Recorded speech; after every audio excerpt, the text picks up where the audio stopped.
Right, so a very good morning to each and every one of you as we're live here at the Thurston College grounds for the day two of the Lankashire Premier League Season 5, the 2026 edition. It's been a wonderful tournament so far. We had the inaugurative day yesterday, and we had some absolute cracker of matches happening yesterday. That was we got a couple of matches happening yesterday, and looking forward to bringing you the live action today as well. We got a couple more matches starting off. One in the morning and one in the afternoon now as well. On this really good pitch here at the Thurston College grounds. Yesterday, we've been following this tournament. Yesterday, in the first game, the team batting second chased down a total of 200 plus. And then in the game in the afternoon, the team batting second again chased down a total of 190 plus. This is in 25 overs, and I mean, it's a good verdict for all the teams who will take part in the LSPL, who will play their matches here at the Thurston College grounds. That the conditions are superb. The ball is travelling really nicely on the surface as well, and you can trust the bounce here at Thurston College ground. But anyway, Thurston College grounds has always been a ground where it favors the batters, and you can score some good runs here at Thurston College grounds. And I'm sure that the two teams who will take part in the tournament today will also look forward to setting up a good total and to do their very best with the bat in hand. The defending champions walked out to the middle yesterday in the first game. Was unfortunate, even though they set a good total for their opposition. Well, it ended up being touch too much for them as well. And the Thurston College grounds, the LSPL Lancashire Premier League 2026, the 5th edition. And here we go. The two openers walking out to the middle.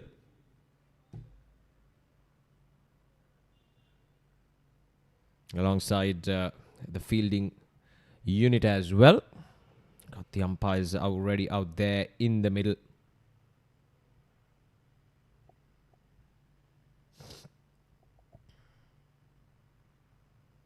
It's the Blazing Champions taking on the Native Thunders. That's the match in the morning hours on this Sunday here at Thurston College grounds. And later today, we got Eastern Thunders taking on the Northern Falcons. Again, Northern Falcons have been part of this Lancashire Premier League during the past few seasons as well. And they had... they've done a commendable job all throughout these last few seasons. So they must be looking forward to opening up their account in this Season 5 as well. And just to give you a heads up or a reminder on what exactly happened yesterday, it was Ashton Lions who won. It was the afternoon match between Ashton Lions and Bolton Blasters, where we saw batters really taking advantage of these conditions here at Thurston College grounds, hammering the bowlers all over the park. And they won against Ashton Lions. They won against the Bolton Blasters by 8 wickets. And then the game in the morning hours, that was between the Southern Panthers and Western Tigers. Western Tigers came into that match as the defending champions. But the Southern Panthers ended up winning the match by 7 wickets, securing their 2 points in this tournament. And now it's the Native Thunders versus Blazing Champions, the opening game of day 2 of the Lancashire Premier League 2026.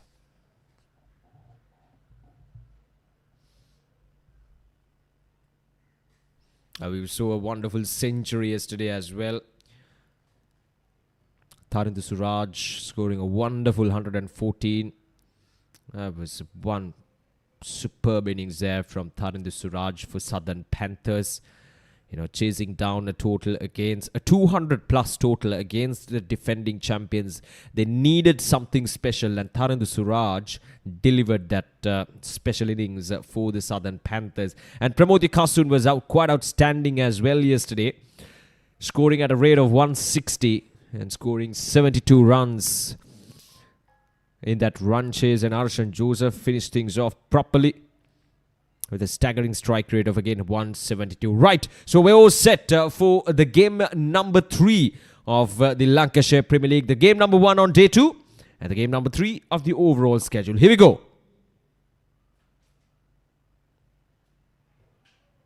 A neatly bowled just outside the off stump. Runs away towards the deep third for a single to open up the account.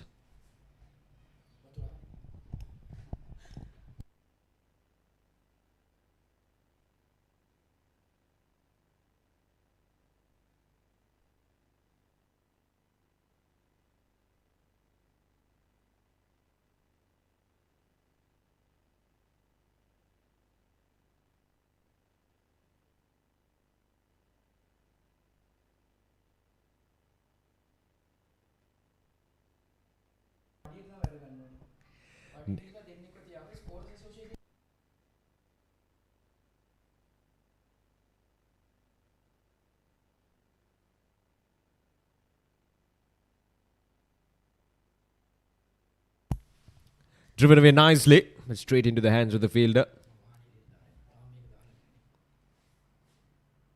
Neatly played, and we saw quite a lot of spinners taking control of the game yesterday. Let's see, that would be the case today as well. Punch down the ground and good bit of fielding. Really good effort there from the fielder at mid-on.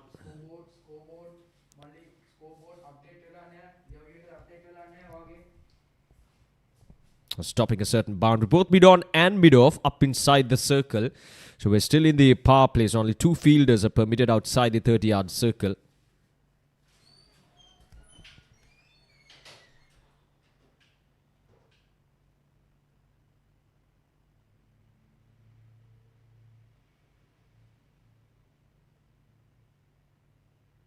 Oh, swing and a miss.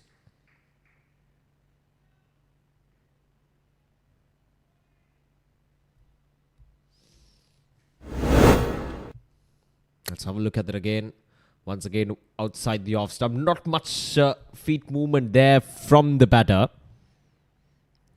Just a gentle stride towards his off stump, but nothing much. I mean, when you got to reach out for that delivery outside the off stump, you always got to make a considerable shift towards your off stump. And that didn't really see that from the batter himself.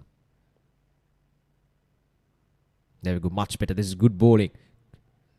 You're not doing anything fancy right now, but rather keeping it very tight outside the off stump. That's good. That's what you got to do as a gentle medium pacer. He doesn't really have that pace, but it's just that he lands the ball in the good areas. And that's what matters in this shortest format of the game. Because yesterday we saw bowlers with good pace being hammered all around the park. Because the smart batters, they know how to maneuver the ball when it comes to, the bowlers giving you pace. You don't really have to work that much. Ah, yes, there we go. That's a maximum. The first boundary of the day and the first 6 as well. Yeah, that's not a good delivery. That was touch too full there from the bowler. Let's have a look at that again once again. Yeah, just opening up plenty of space. If you can notice where he was standing, where he's taken his guard, it was far outside his leg stump. So that gives him ample space to freely swing his arms. And Nisgi Ahmed and Salman Fazil have got on to a good start in the first over itself. Native Titans batting first is always crucial to put up a good, decent total, especially the power play. We talked about this intensively yesterday as well.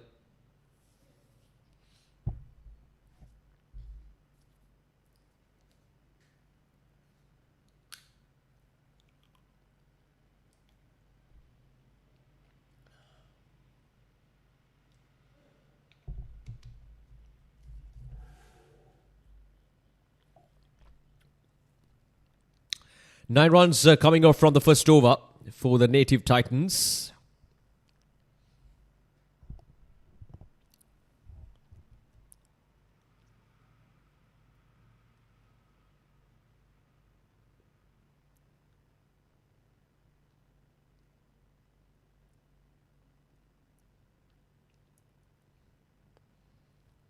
Right, so Pradeep Roshan bowled the first over for the Native Titans. Another fast bowler coming in. Ah, nicely driven. There we go. That's in the gap. Don't worry running about it. And it's driven up to the perfect. It was up in the air for some time, but was in the gap. And nicely and decently done. There we go. Played it on the up, on the offside. It was in the gap.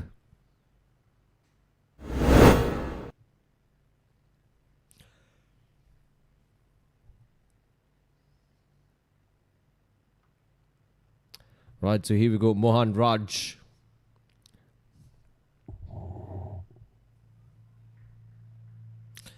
Well, Mohan Raj is certainly offering a bit more pace compared to Pradeep, who bowled that first over. I mean, as I mentioned earlier in the first over itself, smart batters, they always know how to cope up with deliveries that gives you pace. It all comes down to, playing how good you are when it comes to maneuvering the ball through the score of the wicket. That's where you use the pace. And there we go. Again, this time down the ground, Nisky Ahmed is wasting no time out there. Well, gone are the days when we tell the players that you need to take your time to settle in. But this is modern day cricket. You don't really need much time to settle in. You see through a couple of deliveries, and if it's hittable, you go on and you hit the ball as hard as you can. So come back to the point about using the pace of the deliveries. If you're good at maneuvering the ball towards the score of the wicket, whether it's a square leg, whether it's a point region, deep third, deep fine, you always have scoring options when it comes to facing a good pace bowler with good pace. So as a bowler, you should be smart enough, first of all, not to give any width outside the off stump. Because once you give width, a smart batter will just use your pace and maneuver the ball towards, could be deep third, could be towards the point fielder, backward point fielder. And might as well find the gap and get it all the way towards the boundary. So you've got to be smart as a bowler. Another powerful strike. And there we go. No chance of the fielders. He's swinging the bat at everything. And everything runs away for a boundary as well. 23 runs on the board already. And still we're not even reached out to the second over. 3 boundaries in this over from Mohan Raj. Not much in control compared to Pradeep. There we go. That's a juicy full toss. And I mean, cannot expect anything more from a top order batter. We're in the power play. You get a full toss outside the off stump. He's got to put it away any day of his year.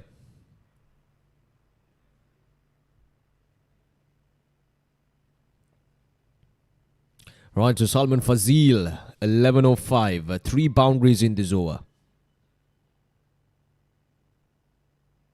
Now that's neatly bowled. There we go. A good finish to the over there from Mohan Raj, but an expensive one nevertheless. 14 coming out of it. 23 runs on the board at the end of over number 2.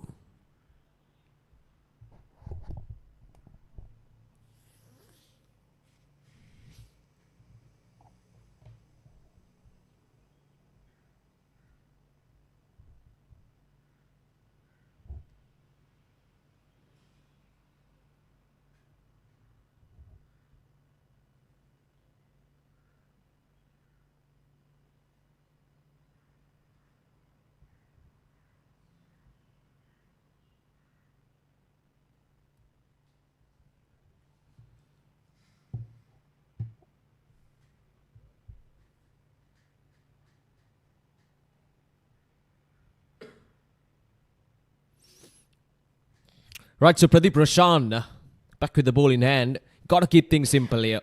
He's been doing a good job. Yes, he was struck down for a maximum in the first over itself, but that doesn't really need to bother him at this stage. He bowled well the majority of that over, and he got to replicate that again in this second over.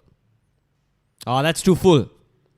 I mean, that's asking for trouble against Nisky Ahmed, has already shown his class out there in the middle, his power. You cannot afford to bowl any full length deliveries in the power play. That's you asking for trouble. Flicked away nicely down towards the long on. The field is up inside the circle.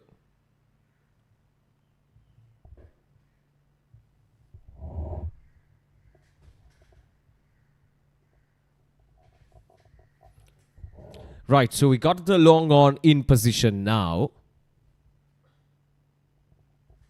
And long off as well. Right, so we got the two fielders, long on and long off, out in the deep. And we got a slip in position as well.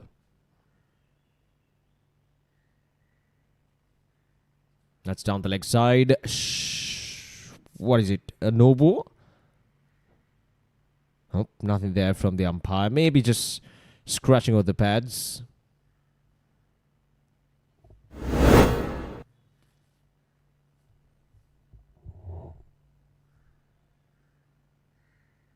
Oh, a bit harsh like that. But for a moment I thought it was a no ball because I saw the hand of the umpire just going into that lateral position, but then a false alarm, I would guess. Driven away onto the offside. There's a packed offside field for Niski Ahmed. He's very strong through the offside.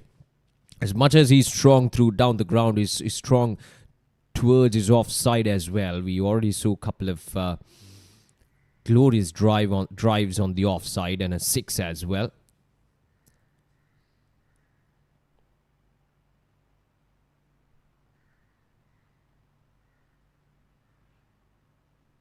Oh, down the ground. Long on and long off in position. Doesn't matter for Niski Ahmed. He goes straight and he perfectly bisects the two fielders in the deep. This is really good cricket. But then again, full, too full. That's straight as an arrow. You cannot get any more straighter than that. That's brilliant striking this is. Yeah, just one bounce and into the boundary line it goes. 31 without a loss in 2.4 overs. This is a really good start to the innings for the Native Titans.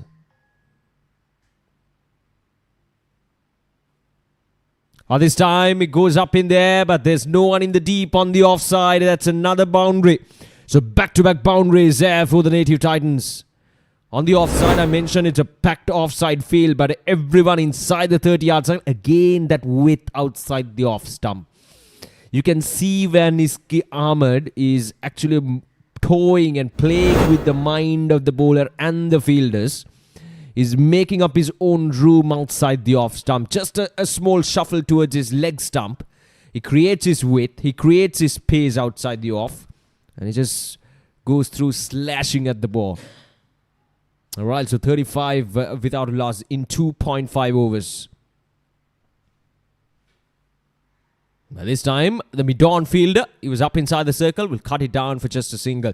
Another expensive over for the Blazing Champions. 3 overs done, 36 without a loss.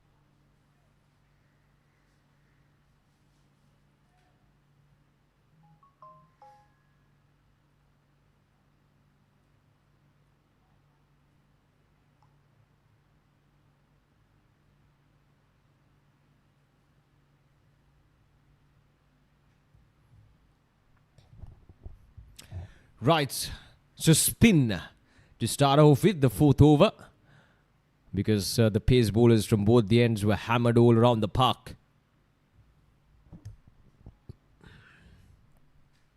36 without loss in 3 overs. Salman Fazil and Niski Ahmed The two openers for the Native Titans doing a good job. Right, so we got a slip in position as well for Ashan Rukmal. A touch too short, but had some good pace there, Ashan Rukmal. Now, right, interesting field for Salman Fazil and Niski Ahmed. Didn't really see any changes after Niski Ahmed got that single.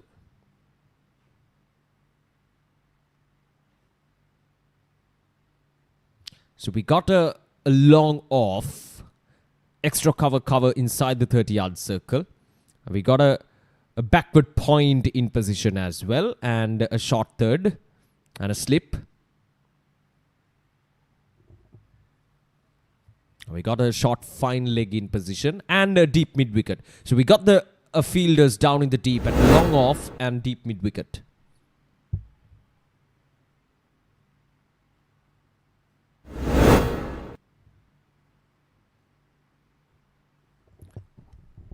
So Ashan Rukmal can actually afford to bowl it full, but he got to keep things straight. Because once you keep it straight, there's a couple of options for any batter. Because we got a right-hander in action now, Salman Fazil. Might as well try to play down the ground. So there is a long off fielder for that.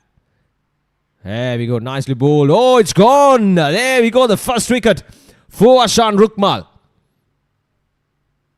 And it's Salman Fazil who has to depart. Let's have a look at it again. Nicely bowled. Very simple action there from the bowler. At a nice loop. There we go. Trying to maneuver the field. He was trying to play to the field. And that's where he got everything wrong. There was a big space behind between the bat and pad, and just enough for Ashan Rukmal to squeeze that ball right through. Salman Fazil, he's gone for 11. Couple of boundaries to him, and the first wicket goes down for 37.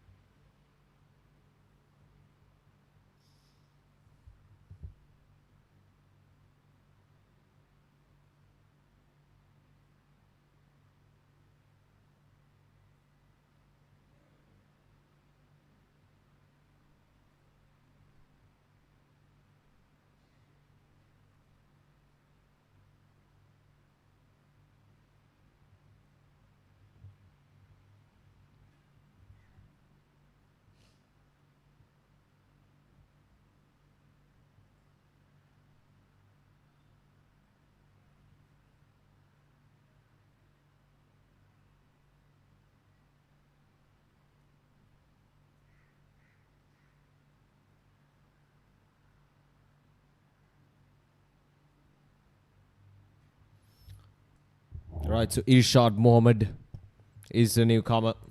That's neatly bowled. This is good bowling from Ashan Rukmal. He has a nice loop and a bit of a round arm action.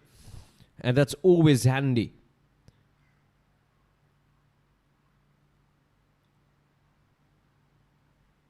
For a left arm orthodox bowler. Oh, that's in the gap. That's poor from the fielder. That's just letting down your bowler so much after he bowled a good over. After he picked up a wicket for you, you got to put your body behind that ball as much as possible to stop the boundary. But nevertheless, it was a good over. 6 runs coming off from it and a wicket as well. 4 overs done, 42 for 1.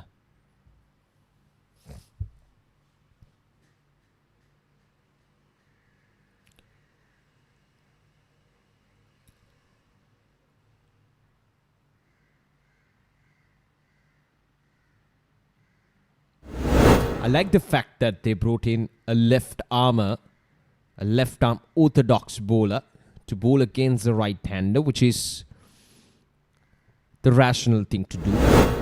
And he got a wicket as well.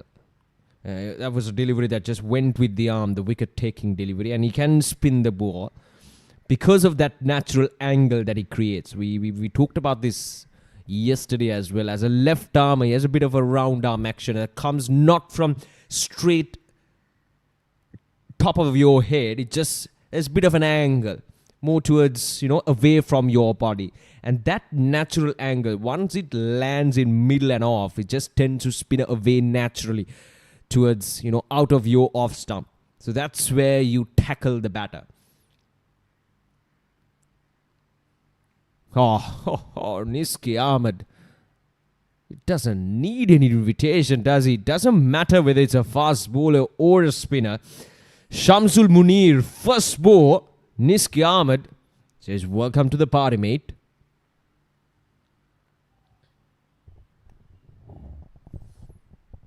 This is good striking, Niski Ahmed. 32 of just 14. Brilliant. Absolutely brilliant. Right, so another change. Now we got a deep mid-wicket in position. Mid-on and mid-off up inside. Who do we have in the deep? Right, so we got a sweeper. A sweeper cover in position down in the deep. There we go. That's another 4, in fact. It's gone down the ground. It's a 6, is it? It's a 6. Let's have a look at it again. A powerful strike, a flat battered slap there from Niski Ahmed.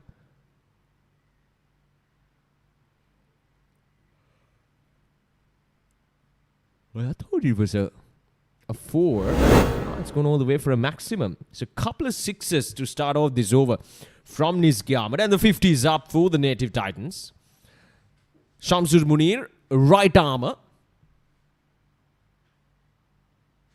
A right armour against the right-handed Niski Ahmed. That's been given as a wide. The pressure is on Shamsul Munir. Now, it's a bit tricky bowling against a batter like Niski Ahmed. We'll try to hammer you.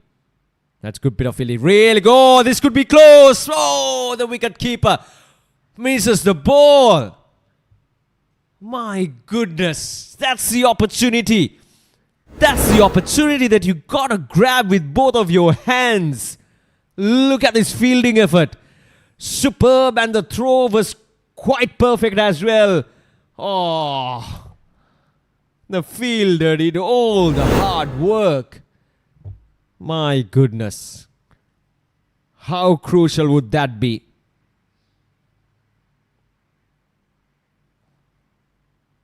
And there we go. He goes on, but there's a fielder, and he takes it. The wicket keeper should consider himself extremely lucky. Well. Niski Ahmed, you got one life. You play with it.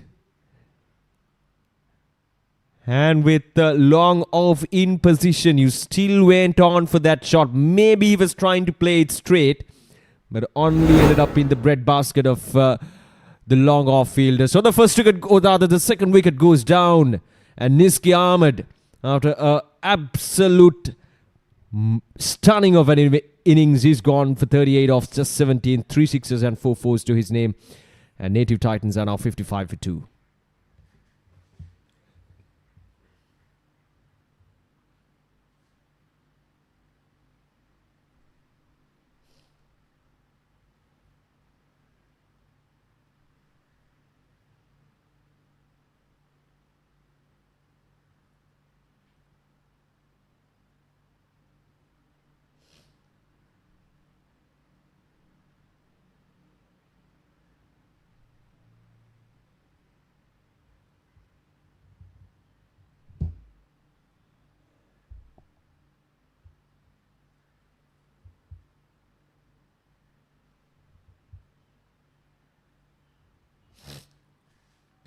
Right, so Shamsul Munir, after being struck down for a couple of 6s at the start of this over, have come back strongly, created one opportunity of the fielding.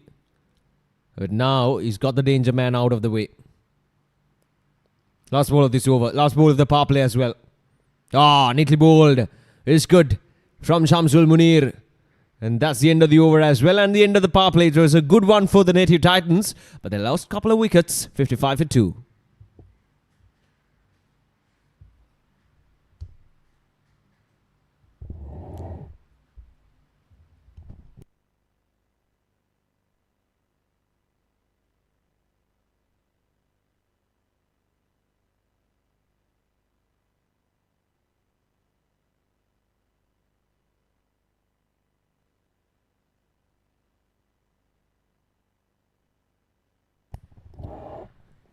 Right, so the end of the power play.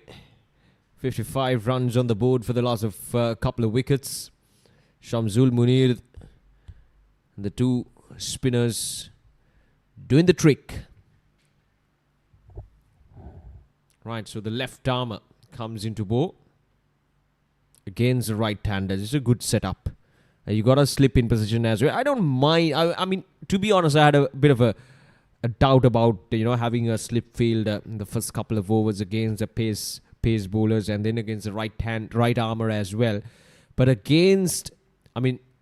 with the left armer coming in against the right hand, I don't mind that slip field. Oh, they're coming back for the second run. It's good running between the wickets.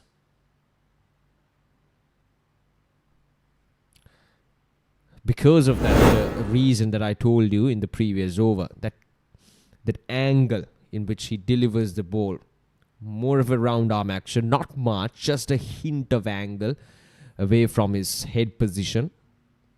Been a goner if Hashan Rukmal have done a good job there, a proper job. Irshad Mohammed. Brilliant. Nothing there from the umpire, but once again, this is what I talked about. That angle is really something that the batters would have to be mindful of. Look at that. Pitching right in middle and just went with the arm. No turn. The batter was expecting it to turn, but it didn't really turn. It just went with the arm.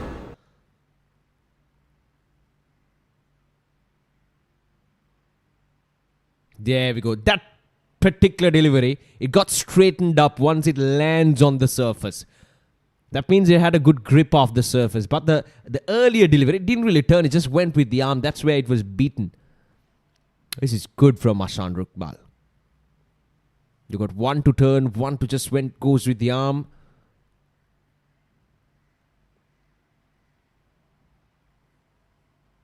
Brilliant, brilliant, brilliant. I like this. After a power play full of big shots all around the park, in comes Hashan Rukmal. And he's delivering a good spell here. Last ball of this over.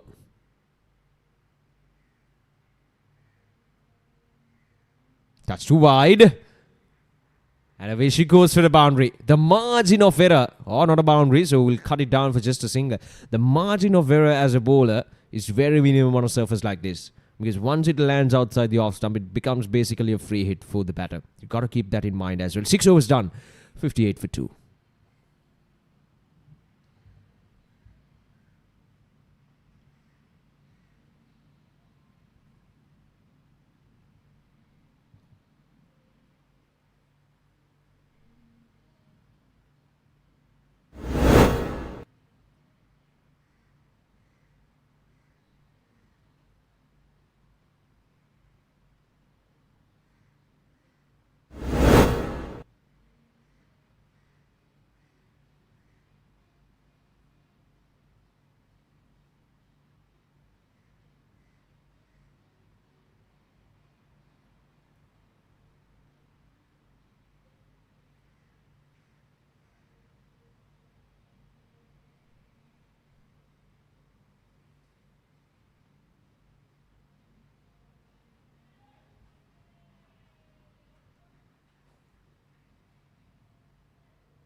Right. There we go. The third wicket goes down. Shamsul Munir. Well. That slip fielder once again coming in handy. That's what I mentioned earlier. Don't mind having a spinner against a slip fielder against the spinners. And it's Irshad Mohammed who has to walk back to the pavilion. A simple catch for the slip fielder. And the third wicket goes down.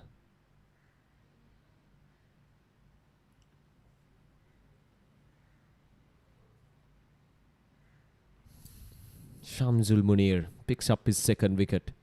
All working in favour of the Blazing Champions after being hammered all around the park by the two openers in the power play. The spinners have come in and they've taken control. And let me tell you, compared to yesterday, we're seeing some spin on offer. for the spinners. So 2 finger spinners have operated so far. 1 right armer, 1 left armer. That's a good combination. And both the spinners are bowling well. There we go. And they're getting a good grip off of this surface, which is encouraging stuff for the bowlers. Because yesterday, there was nothing on offer for the spinners. Maybe in the latter part of the day, we saw a bit of uneven bounce and, the ball skidding off sometimes. But at the same time, the bounce was not there that we had in the morning hours.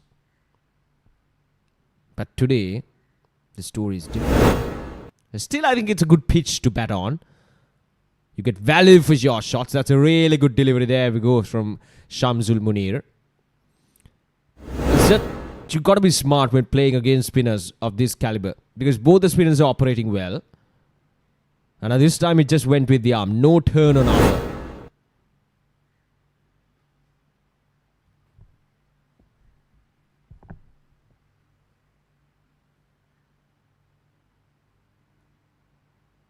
There we go. So a slight turn. An inside edge onto the pads. This is good. Joel Pinto is the newcomer in.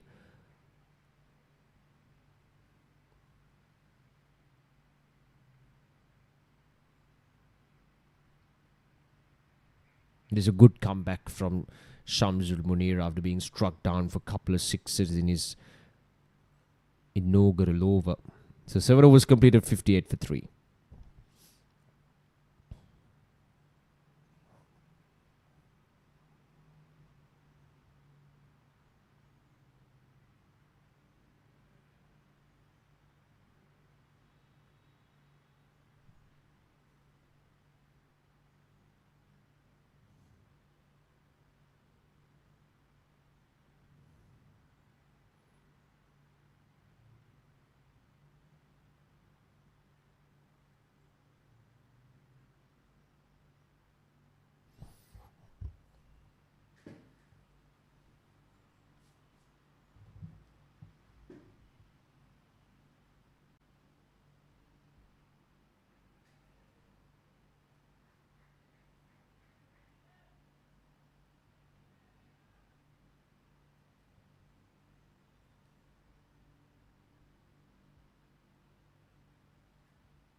The fielding has been, considerably good there from the Blazing Champions. Obviously, there's always room for improvement, but then overall, they've done a good job. Again, this is good bowling from the left-arm orthodox bowler, Ashan Rukmal, against the right-hander, Irshad Umar. We got a slip in position as well. That's good. You got to attack. Touch too full, but then Irshad ended up making a mess out of it.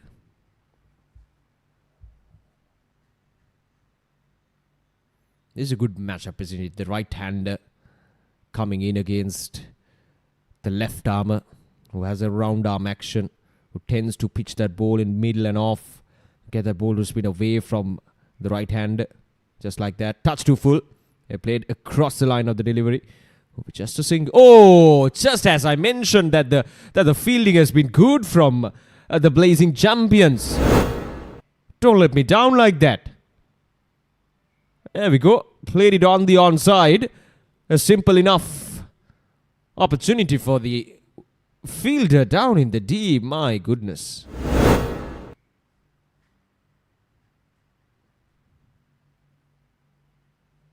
Oh, this time it goes up in there. A chance. Oh! A tough one. A tough one indeed. Let's have a look at that again. Not very much in control. Just playing it up in there. Oh, he had that. He had that in his hands. It just popped out of his hands. Could have been the 4th wicket so easily. 65 for 4. Should have been. There we go. That's a good delivery.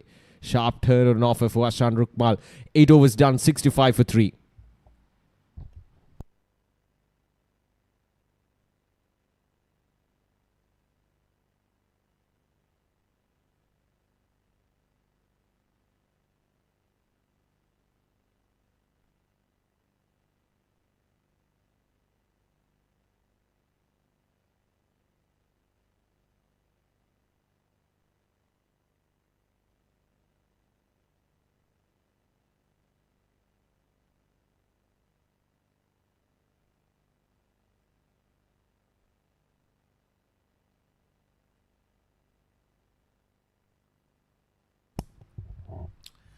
Right, so the Blazing Champions have crawled their way back into this game quite nicely. 65 for 3. Now here's Shamsul Munir. Well, he stopped it, so I thought he had no contact with the ball. But then he stopped a set boundary there. Irshad Umar once again not very much in control of that shot.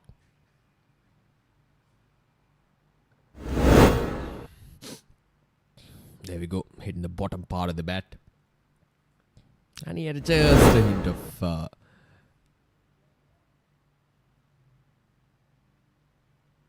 contact with the ball.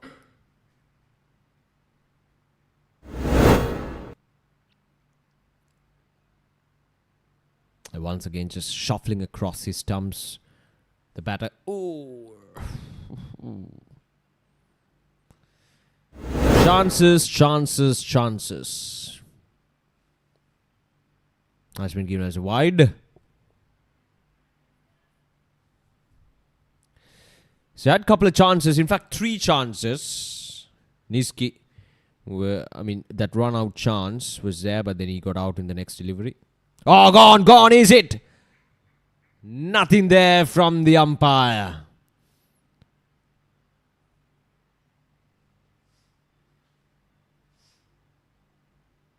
Well. The batter was certainly down the ground. He came rushing in.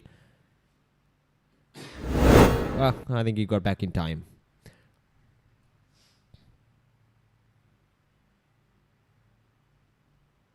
Right, so there we go. That's an indication. Right-hander. Right-arm bowler. A faster delivery from Shamsul. That must be an indication that the bit of an indication that he gave just before he delivered the ball to the wicketkeeper.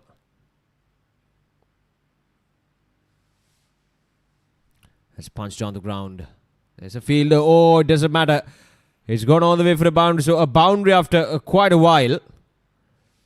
And Joel Pinto gets the advantage of that full-end delivery there from Shamsul Munir. A rare loose delivery there from Shamsul.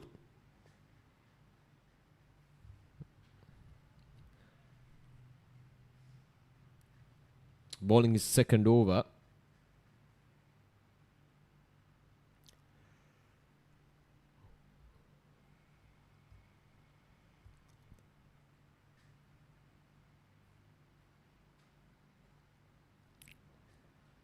Driven away.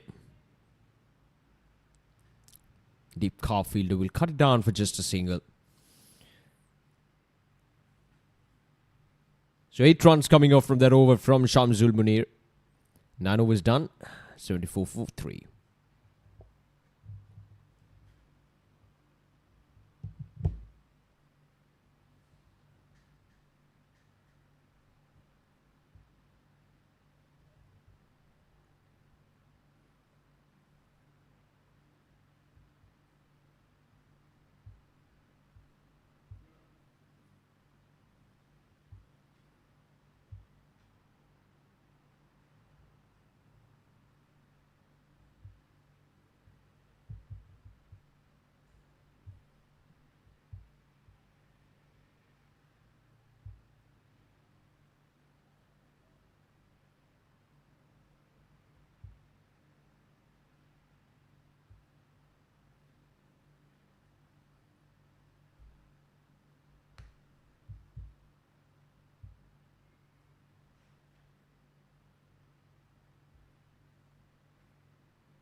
Right, so 74 for 3, 9 overs. The projected score tells us they would end up at 206, but there's a long way to go. It's a 25 over game.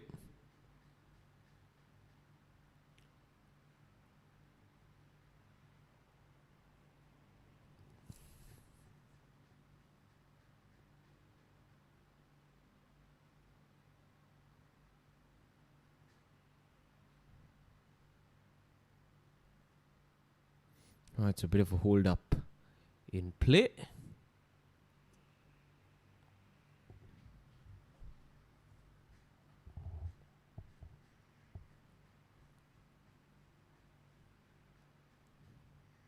Right. So back in action. Right, so we got a change in bowling and he's been greeted with a boundary. Welcome to the show, says Joel Pinto. First ball. Driven nicely. Hasindu Prabodh. Yeah, touch too full.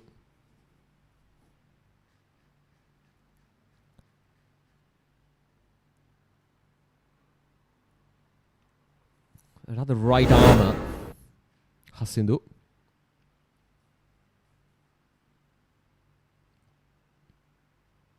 A bit of leg spin. And he bowled a googly to start off with. The first delivery that went for a boundary. Well, how often do you see leg spinners starting off with a googly? Their spell.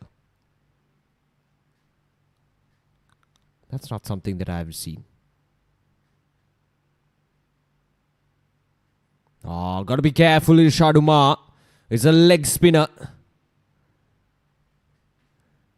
So on the surface, which is offering something for the spinners compared to yesterday, you got to be careful playing against a leg spinner, because leg spinners, they tend to turn the ball even on a surface that doesn't really assist the spinners. So you got to be careful.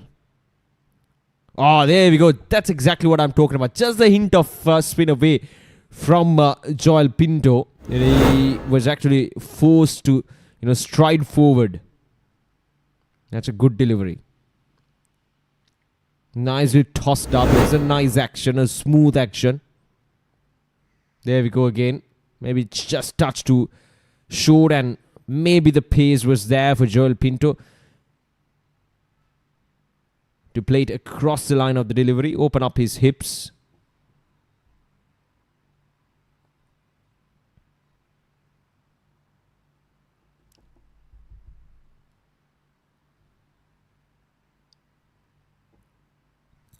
Oh, that's a good shot. That's gone all the way for a maximum. Now that's in the rugby ground, the Thurston rugby grounds. 10 overs done. 87 for 3.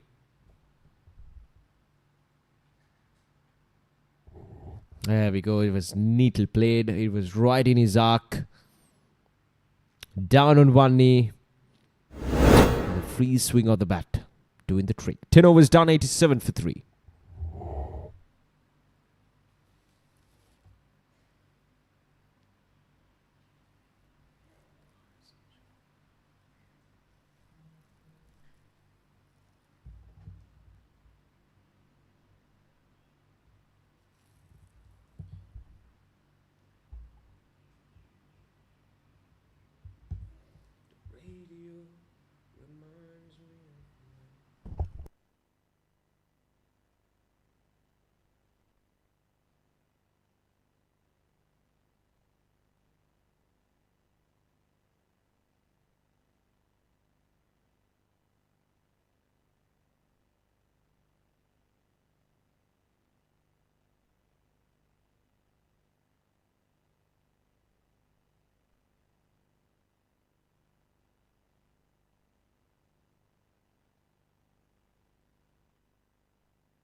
Goes up in there and a safe.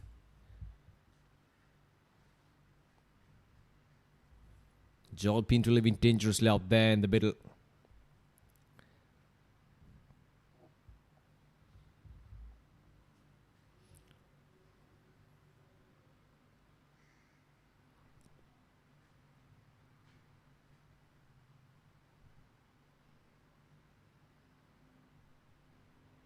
Oh.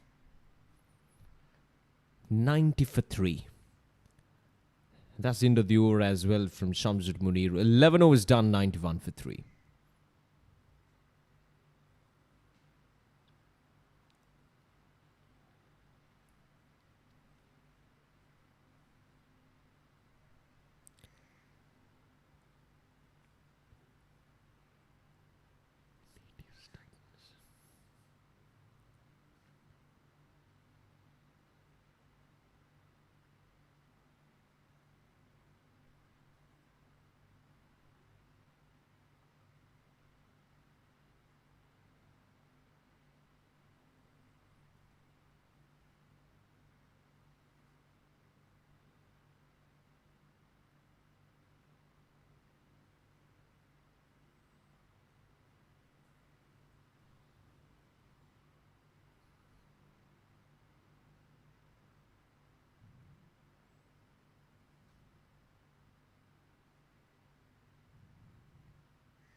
Right, so 11 overs done, 91 for 3.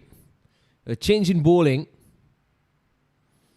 from the Blazing Champions, Sasiri Adhikari, to bowl the 12th over. Gotta keep things tight here. So a couple of boundaries in the previous few overs as well. Setting the tone. Joel Pinto and Irshad Umar looking good out there in the middle. Cut away, but straight into the hands of the fielder.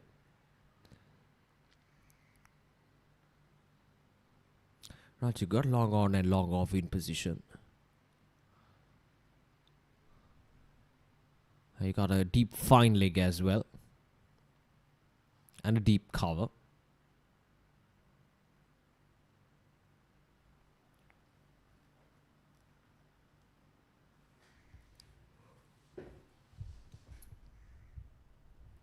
And a deep mid-wicket. So 5 fielders outside the 30-yard.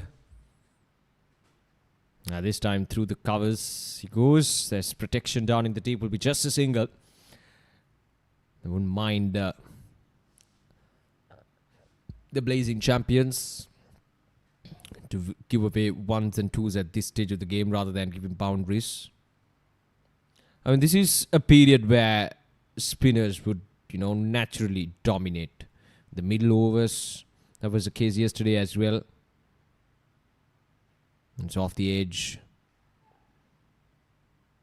Quick single and a good throw.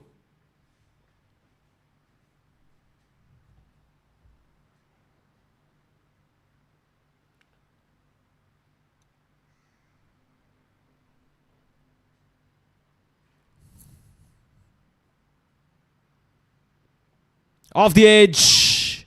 Not off the edge, I guess. Because perfectly placed there away from that backward point fielder. The moment I thought it came off the edge, Ripley will tell us the story clearly. Oh, not edge. Well, never mind an edge. It's full face of the bat and cut away to the perfection away from the fielder at backward point.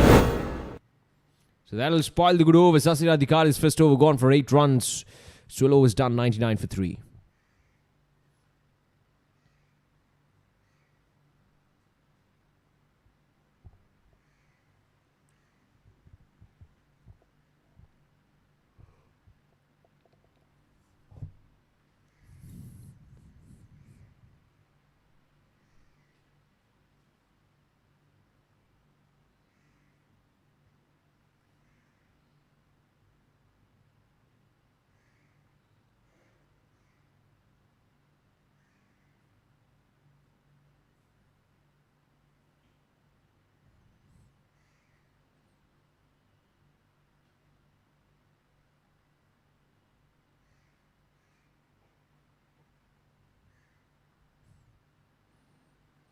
Right, so 12 overs done, 99.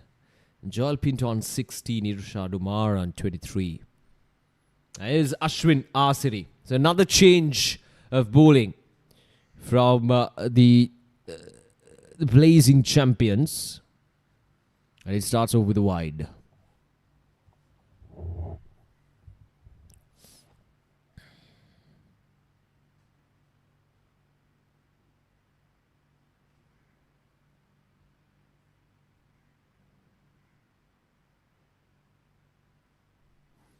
Down the ground, neatly done. Down to his long on, he'll get a single. And the 100 is up for the Natives Titans. In fact, 1-1 now for the loss of just 3 wickets. 12.1 overs. Obviously, the 100 came in with that wide.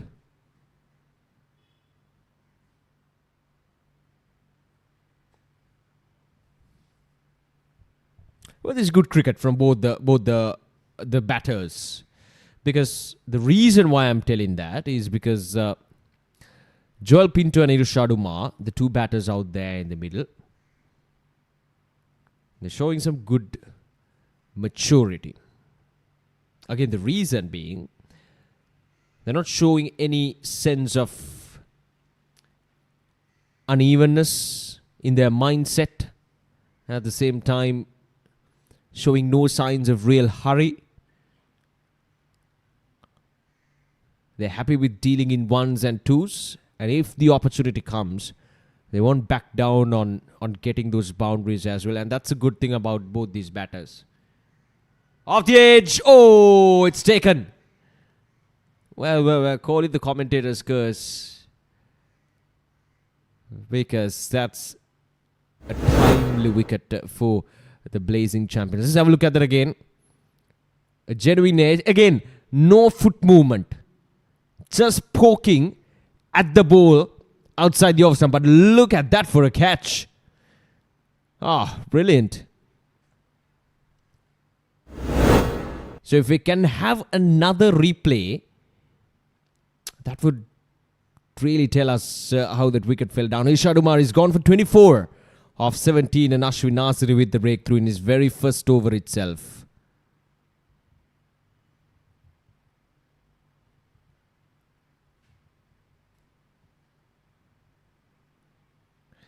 And the players are hydrating themselves. It's very hot and humid out there in the middle. As the umpires calls in for a drinks break.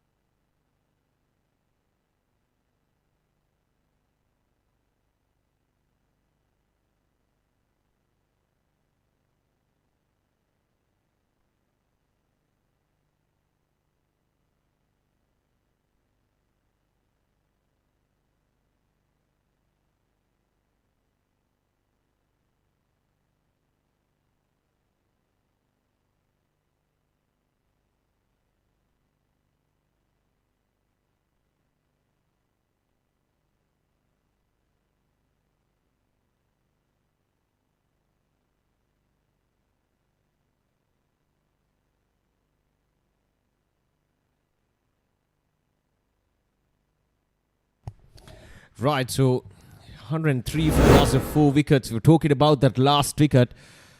Here we go, very wide outside the off stump, but you can see the batter is not moving his legs. You got to push towards the line of the delivery as much as you can, rather than just poke your bat at the delivery. And that's exactly what the batter did wrong there. And it ended up him costing the wicket. You know, basic things.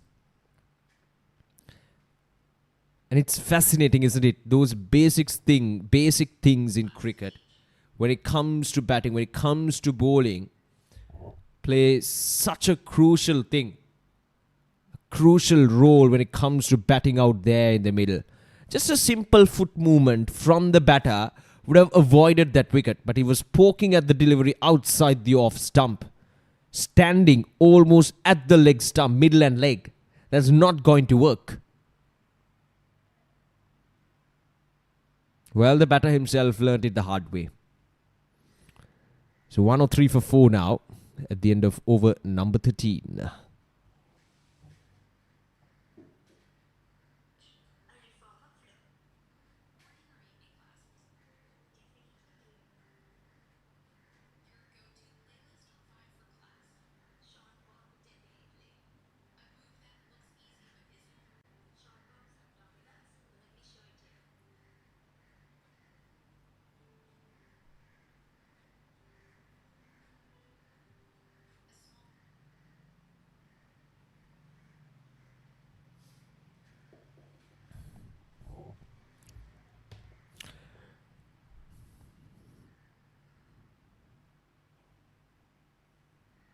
Right, so we got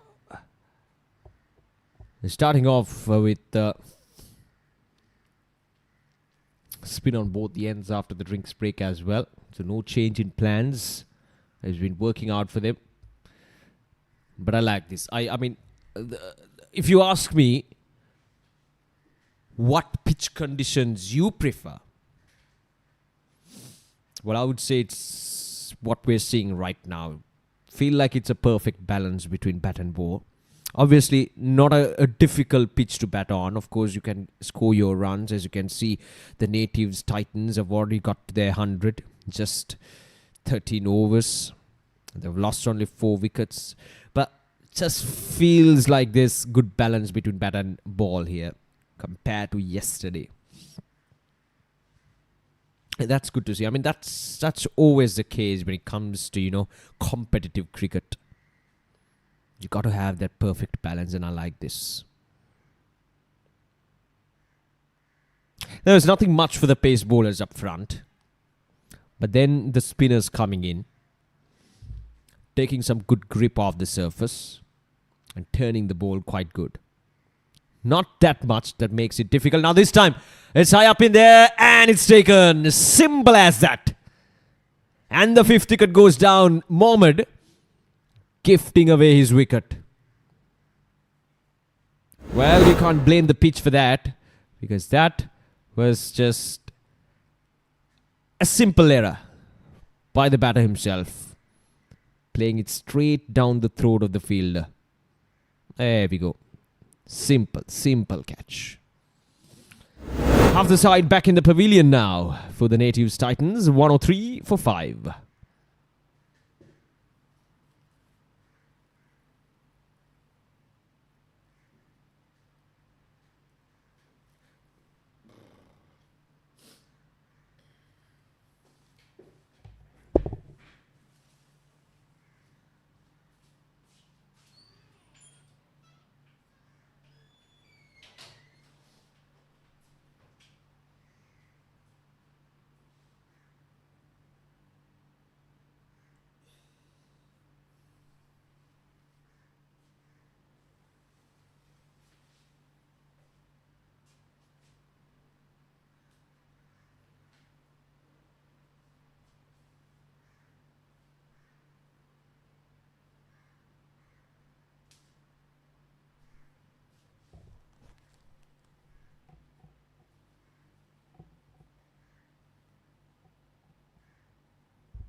Right.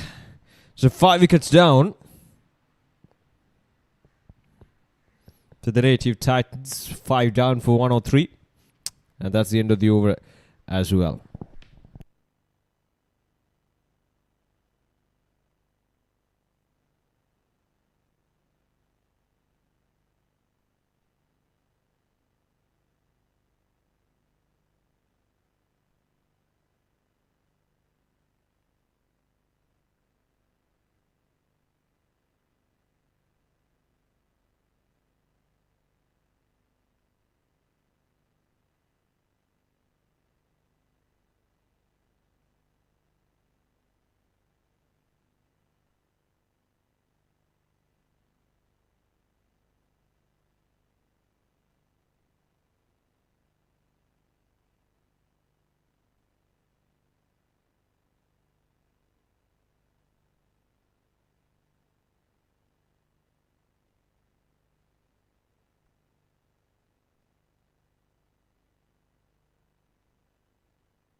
Right, so 103 for 4. Now the game is wide open for both the sides. And it's fair to say that the Blazing Champions have come back into this game in a big time. And it's on their side of advantage. It's a thick outside edge. It will be just a single. Now this is something different. I mean, see, this is what I mentioned at the start of this. I mean, in the middle overs as well, about that right balance between bat and ball. 103 should be 105 for the loss of 5 wickets. Now this is looks as if a small technical error going on at the moment, but it's 105 for the loss of 5 wickets. And if you look at how the wickets fell down, yes, there were a couple of really good deliveries, that beat the batter by a big margin. It just went on to crash onto the stumps. Those are good deliveries. But then there were a couple of dismissals, very soft dismissals. So if you take those soft dismissals out of the way, and if you look at how the bowlers delivered, the spinners delivered, the right armour, the left armour delivered the ball. And there we go, that's another wicket. And this is what I would like to call as a soft dismissal. And Tuan Fazal not judging the trajectory of the delivery, the line of the delivery. He goes to paddle it down towards the fine leg. And in a situation like this, that's asking for trouble. You've got to be smart as a batter and understand what's at stake. Your team is 5 down. There we go. And you're just facing your second delivery. And you don't go and play a shot like that. Soft dismissal. 6 down now for 105 runs.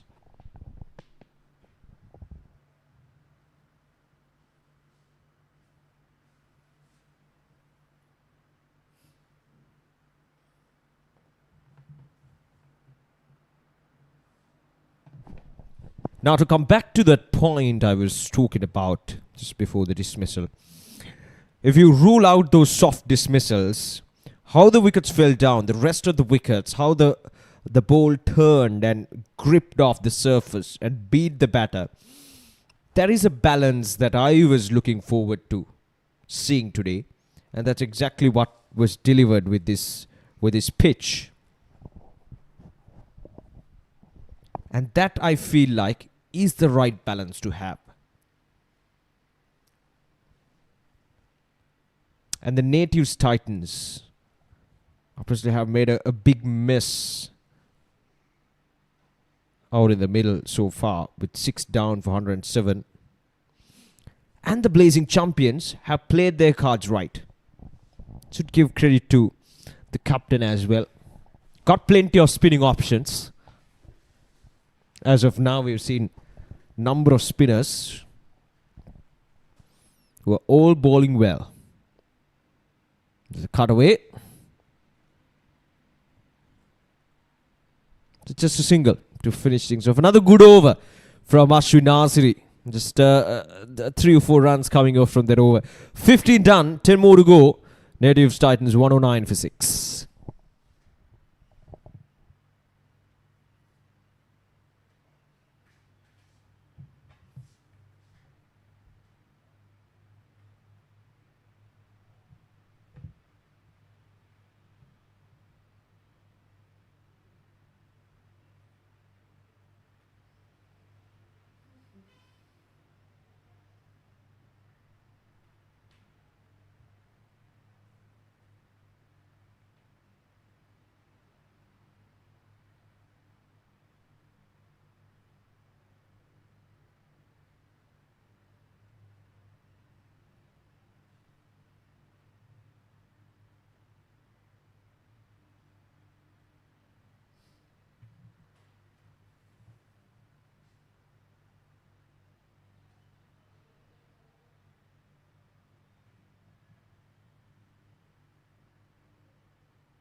16 overs done, 113 for the loss of 6 wickets. Joel Pinto going on nicely, 23 off 32. Has been set back a bit, but Nagaraj Sachin is out there in the middle. 3 or 4, the experienced campaigner. The run rate stands at just about 7 runs per over.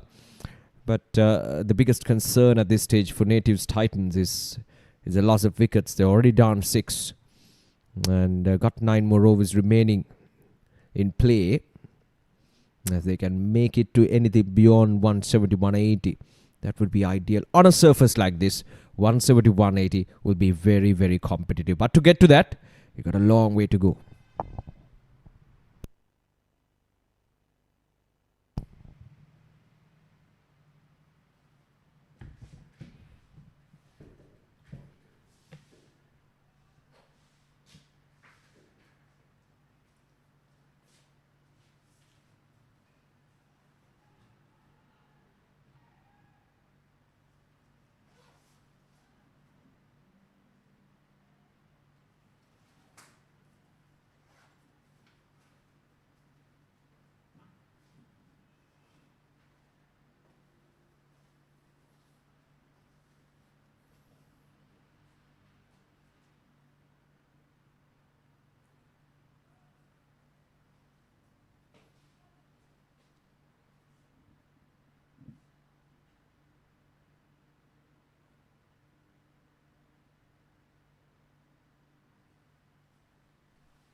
Well, that's up in there, and just over the head of the field there. It goes all the way for a maximum.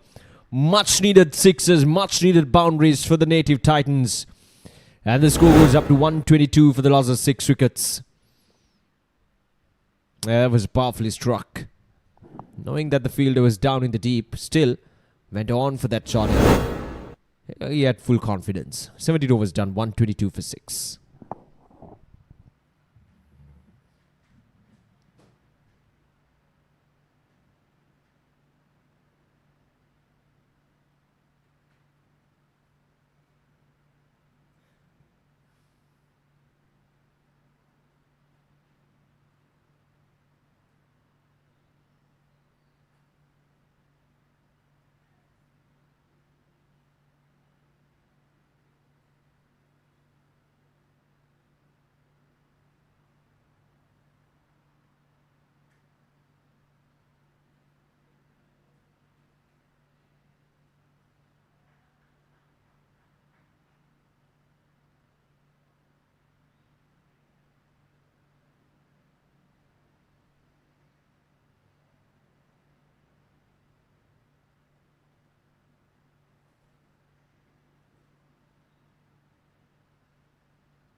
Coming down the track, getting to the pitch of the delivery. Nagaraj Sachin just happy to concede a single there.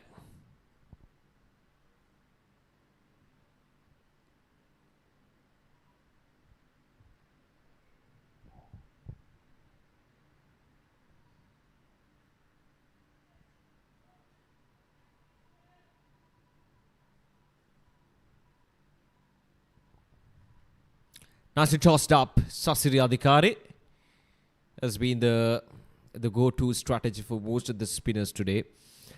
Tossing it up. And another tidy over from Sasiri Adhikari. His bowling is, well, the third over, or rather the fourth over. He has given away only 18 runs. So again, just 4 runs coming off from that over as well. 18 done, 126 for 6.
Well, lads, that's how you play a cut shot properly.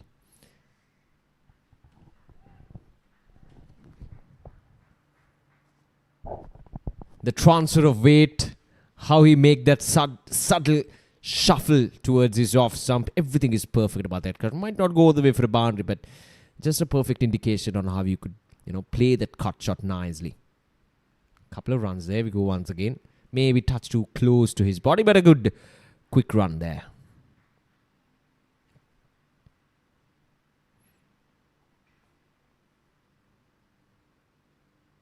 Ashwin Asiri picked up a couple of wickets for just 21 runs. Again, bowling his 4th over. Very economical. Oh, gone! Ha! A big edge and a good take from the wicketkeeper.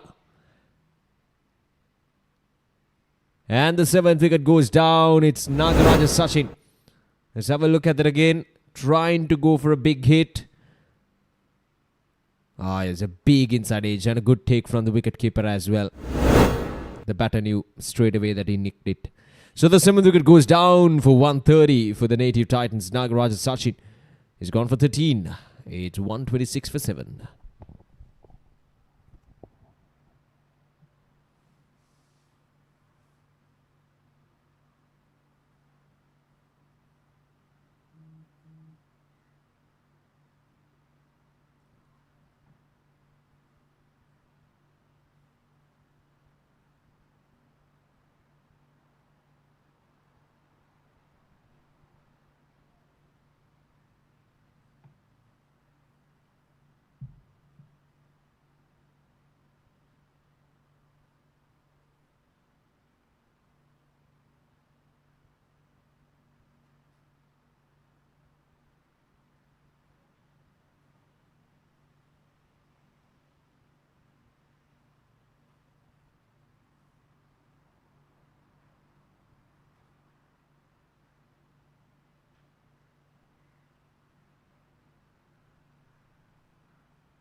Right, so that's the end of the over as well.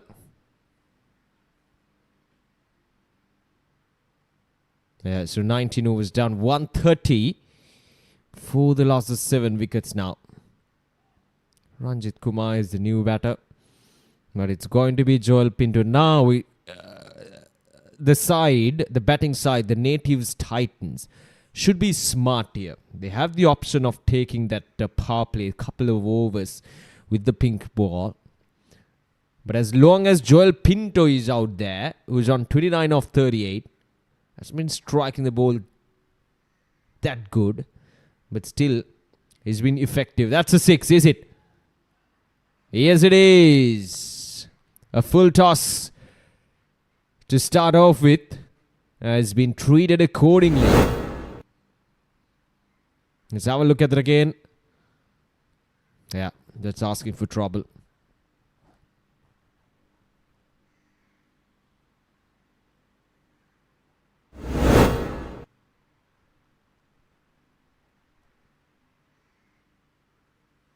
That's much better. There we go. Jesley Richards.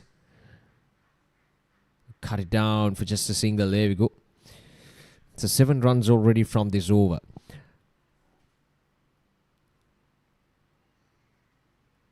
So Joel Pinto is on 36 of 40. Well, I would suggest might as well just go for the power play overs, because if Joel Pinto is dismissed, then taking the 2 power play overs after his dismissal would reduce the effectiveness. Well, shots like that really proves me wrong. Ranjit Kumar Newton, wow. First ball he faced, he smashed it down the ground. That's not good bowling. That's asking for trouble. That's too full, right under the eyes of the batter. 6, 1 and 6. Jesley Richards, his first over has gone for plenty already.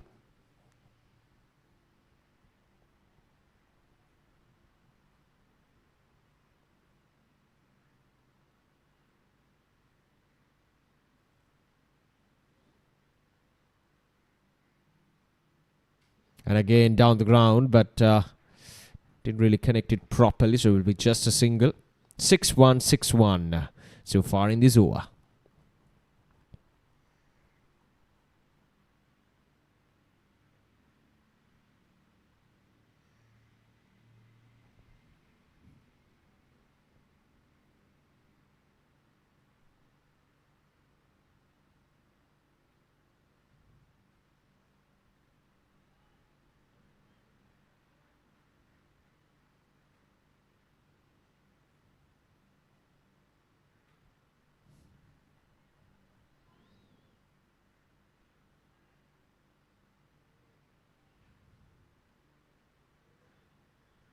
Last ball of this over. 15 runs from it so far. That's a faster delivery. Flat as well. And that'll do the job. So 20 overs down, 145 for 7.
Cut away nicely. There's protection down in the deep. Heading into the last 5. Still they haven't taken the power play, the 2 overs. Rajit Kumar is striking the ball well as well. 7-4. Joel Pinto 38-43.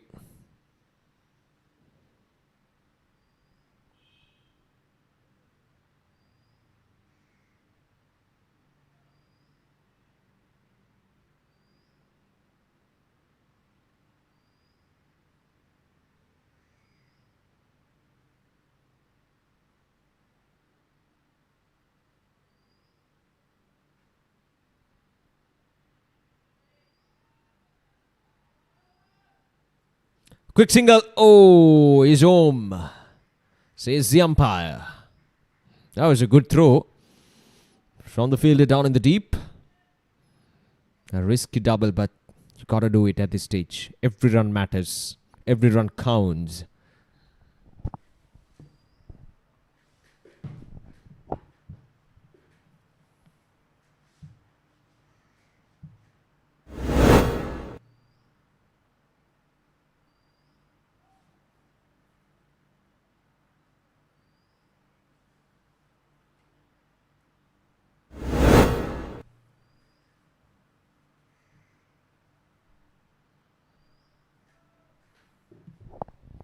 Ashan Rukmal. Now the left armour against the left-hander.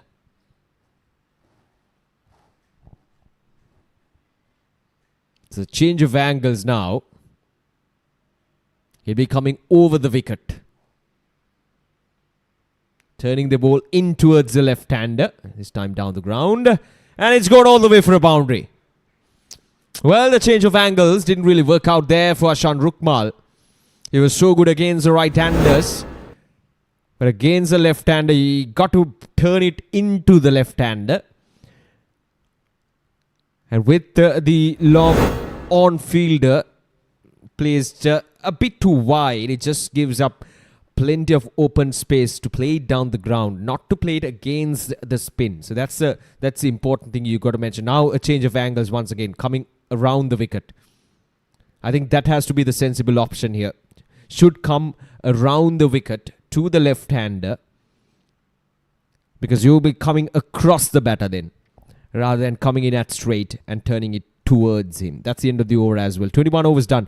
153 for 7.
Now, Joel Pinto will take a single, strike.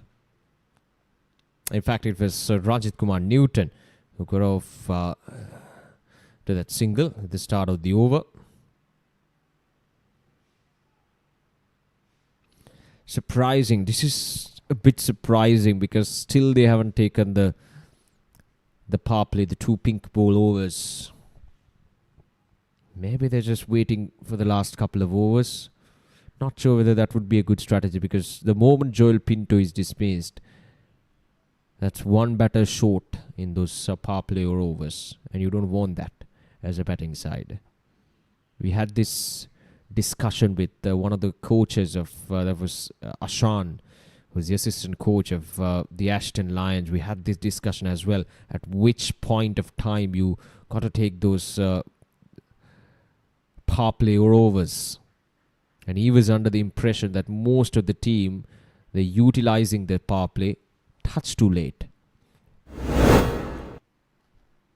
It all depends on whether you're chasing down a total or whether you're setting up and how many wickets are fallen. But in this case, already 7 down and only one recognized batter out there in the middle, Joel Pinto. So while he's still out there in the middle, might as well just take the 2 power play overs. It's down the leg side, looking even as a wide.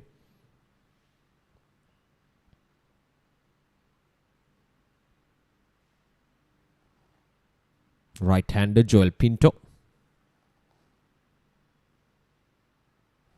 Down the track. Got a bit of work done in the deep. It's just a single.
Right, so 22 overs done.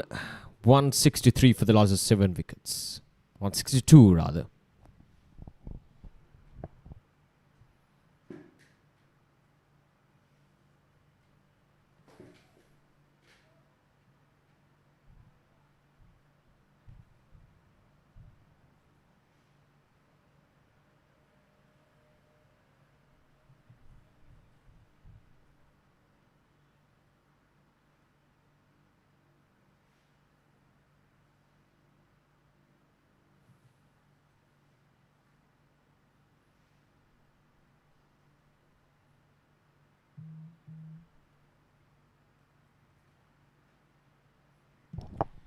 Right, so now they get the pink ball.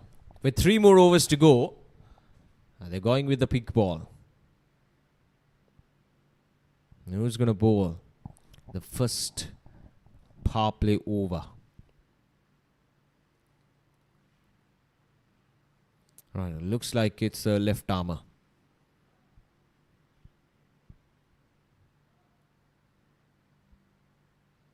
So it'll be left armer against the right-hander.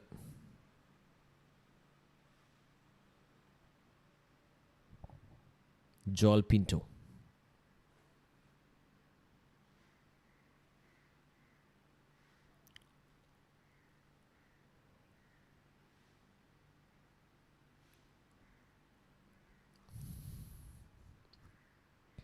$162 for 7. You got to push for that 185 plus score here. That would be a really good total on the board. Here's Usher.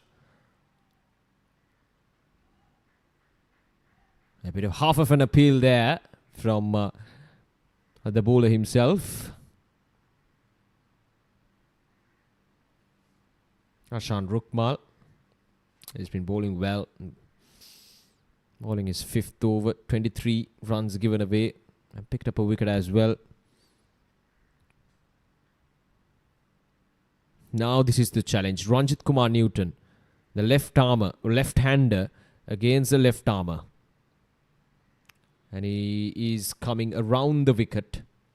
Hashan Rukmal. And he got to pitch it outside the off stump for sure. There's a packed offside field. Just like that. Oh, it goes up in there. This could be out. Fielder coming under it and he takes it. That's good stuff there from Ashan Rukmal. Pitching it outside the off stump. And Ranjit Kumar Newton was well through early to his shot.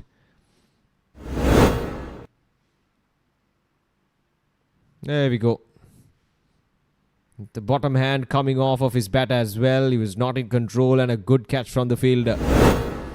So the 8th wicket goes down for 163. Ranjit Kumar Newton has to depart.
A superb first power play over there from Ashan Rukmal comes to an end. That's exactly what they were looking for. Atiq Raz Azak had no idea whatsoever. 163 for 8 in 23 overs. We've got one more power play over.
Right, so here we go.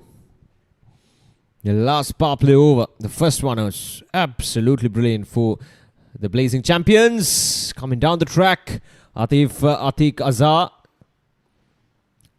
In fact, Joel Pinto that was. There's a couple of runs, good run in between the wickets. So the batter coming down the track, the bowler. Almost bowled wide, but Joel Pinto finally somehow got some bat onto it. This time it goes high up in there once again. The fielder, 3 fielders coming in, none of them hangs on to the catch.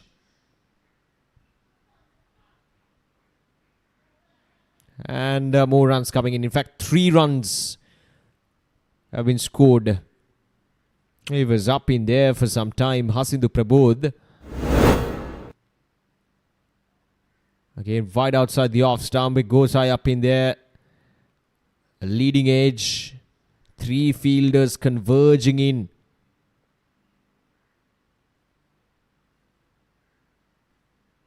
Well. The fielder who was running in from the deep could have called for it. It was his catch to take because he was running directly into the catch towards the ball. And rest of the two fielders, they were coming from behind. It's always difficult to take the catch when you're running in from behind. That's where the communication is very vital. Another good delivery there. Atik Razak is on strike. Joel Pinto badly wants to get on strike. 168 for 8. This has been a really good effort from the spinners of Blazing Champions. We'll get a single. That gives a couple of deliveries for Joel Pinto, who's on 45 of 48 deliveries.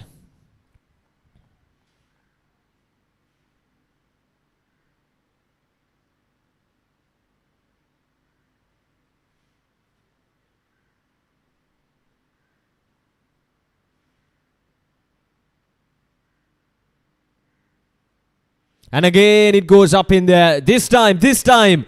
Oh, fielder coming in and he takes it. He takes it cleanly. And the danger man, Joel Pinto.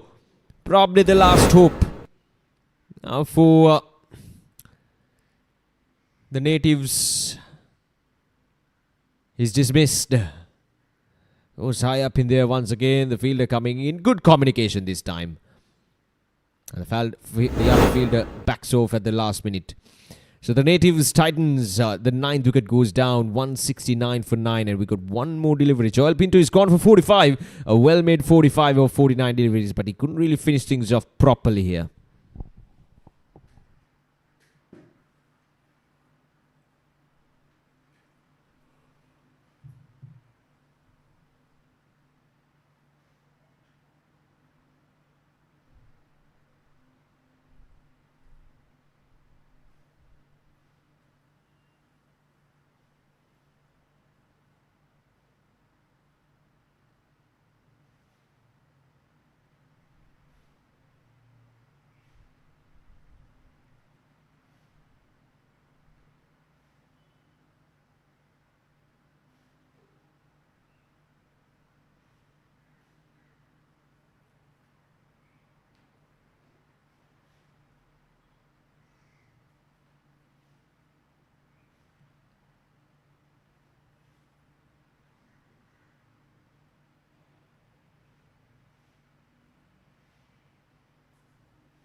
Goes across.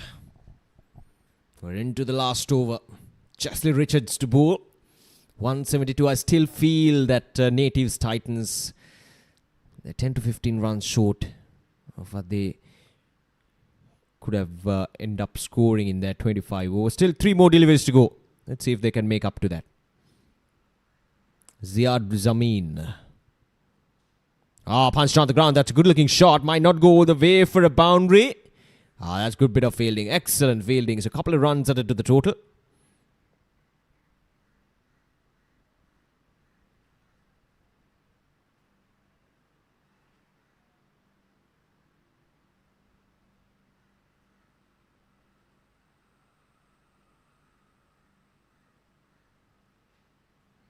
Worked away towards the onside.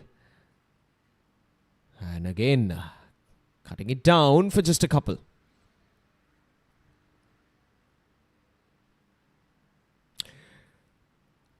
Right. Last ball of the innings for the Native Titans. 175 for 9. Chesley Richards need to finish things off strongly here. Couldn't really get under the ball properly, so it would be just a single. In fact, they're coming back for the second run. Bit of a fumble. Oh, a mix-up. And a simple dismissal.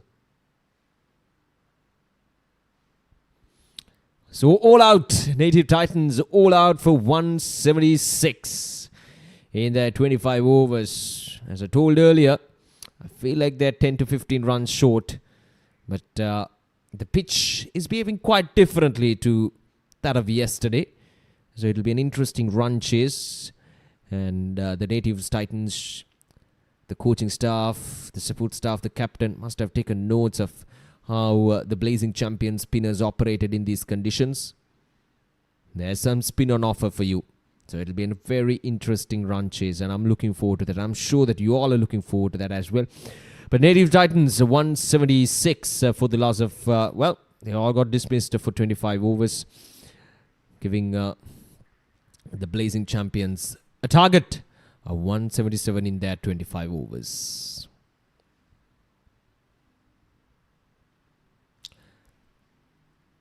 Right, so looking into the batting card, it was Joel Pinto, the standout performer with the bat in hand for the Natives Thunders, 45 over 49. And then Nisky Ahmed scoring 38 off 17. He was quite outstanding. It was almost like he was batting on a separate pitch. So Natives Thunders, at the end of their 25 overs, makes it to 176 with 9 extras. The bowling, the spinners, as usual, taking the centre stage. Ashwin Asir, 3 wickets for 21. Ashan Rukmal was quite outstanding. He was the only bowler to bowl 5 overs, and he picked up a couple of wickets for 23. And Shamsul Munir, a couple of wickets for 26. So they restrict the opposition for 176 in 25 overs. Right, so let's have a look at the highlight package of these innings of the Native Thunders. 176 all out. Nisky Ahmed started off the proceedings so well with the bat in hand. Played some really good shots all around the park, especially through down the ground and through that covers region. He was quite outstanding, and he played some really good shots to get them to a blazing start, scoring in excess of 10 runs per over for the first 3 to 4 overs until his dismissal, which was very unfortunate for the Native Thunders, because they were going on well in the first few overs. This was another indication of what he achieved out there in the middle. Played all over the ground, played some really good shots. Then came the left armour, and that's where the things started to, change, elapse a bit for the Native Thunders with the introduction of spinners. A good combination of left armour and a right armour did the trick for the opposition, for the Blazing Champions. The 2 spinners took the centre stage right after that and started picking up wickets one after another. This was a very simple mistake there by the bowler, and then of course soft dismissals. The pitch really behaved different to what we saw from yesterday. There were a couple of fumbles in the field as well. The ball did turn a bit, but not enough. I mean, enough as in not that much of grip of the surface, but it was considerable spin compared to that of yesterday, and the spinners really took advantage of that. They took the benefit out of it. That was these were very simple dismissal. You cannot really put the blame on the spin because it's just that the execution was not up to the standards there from the batters. There we go, just gifting away their wickets at the middle part of those overs. Few shots here and there took them to 176, but as I mentioned earlier, I feel like they're 10 to 15 or maybe 20 runs short of what they could have achieved in this surface against the spin attack. So the spinners will have a big role to play when the native Thunders come onto the field as well. Good shots all over the park here and there from the batters themselves. Then came the power play overs, and the native Thunders couldn't really do much in those two power play overs, as a couple of wickets fell down and not much runs were scored as well. Right, so we'll take a short break, and after we come back from the other side, it'll be the Blazing Champions who will have to chase down a total of 177 when they come on to bat. So we'll take a short break, and we'll be back with the live telecast right here from the Thurston College grounds.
Right, so welcome back to the Thurston College grounds. It's a match of the day 2 of LSPL 2026. It's the Natives Titans taking on the Blazing Champions. And the Native Titans have batted first and they've made 177 in their 25 overs, giving a target of 178 for the Blazing Champions to chase down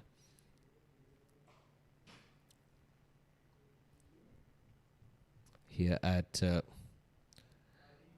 Thurston College grounds. Is the first match of the day 2 of the LSPL, the Lankashire Premier League 2026, right here at the Thurston College grounds. So it looks as if we're going to start off with pace with 2 slips in position. All right, this is interesting.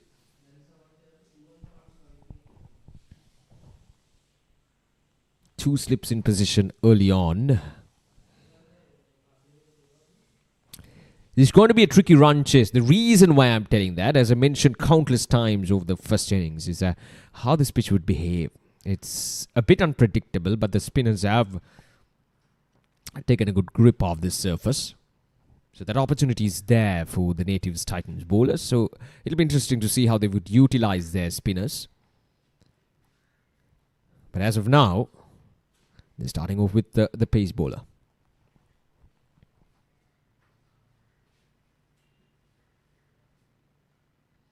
Right, so here we go. Ball number 1 of the run chase.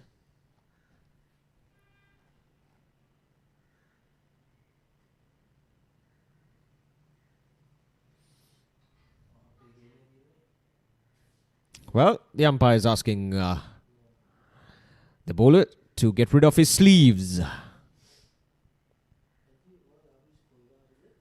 You cannot wear white sleeves when you're playing with the white ball. It just interrupts the batter's vision.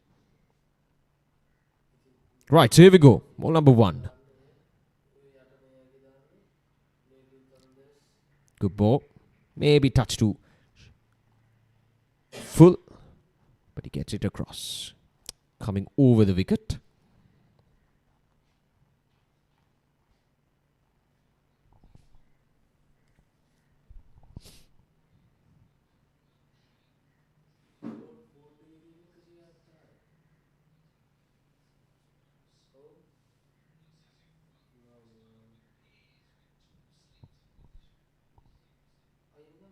There we go.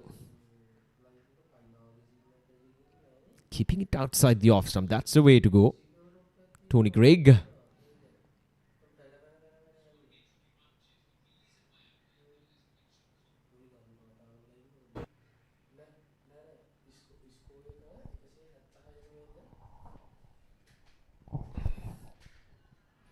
Yeah, probably just sliding down the leg side. Maybe height might be an issue as well.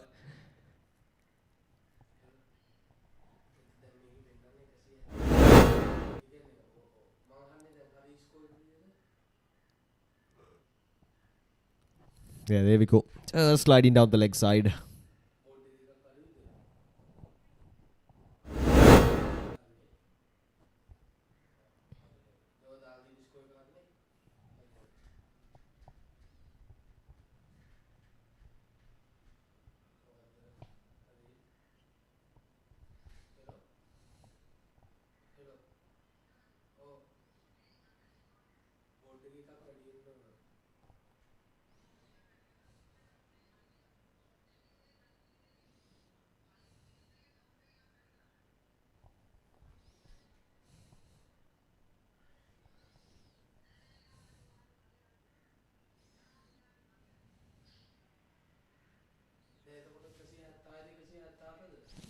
That's a good delivery. Oh, it's been given as wide.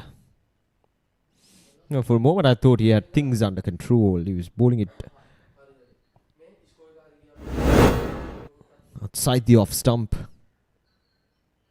That's tough on the bowler, I guess. Well, he was always moving away from the batter. There's no doubt about it.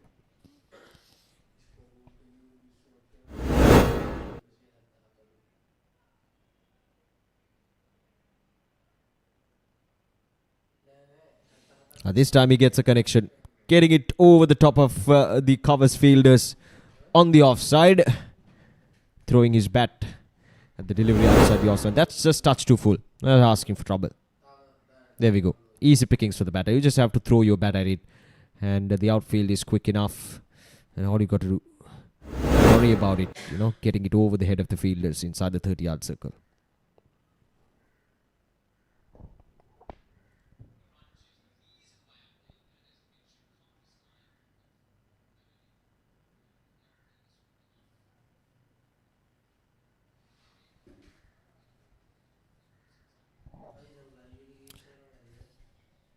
Right, so a dot delivery to finish things off. And it looks as if we got one more delivery as well from the over. As he bowled wide as well.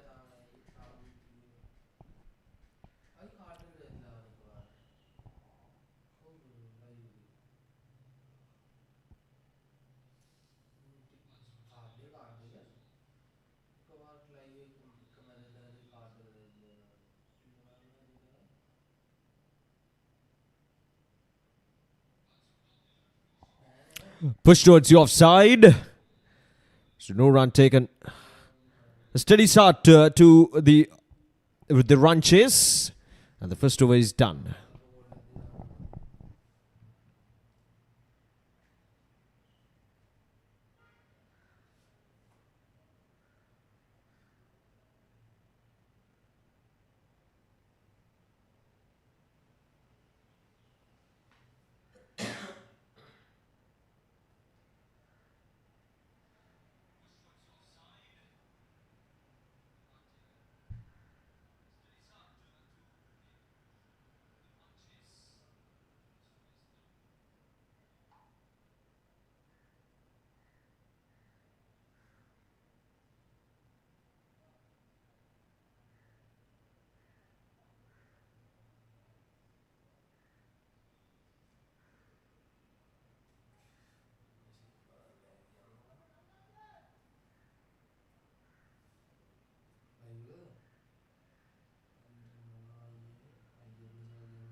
Right, so time for the second over. Oh, that's a good delivery. Newton, Ranjit Kumar. Again, see, the problem with the fast bowler like Newton, who's considerably short in stature, is that we've got to put that extra bit of force to hit the deck hard and get that ball to reach to the chest level of the batter. Because if you have the height, then you don't have to put much effort into your bowling to get that ball to bounce off the surface and to reach to that, the chest level. But in this case of Newton, you got to go for that extra mile to hit the deck hard and get the ball to reach that chest level of the batter, just like he did in the first ball of the over. And that is good to see.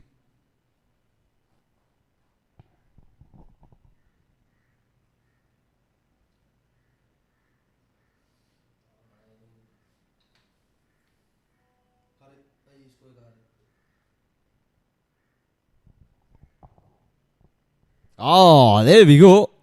Forget about the chest level. That has certainly beaten the batter. 1-1 for the over, says the umpire. Ranjit Kumar Newton. This is good fast bowling. I like this. A very simple action. A good rhythmic action as well. And he's attacking the batter.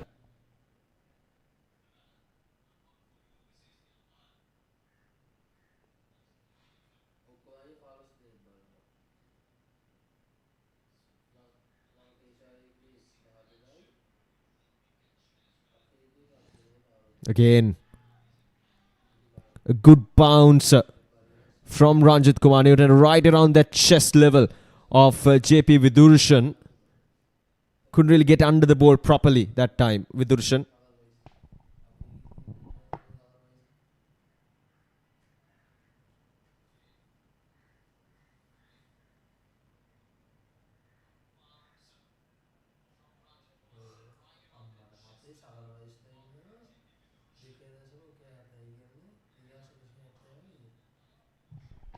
A slower delivery.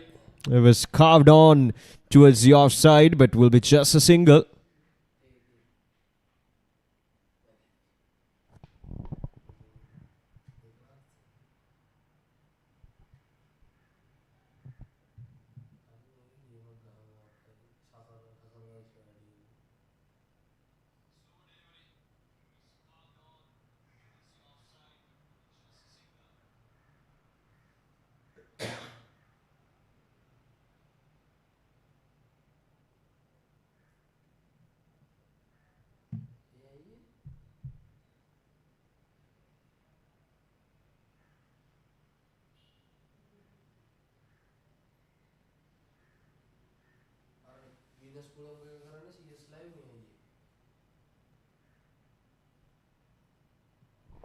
Ah, there we go. That's gone. Ranjit Kumar Newton. This is good display of fast bowling from him. And Danushka gets the sliders of the Knicks. And the wicketkeeper does the rest. Once again, hitting the deck hard. And look at that reach. Look at that carry through to the wicketkeeper. He's putting in that extra mile. He's hitting the deck hard. And again, very tight line and length as well. And I like this from Ranjit Kumar. And he gets the reward. And he deserves a wicket as well. So 2 overs done. Now the blazing champions. Dhanush Suraveer is gone for 4. It's 6 for the loss of 1 wicket.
Right, so Tony Greig to continue.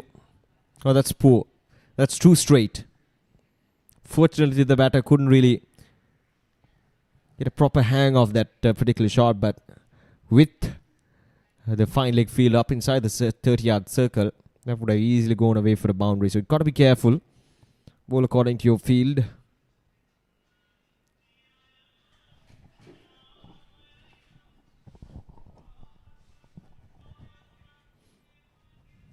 So now, third man and fine leg, both the fielders are down in the deep.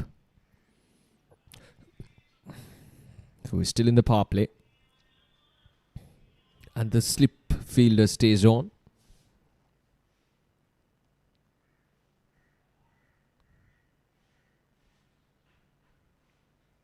Punched off the back foot nicely there.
There we go. The ball goes high up in there. And the bowler himself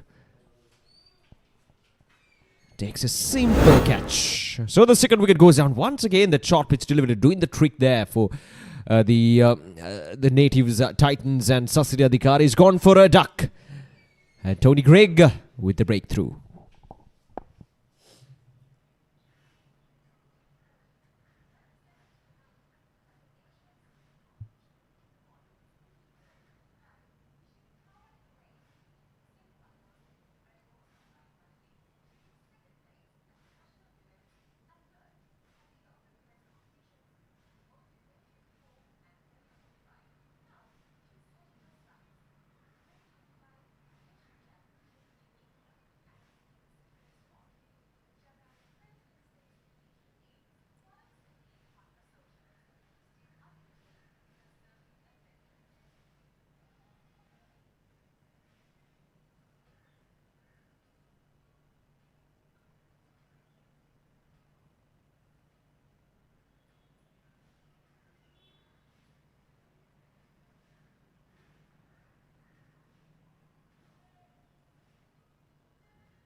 Oh, that's a brilliant strike. There we go. Need more of those. A boundary to start off the new over from Ranjit Kumar Newton. JP Vidurushan greets him with a boundary. There we go. Once again, that short pitch delivery, but this time Vidurushan was properly under the ball. That's the difference between that shot and the previous ones. Vidurushan was able to get under the ball properly.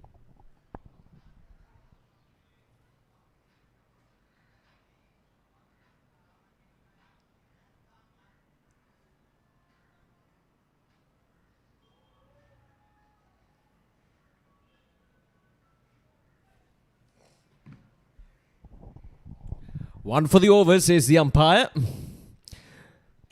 Yeah, I like this strategy, Newton. Now, for the first time in this tournament, we're seeing two fast bowlers troubling the batters.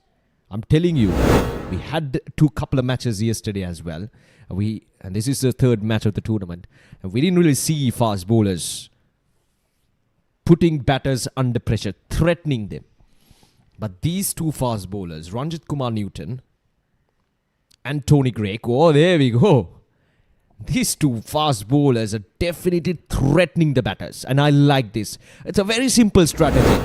Hitting the deck hard, getting that ball to reach above the waistline of the batter. And not allowing the batters to get under the ball properly.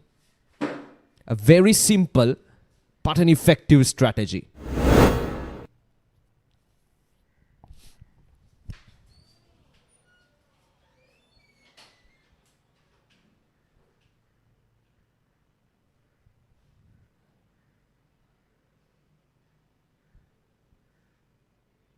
They're coming over the wicket,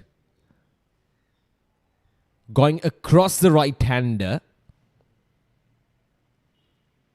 and all upside so far from Ranjit Kumar Newton.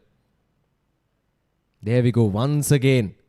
It's that angle that time that completely deceived the batter. Going across and a good carry through to the wicket keeper. That's the most interesting thing, because the fast bowlers didn't really get that much of assistance from the surface, and I still believe that there's, compared to what is being offered for the spinners, there's nothing much for the fast bowlers. But it's just that these two fast bowlers are being proactive. They're hitting the deck hard.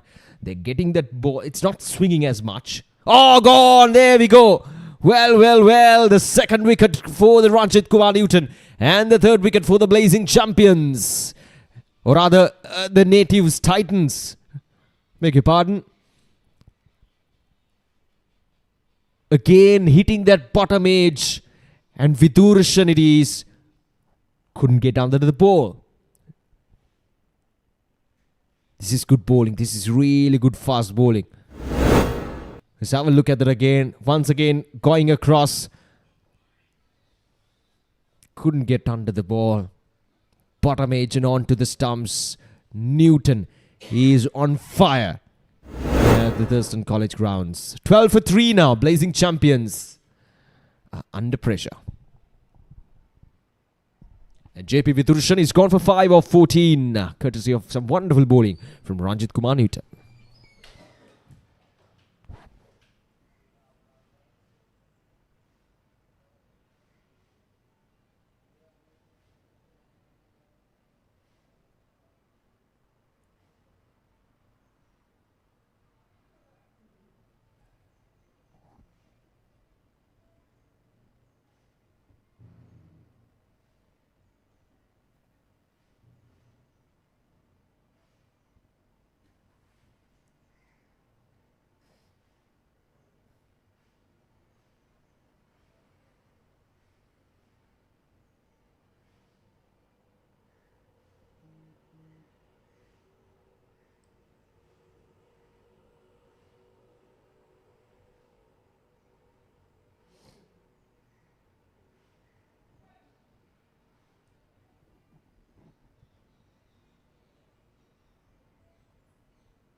Probably just sliding out leg side. This is good bowling from Ranjit Kumar Newton.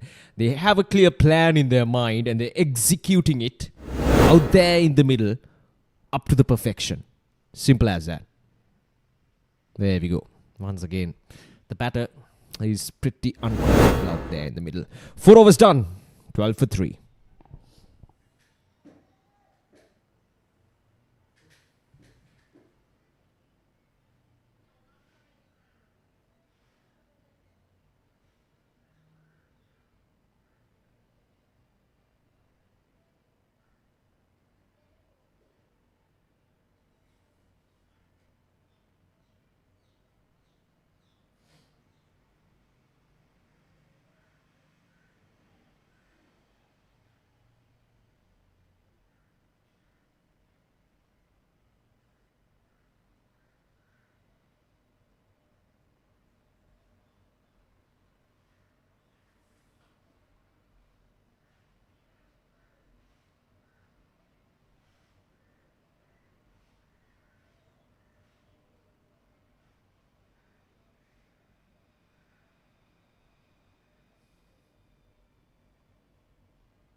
Played on the up and it's gone all the way for a boundary.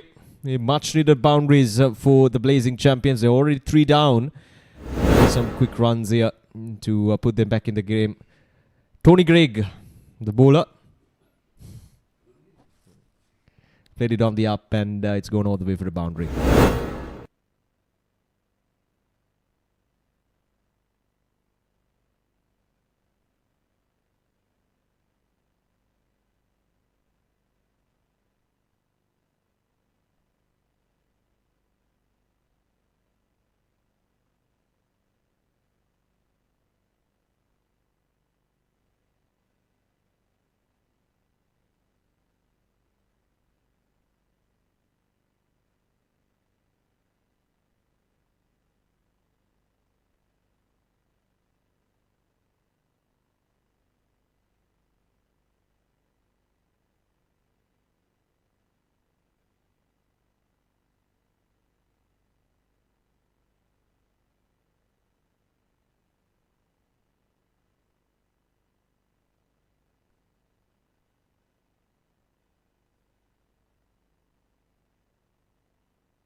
Once again, neatly bowled, very tight, just outside the off stump. Both the fast bowlers from the 2 ends have done a good job here. They've picked up 3 early wickets. They put the pressure right on the opposition right from the set go, which is the right thing to do when you're defending a total like 177 on a surface like this. You put the early pressure on. We're still in the power play, got a couple more deliveries. There we go. It's a pace of Tony Greig that seems to be troubling Rajendran at the moment. Not very comfortable out there in the middle.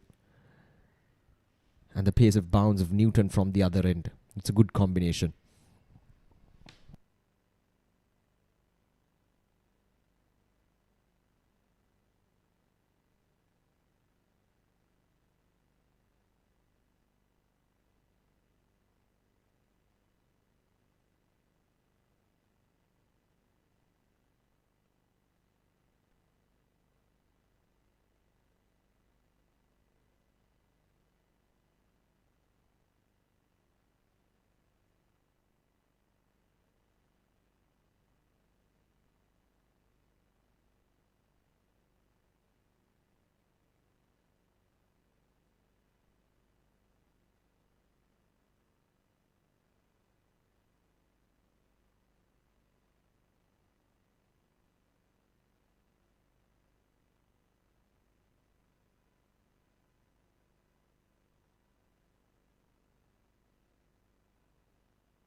This is really good from Newton. He's been dealing with those bounces really well and really putting the pressure on these batters. And there's nothing much these two batters can do at the moment. This is good quality fast bowling. Here we go once again. A well-directed bouncer. Brilliant. This is brilliant.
Well, that's gone up in there.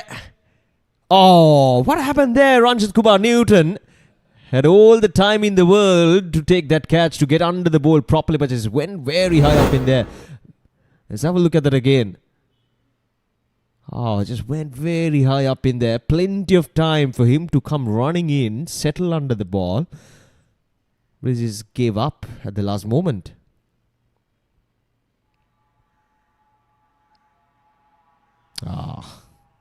Didn't really judge it properly. That's unfortunate.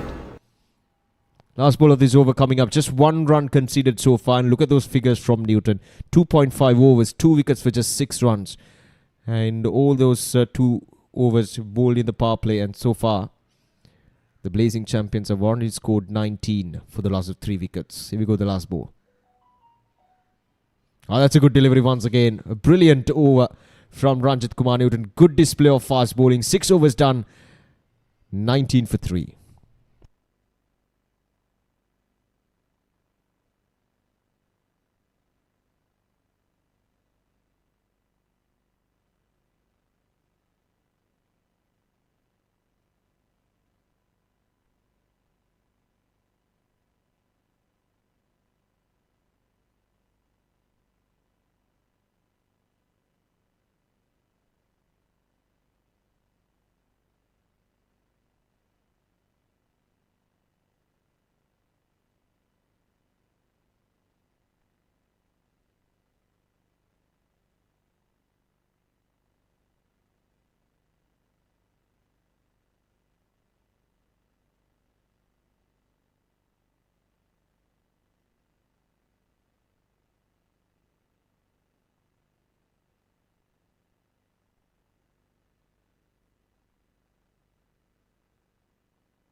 Right, so 6 overs done, 19 for 3. And for the first time, we're seeing a spinner, Irshad Umar. Well, normally in the rest of the matches, when the spinner comes in, that's where the excitement starts. That's where the fielding side starts to, take control of the match. But now, the scenario is quite different. The fast bowlers have done a tremendous job. 19 runs conceded in just 6 overs and picked up 3 wickets as well. So the job is done on the part of the fast bowlers. And now it's up to the spinners to carry through the momentum to the next 10 to 15 overs. This is not good batting from Ashwin Nasri. He's not in control. Not the most confident batter. Not the most technically sound batter as well. If that is too harsh to say, but then he's trying to play it on the back foot. A quick single. And he gets a single as well. So the current run rate just above 2.5 4.5 runs per over, and they need 159 more runs. Looks so far away at this stage. Seems far-fetched at this stage.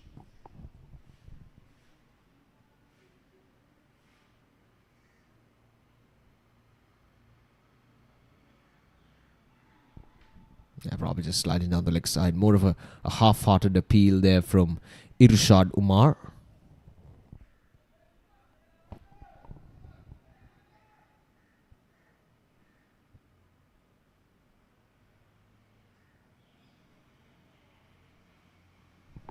Oh, there we go. Look at that sharp turn from Irshad Umar. And he saved it up for the last delivery. 7 overs done, 20 for 3.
Gone. 4th wicket goes down.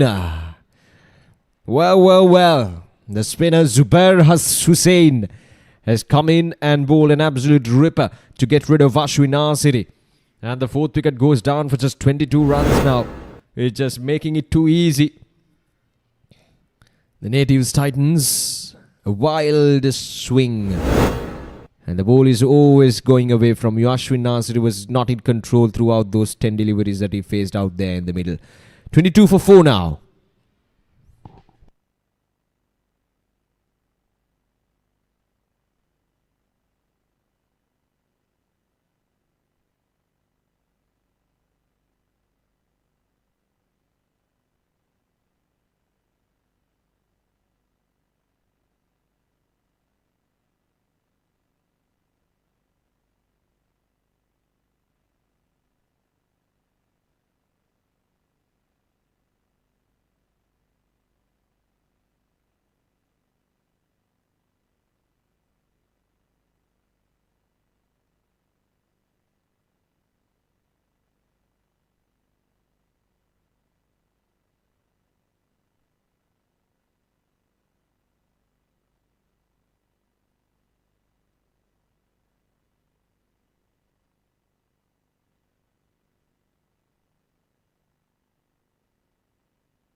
An eventful over comes to an end.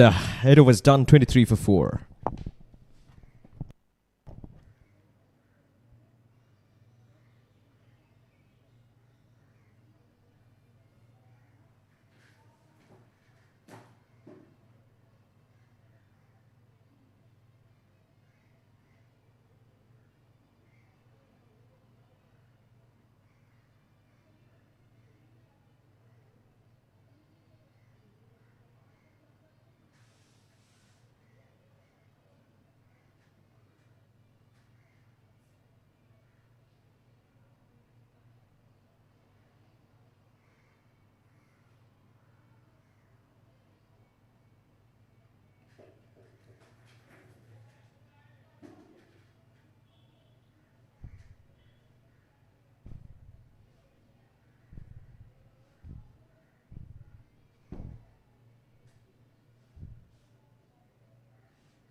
Well, another wicket goes down just like that.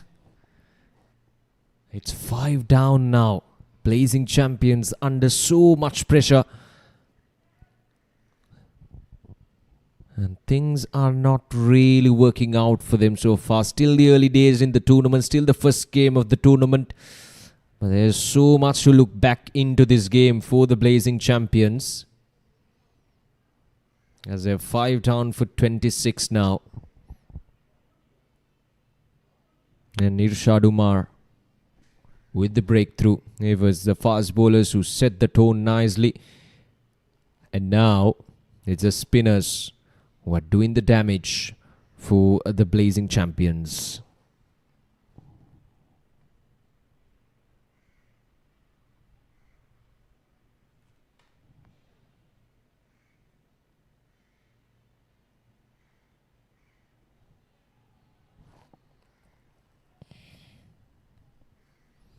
$152 more runs required, and already half the side back in the pavilion. We're into the 9th over, just 26 runs on the board. It cannot get any worse than this for the Blazing Champions. Goes high. This could go all the way for a maximum. Ah, yes. Rajendran. In fact, the first ball for the new batter. In fact, the second ball. And he gets it across right in his arc. And thank you very much, he says. It's gone all the way for a maximum. This is brilliant.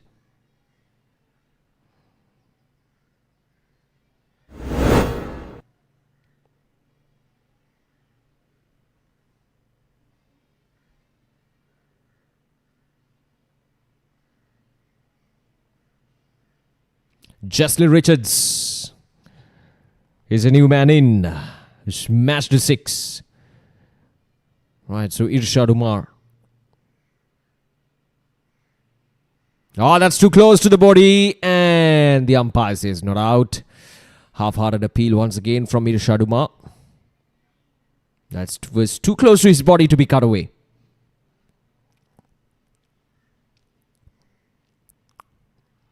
This time, and still the umpire thinks that it's going across, missing the leg.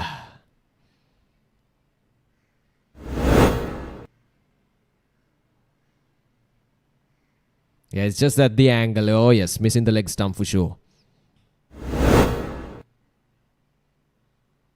This is so much pressure on the Blazing Champions. 32 for 5. And the spinners bowling well on this surface. Just puts a salt on the wound for the Blazing Champions. Or a quick single. Got to hurry. And he's safe.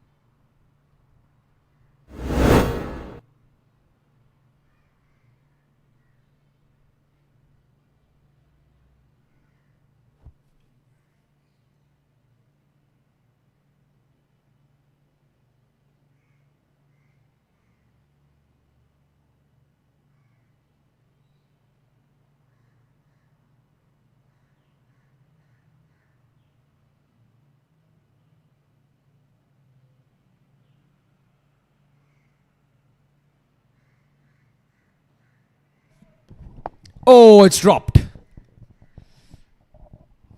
Well. The fielding has been quite good from the Natives Titans. They've been putting the pressure on. But this time, yes. Zero chance going down. And that's the end of the over as well. 10 overs done. 35 for 5.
That's a good shot, a good looking shot, and it's gone all the way for another maximum.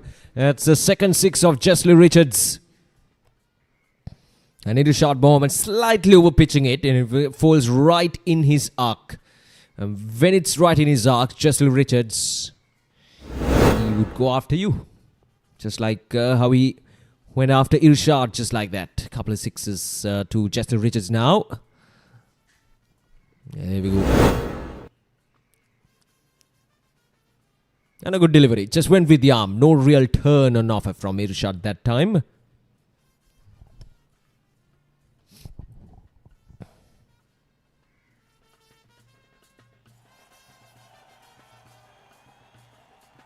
And again, this could be another 6. Yes, it is.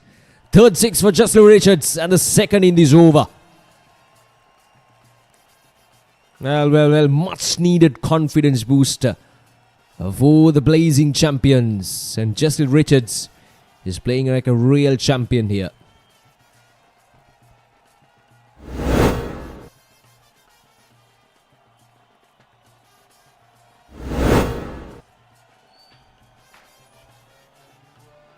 Well. I don't think it reached the boundary. That was a good save from the fielder down in the deep. And that's an excellent over for the Blazing Champions. 11 overs done. 54 for the loss of 5 wickets.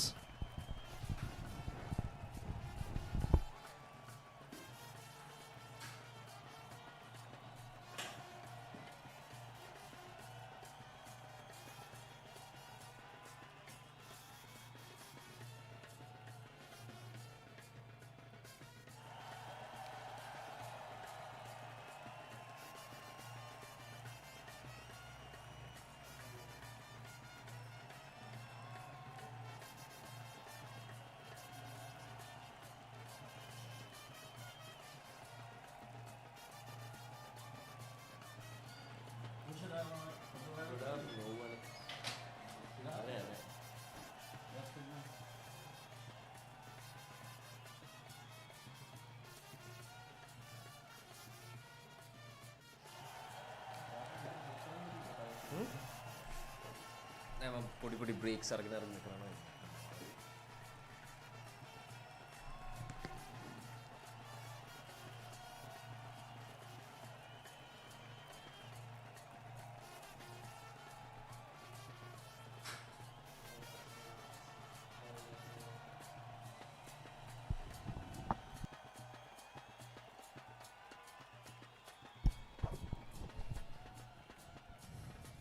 Right, so an off spinner comes into ball. The 12th over. Just Richards. He's on a mission. 20 off 7. He's been striking the ball well. 20 off 7. 3 sixes to his name already.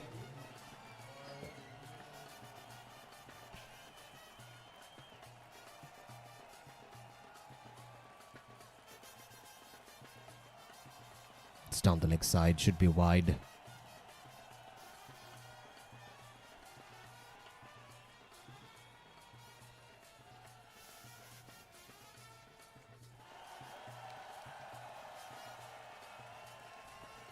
Bit of a risky shot there from Jesley.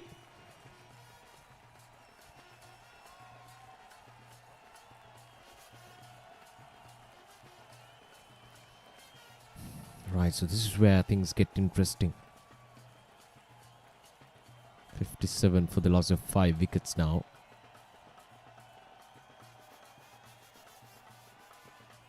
Good dot delivery.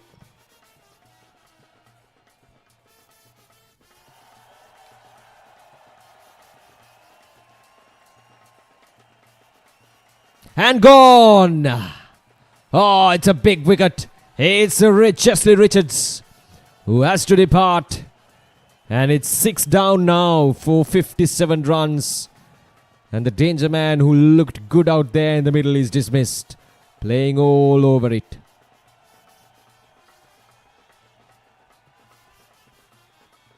And the umpire calls in for a drinks break as well with that dismissal. 54. Or rather 57 for the loss of 6 wickets at the moment. There we go. Sharp turn inwards. And Chesley Richards just playing well too early. And a big wicket for the Natives Titans. 57 for 6 now.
And again, soon after the drinks break,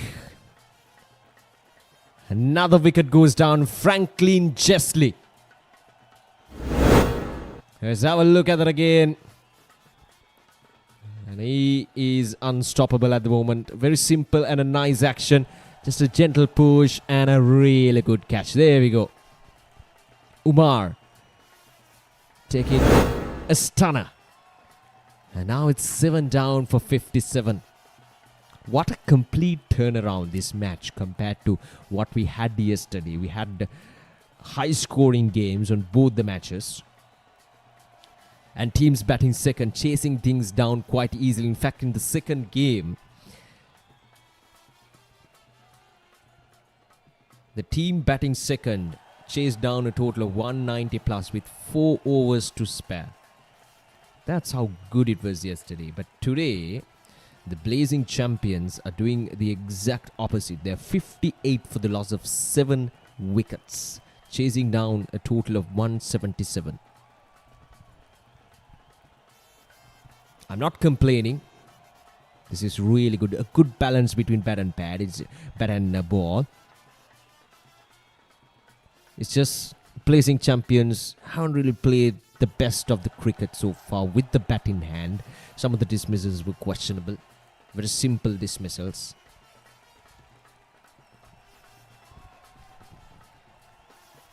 And it feels like that they haven't had the best of the game time out there in the middle coming into this tournament. So that could be one of the reasons. Blazing Champions, because once you go out to the middle, it's a whole different ball game. And from what I have seen, from how some of the batters batted on this surface, it just begs the question whether they had enough game time leading up to this tournament. Could be practice matches, could be friendly matches. I can sense the inexperience of this Blazing Champions lineup when we walk out to the middle. The way they cope up with this bowling of the Natives Titans, it just tells us the story.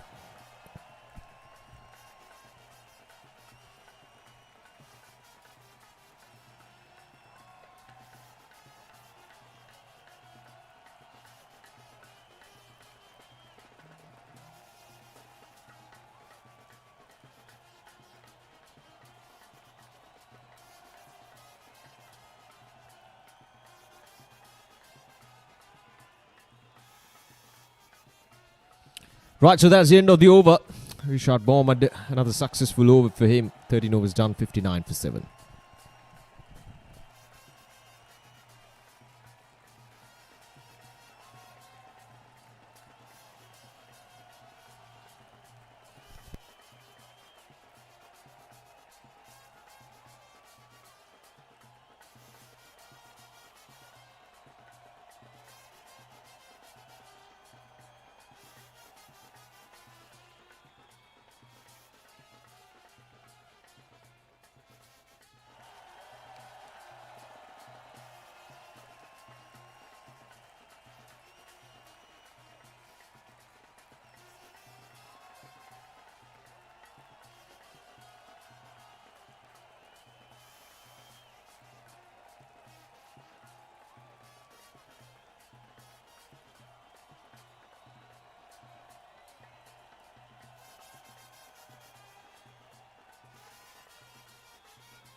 That's a good strike there, Tikshana.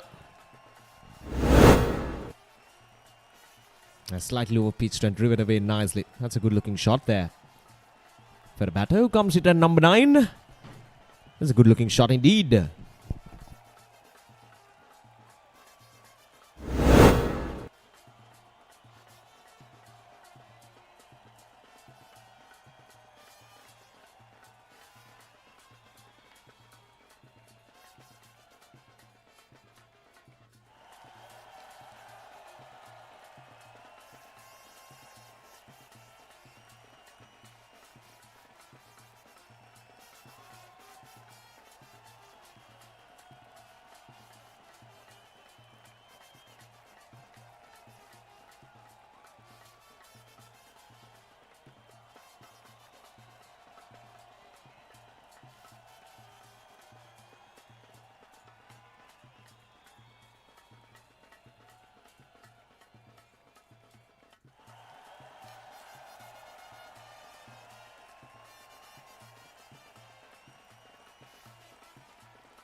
That's up in there. And that's safe over the head of the fielder. And might go all the way for a boundary as it does. So, boundaries in quick succession. That's a good sign for the Blazing Champions.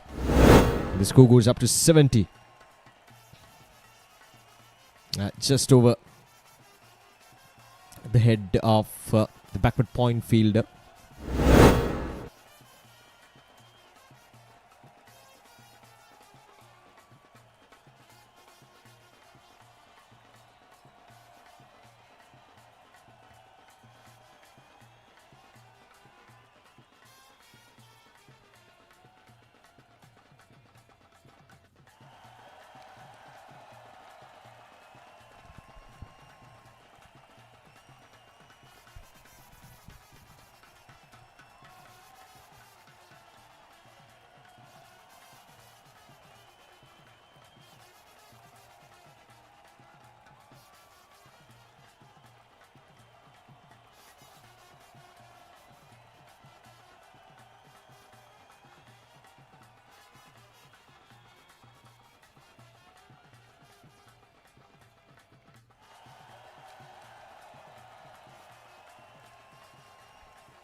Good delivery once again, Dimut Vijay.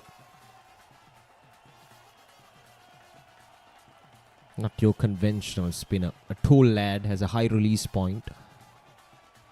Make some variations with his fingers if you focus clearly. Not the conventional off spinner. Now this one just came back in towards Hasindu Prabodh. The last one went with the arm. And I'm sure he can send the ball the other way as well.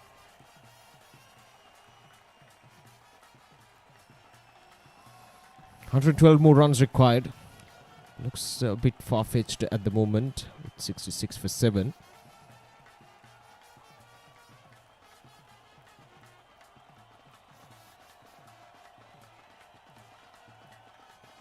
That's neatly done. Towards the covers for just a single.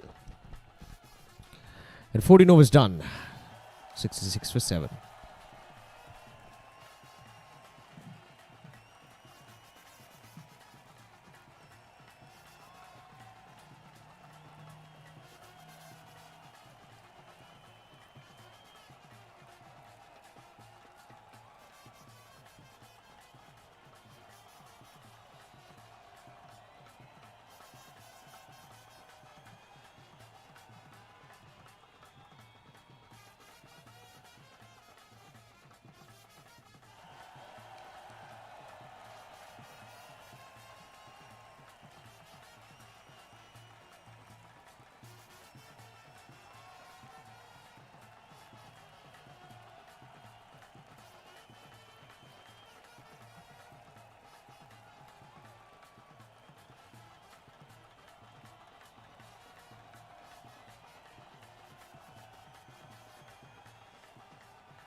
Right, so Shihan Jainuddin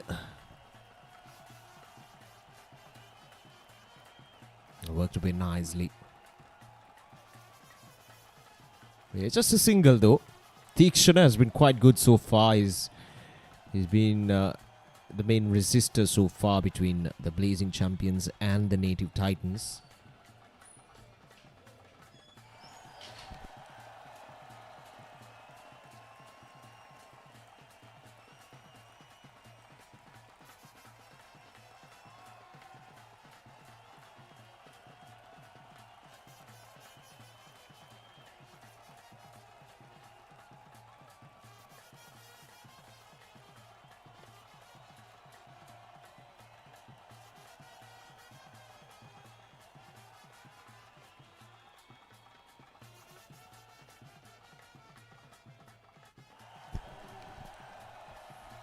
Worked a bit nicely.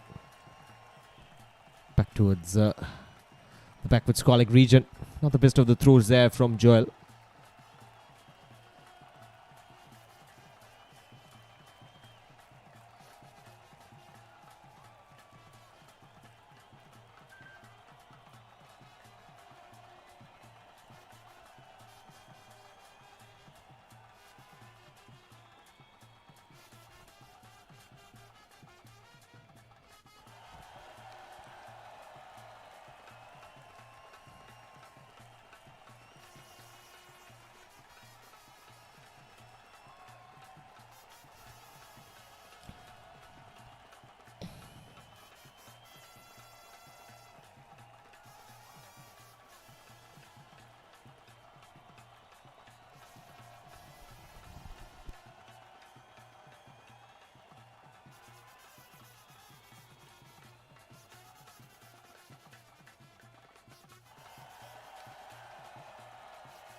No real turn there for Shihan. Just went with the arm.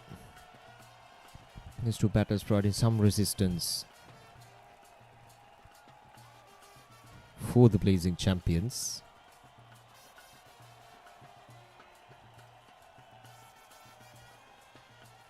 A reverse sweep coming in. And it's gone all the way for a boundary. A bit of innovation, a bit of cheekiness there from Hasindu. And it pays off well. It's gone all the way for a boundary. Much needed boundaries for the Blazing Champions. There's a bit of a concern there for the Natives. At the moment, they're already 7 down. They got the opposition at 7 down. But you cannot let things go easily. Natives Titans need to be sharp.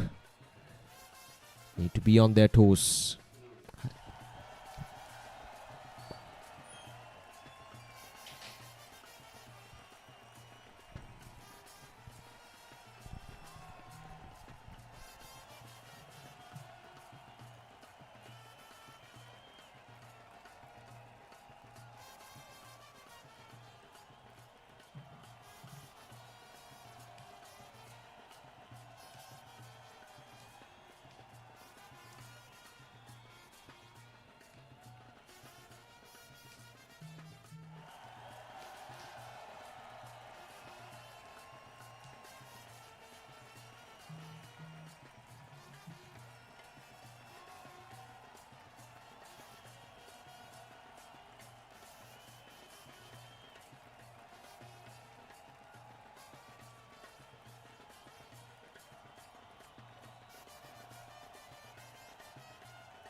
Well, the finger goes up. Zubair Hussain picks up his second wicket and it's 8 down now. Let's have a look at that again. There we go. That's plumb in front. And this time the finger goes up.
Right, so 89 for 8 now.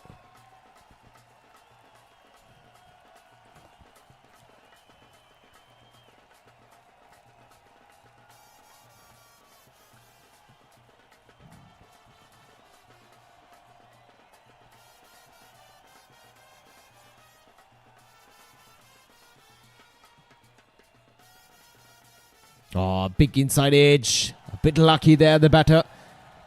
Might go all the way for a boundary. Oh, yes, it does. That's gone all the way for a boundary. And the score goes up to 96, if I'm not mistaken, for the loss of 8 wickets now.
Oh, yes. They take the power play.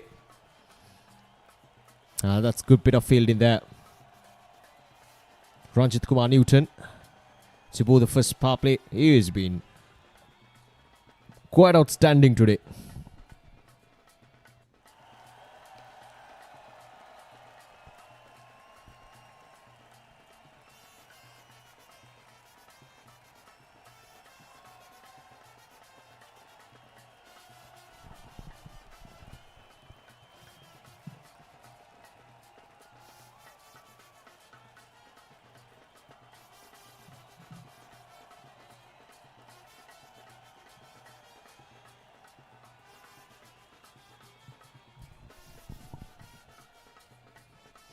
Oh, once again angled right into the batter.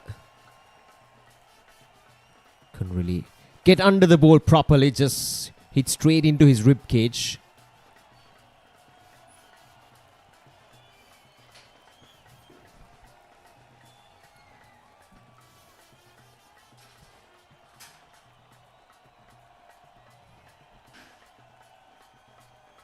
$89 for the loss of 8 wickets now. In fact, 97 for the loss of 8 wickets.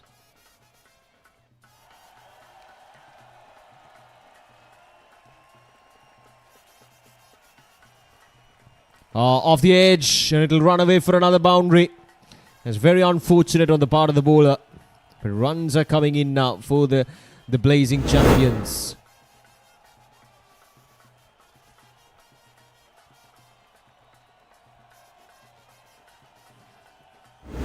Couple of bounces, and it goes all the way for a boundary.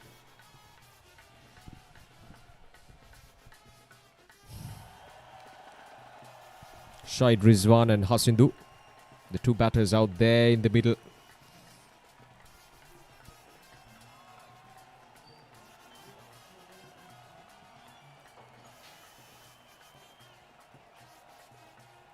Off the edge again. And it'll run away for a boundary. This is very, very unfortunate. The part of the bowler, Ranjit Kumar Newton, is bowling well. This time, just touch too full. Maybe a good length delivery, but it's just that hitting the bottom part of the bat and it runs away for a boundary.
Right, so 19 overs done. 108 for 8 now.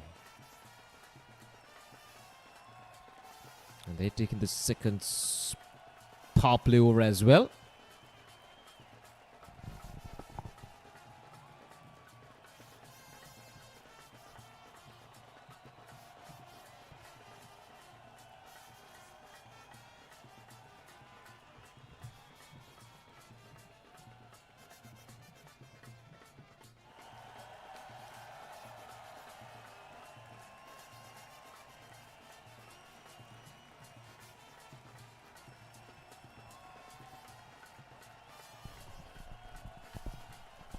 coming down the track.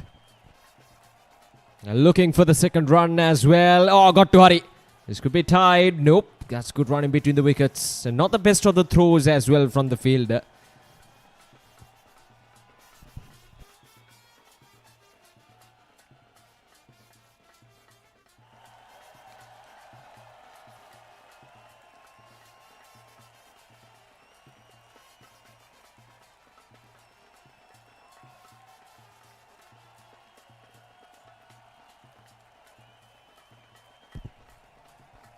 That's a 6. A much needed 6 there for the Blazing Champions. Oh, well. That's a bit of cheekiness, bit of smart execution there from the batter himself. And he gets another 6. So this is good for the Blazing Champions.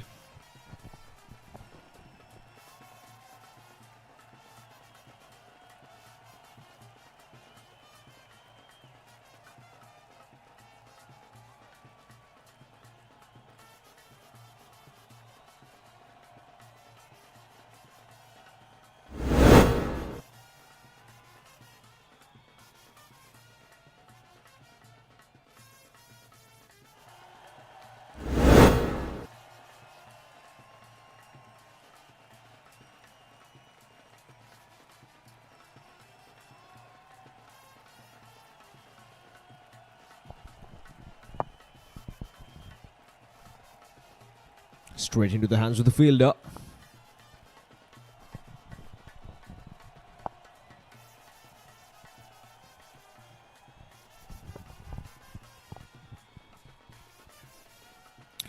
Right to 116 for the loss of 8 wickets.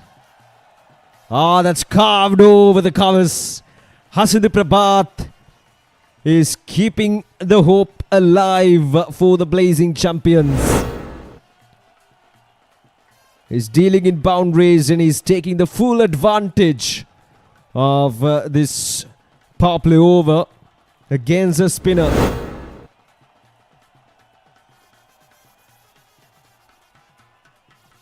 Now 120 for the loss of 8 wickets.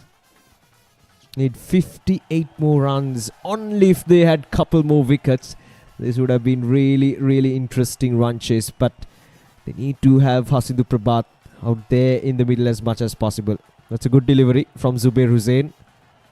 Keeping it tight right into the block. Oh, that's the end of the over as well. 20 overs done. 120 for 8.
Right, so there we go. That's the breakthrough that they've been looking for.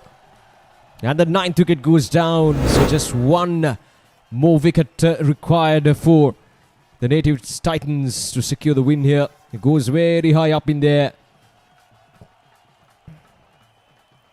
And he takes it. Not an easy one. Always not an easy one when it comes to, running backwards and judging the ball. Now goes high up in there. So he's done a good job here. Dimut Vijay Surya. Shahid Rizwan, he's gone for 8. The partnership is broken. And now just 1 wicket away from victory. The Natives Titans.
Right. So that's the end of the over. Irshad Umar wrapping things up. His third over, 122 for the loss of 9 wickets now at the end of over number 21.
Right, so 122 for the loss of 9 wickets.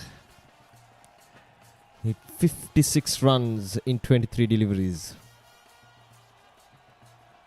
It's off the edge and it'll run away for a boundary.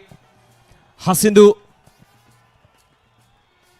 is getting those boundaries on time. Whether it's an edge, whether it's from the full phase of the bat, it doesn't matter. As long as you're getting those boundaries at this stage of the game.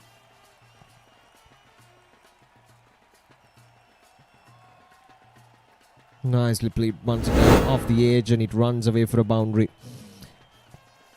In fact, it was Shamsul Munir, I beg your pardon, who just got off the mark. He gets another single. It's good cricket all round. 128 for 9. Just 1 wicket away from victory. The natives Titans. The pitch has behaved completely different to what we experienced yesterday.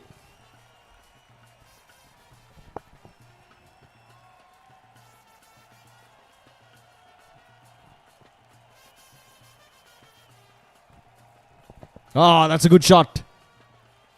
And that is... Oh, it's dropped.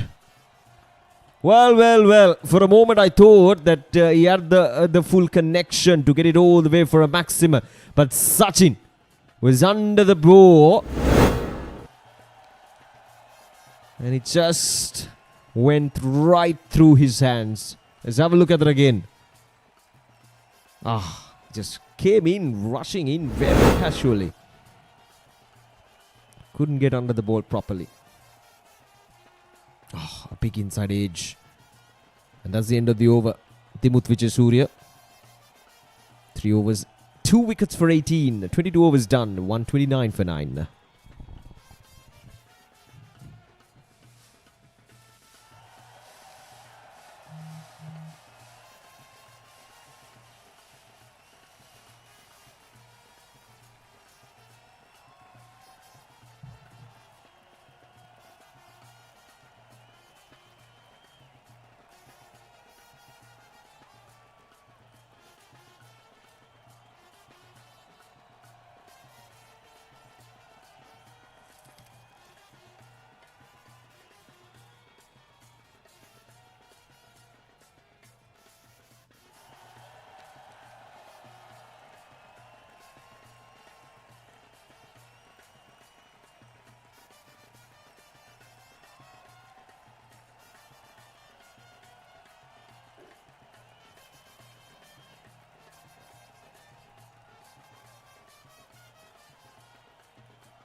Right, so that's it then. Blazing Champions all out for 130.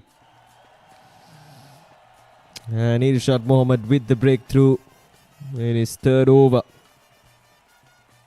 And it's been a convincing win for the Natives Titans. And for the first time in this tournament, we're seeing a side successfully defending a total.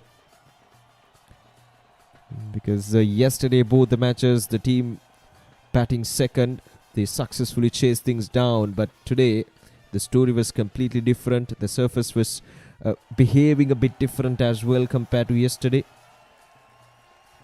The spinners had some assistance of the surface, and even the fast bowlers found it really good as well. Especially the Natives Titans, the two fast bowlers, Newton and Tony Greig, perfectly executed the power play overs for the Natives Titans. And I think that's one of the biggest reasons for their success in this match, because it's just that early momentum that the two fast bowlers set it up nicely with the ball in hand to put the opposition into the back foot. They picked up 3 wickets in the power play, gave away just 12 to 13 runs, and there's nothing much the batters from the Blazing Champions could do about that bowling. So overall, a wonderful performance there from the Natives Titans. They batted well, got off to a total of 177, and then with the ball in hand, they've done a good job here as well. So with the batting for the Blazing Champions, Hasindu Prabodh, the standout performer, 42 of 37, and a couple of batters, Teekshan Sehan and Jessley Richards, made it to 20s. But other than that, none of the batters got into the double figures. So in 22.2 overs, they've been restricted for 130 runs. So looking into the bowling performances, a couple of wickets each for Newton, and Dimut Vijay Surya bowled well. Zubair Hussain was quite outstanding. Tony Greig, although he picked up 1 wicket, he was quite outstanding as well. And the Native Titans winning the match by 47 runs. Right, so let's have a look at the highlights of this second innings of the Game 1 of Day 2 of LSPL 2026. The Blazing Champions, the two fast bowlers, really stood tall against their opposition. They set the standards. They really made sure that the opposition, the openers, the top order would struggle against their bowling, and that's exactly what they did. Few good shots here and there, but nothing really convincing, as well as some soft dismissals made the life even more hard for the Blazing Champions to chase things down here at Thurston College grounds. Some good shots from Richard Jessley especially. Played some really good shots all around the park. 3 sixes to his name, but then it was just not enough to guide the team to victory in their opening game of the Lankashire Premier League. Dimut Vijay Surya bowled well, really held the innings together with his spin bowling. Right arm off spinner did a really good job with the ball in hand. In fact, all the spinners really did a good job on a surface that kind of assisted them, especially in those middle overs. And they were assisted even more by the two fast bowlers up front as well. Yeah, some good shots, especially at the back end of the innings. Teekshana looked good. He was the main wall between the Blazing Champions and the Natives Titans. But unfortunately, it was just touch too much for him to guide his team towards a victory all by himself, as he was dismissed as well. In the power play overs, a couple of wickets fell down, but then runs started to come in as well. Few boundaries in the power overs. This was a innovative shot there from the batter Teekshan, if I'm not mistaken. Played some really good shots. Took the advantage of in that power overs. Some good catching there from the Natives Titans. They bowled well. They fielded well. Yes, there were a couple of drop chances and fumbles in the field.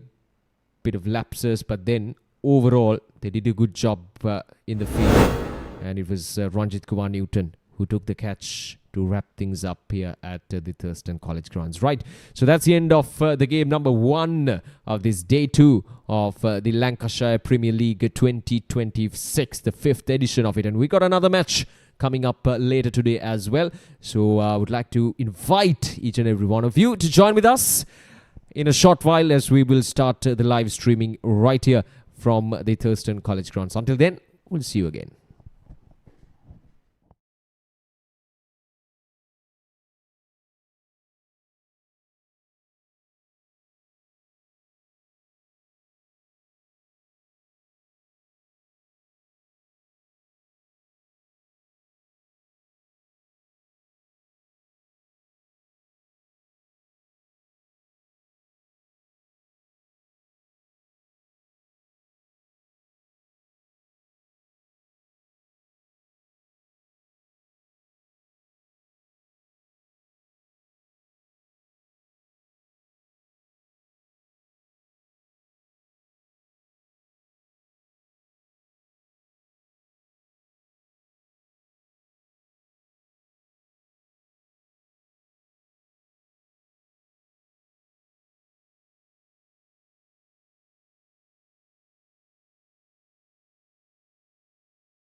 Right, so a very good afternoon to each and every one of you as we bring the live action of the second match of this day 2 of LSPL 2026. It's the Northern Falcons taking on the Eastern Thunders. Northern Falcons obviously had a good tournament last year as well. They'll be taking on the Eastern Thunders on the second day of the LSPL 2026. An absolute cracker of a match in the morning hours. It was a one-sided match, of course, but then a drastic difference to the pitch conditions, as I mentioned earlier as well.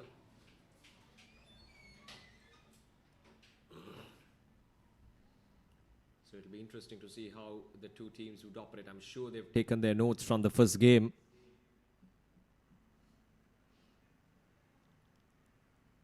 And Northern Falcons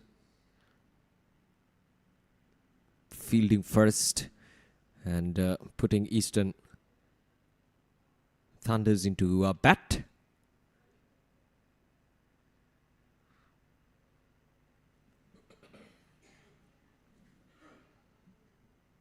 Right, so the final huddle before they walk out and take their fielding positions. It surely is going to be a cracking contest, this one, between the two sides. Obviously, it'll be interesting to see how the spinners would operate. And at the same time, we saw how good the fast bowling has been from the previous match, especially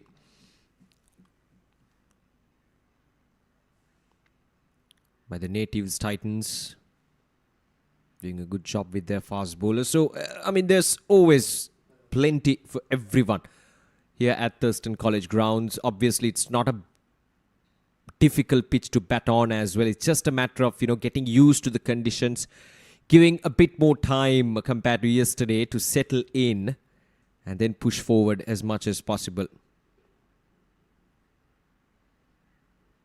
But you got to play smart cricket. That's what this pitch demands of you as a batter. You got to be smart. Slogging won't work against the spinners.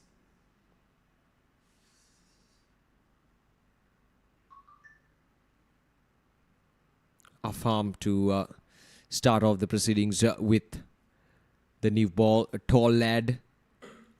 And if he can hit the deck hard, get that ball to have a good carry through to the wicket keeper, then it will be interesting up front.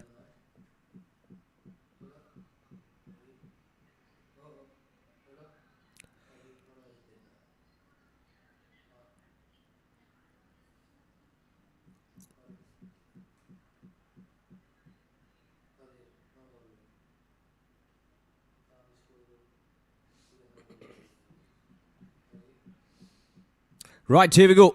The umpire says, let's play. And it's a ball one. The second game of this day 2 and overall the fourth game of this LSPL 2026. A good pace on offer there by the bowler farm. Getting it to go across the right-hander up front.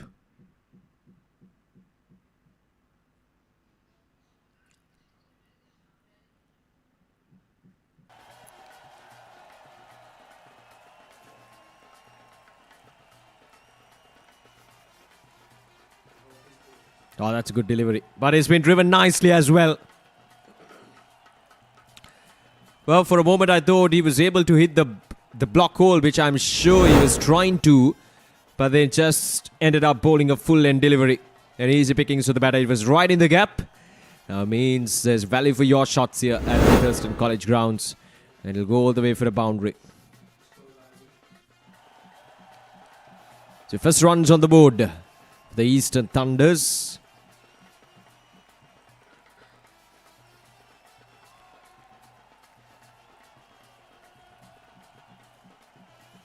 Trying to go for a quick single. Dasun. Anything on full. They're already given the indication that he would go after the bowling.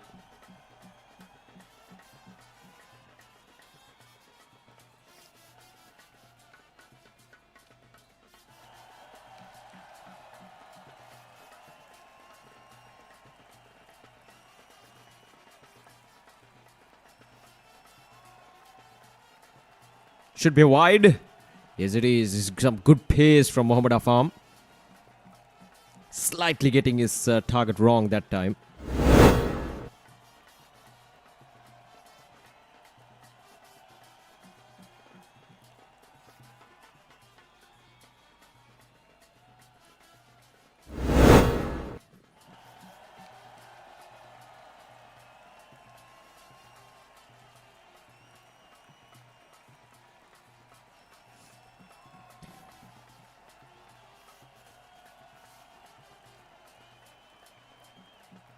Off the edge, will run down towards the deep third.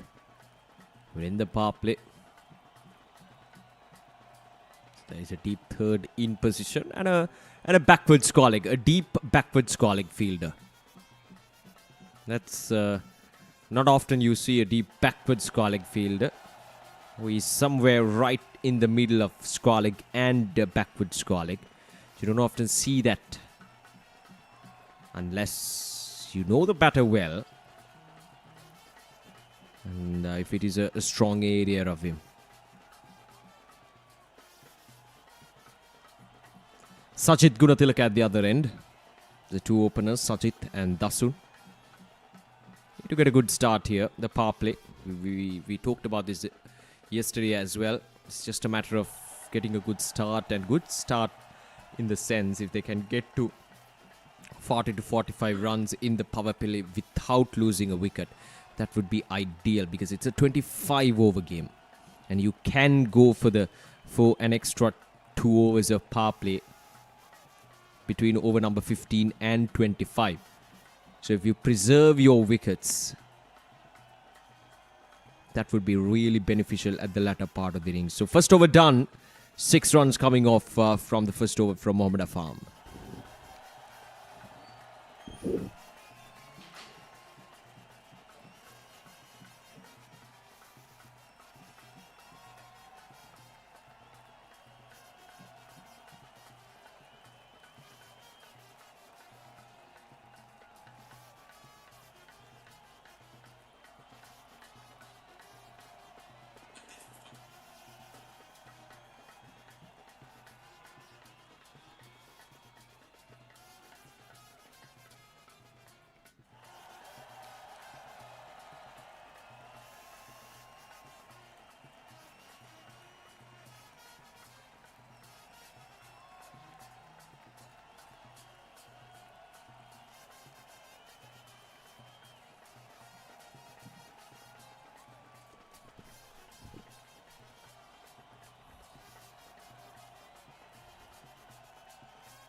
Eminem Ijaz starts off with a big outside edge. Very unlucky there.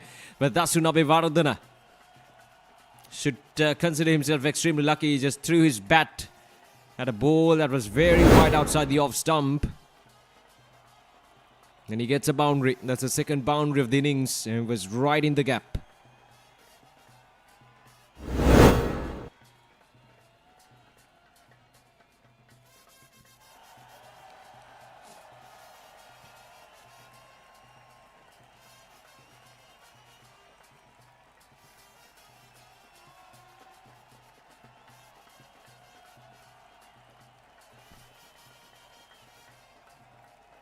Gentle medium pace from Eminem Ijaz. Quite the contrasting pace from the two ends from the Northern Falcons. Mohammad, who was operating from the other end, was express. And Eminem Ijaz, very gentle medium pace. The wicket keeper is standing up front as well. But do we have a change in the field? Right, so long on and long off, both in position. This is the two fielders outside the 30-yard now.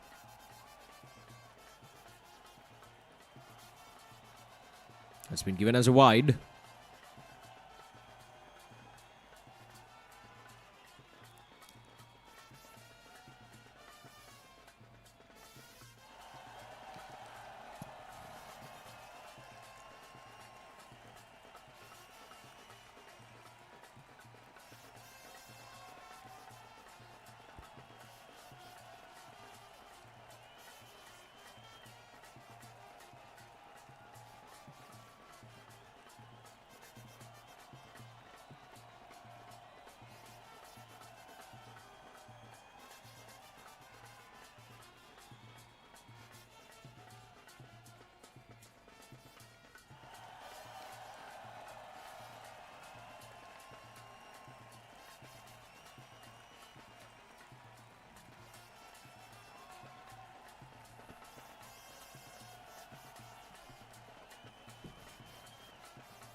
Cut away, but straight into the hands of the fielder again. Couldn't really find the gap there.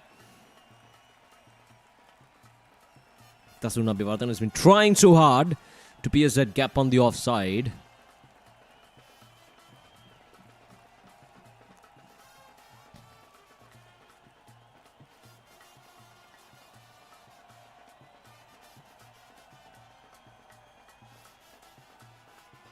And again, oh, just on the bounce, and it goes through the fielder, and it goes all the way for a boundary. That was struck hard there by the batter. But for a moment, I thought the fielder had things under control, but no, just an odd bounce right in front of him. There's always tougher ones, aren't they, when he's bouncing right in front. So 15 runs at the end of over number 2.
Punched off the back foot.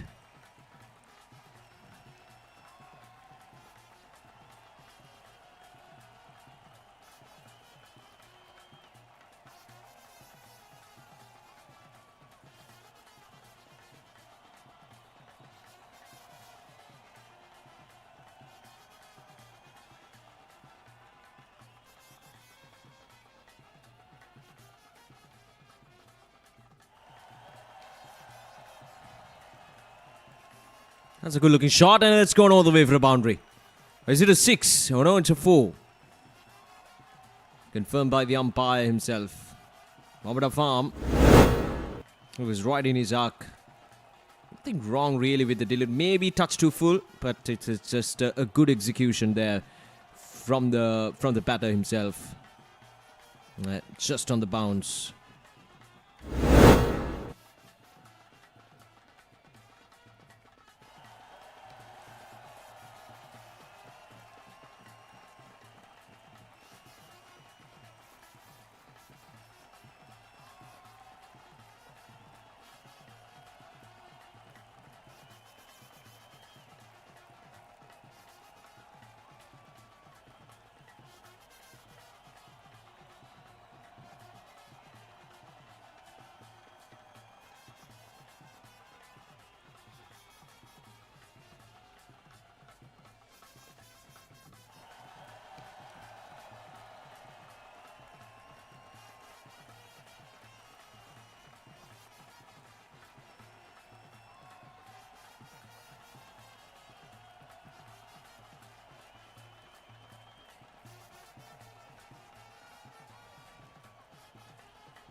Punched off the back foot again, but couldn't pierce the gap at the backward point region.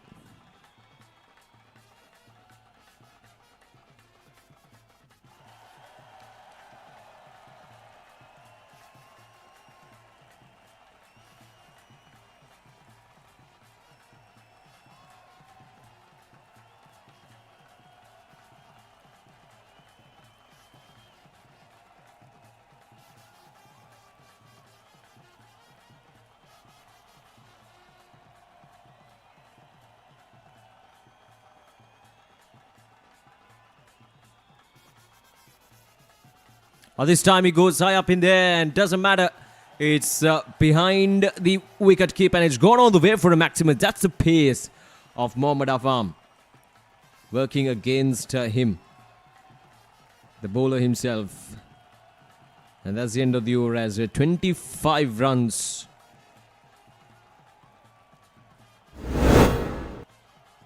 Let's have a look at it again. Here's a big top edge and it runs away for a boundary. 3 overs done, 25 without loss.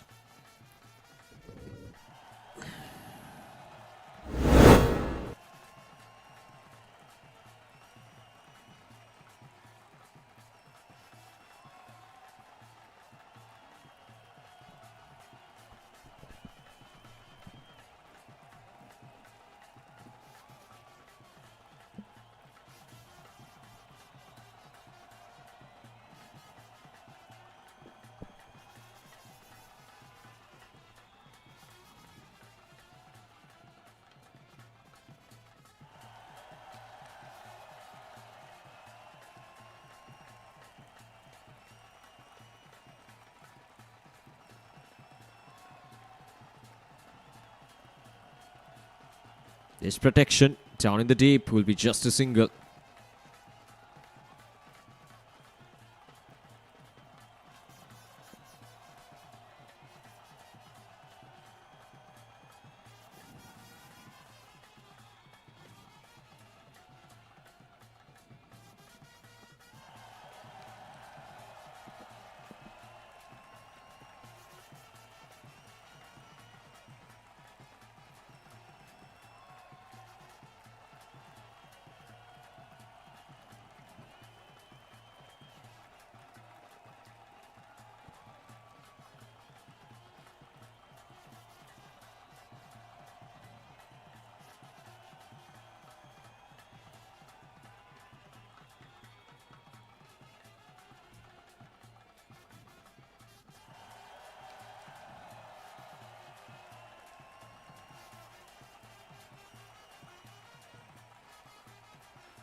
Down to its third man. Eminem Ijaz. Can't afford to give width. Simple as that. With the pace that he's bowling, gotta keep it straight. He's got protection down in the deep, so he can afford to bowl it straight. But he cannot afford to bowl it wide outside the off stump. Just like that. That's asking for trouble. He can easily put it away in the gap.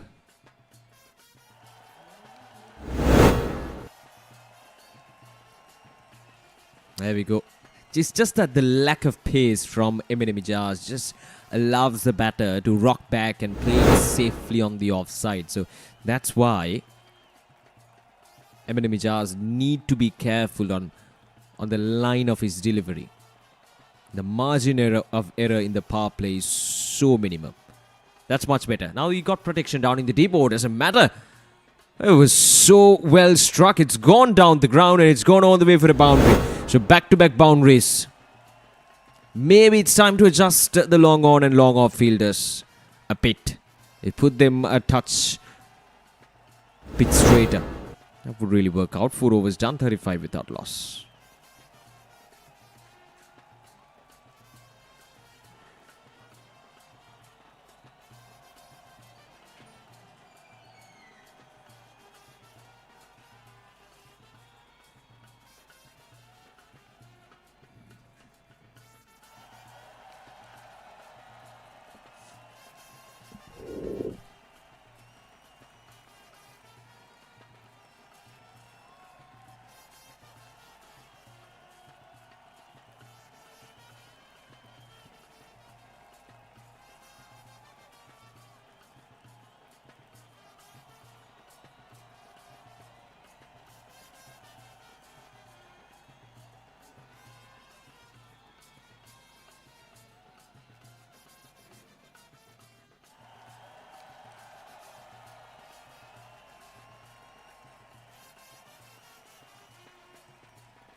Driven and driven to the perfection.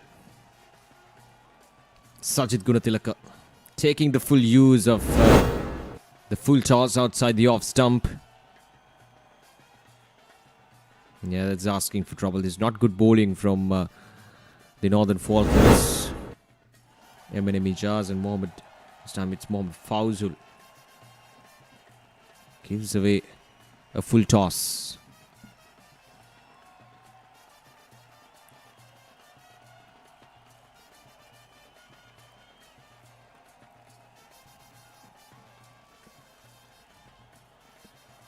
Yeah, probably just height might be an issue there.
Down the leg side, it'll be wide.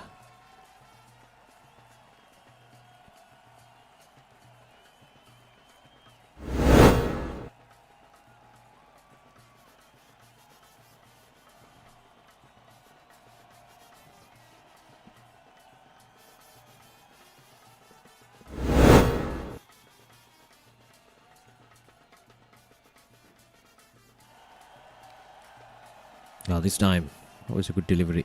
Just outside the off stump. That's good from Fawzul. That's the area where he should be bowling at.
That's a good shot.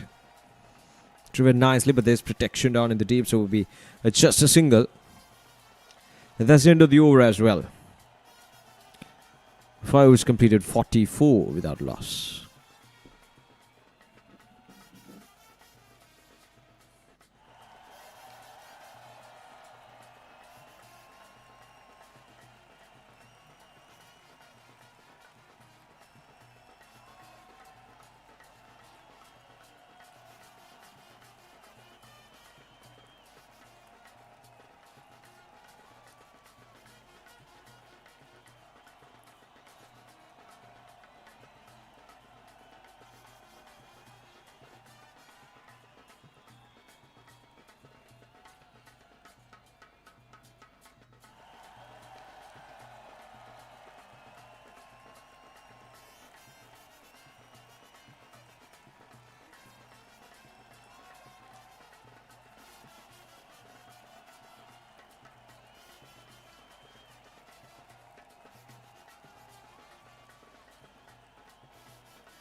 Eminem Jazz to continue. Punched off the back foot once again, but straight into the hands of the fielder.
Oh, this time he goes big. And it's gone all the way for a maximum. Dasun has certainly dispatched that out of the park. Again, just lack of pace, just allows him to swing his arm right through the arc. And he's been expensive, Eminem Jazz. 26 runs in 2.4 overs.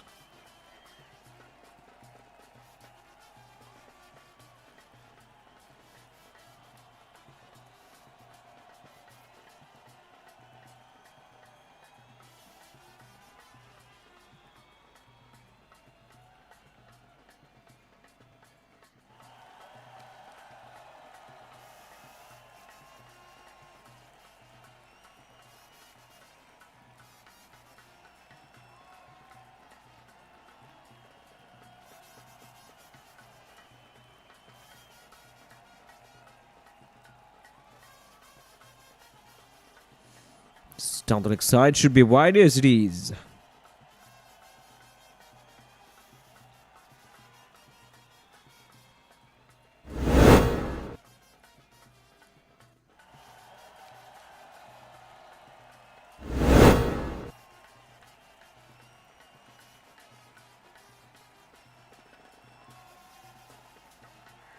That's another big shot.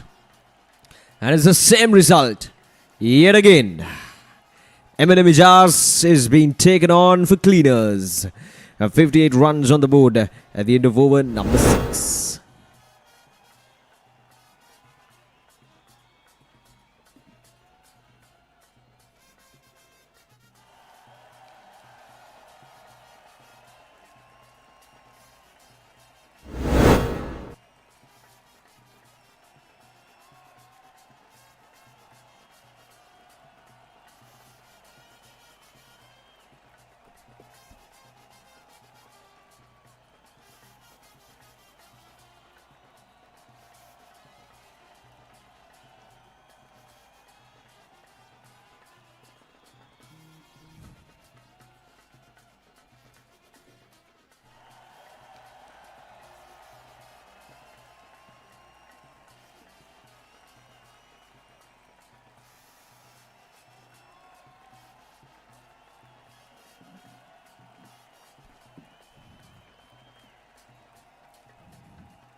That's good bounce there for Ruhaim.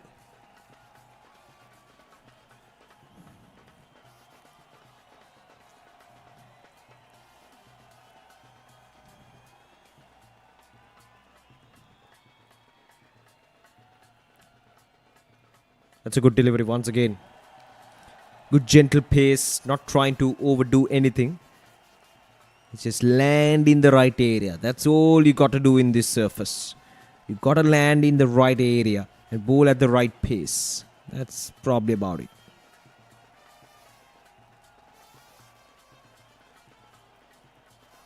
See, trying out something else. Got it entirely wrong that time. It's a wide. Just keep things simple. Still the early days of the game.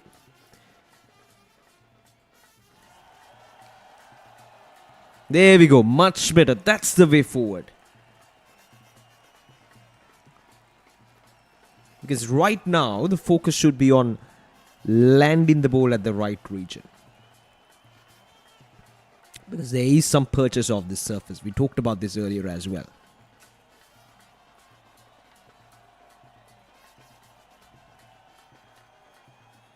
A left armer against a right-hander is always an interesting proposition.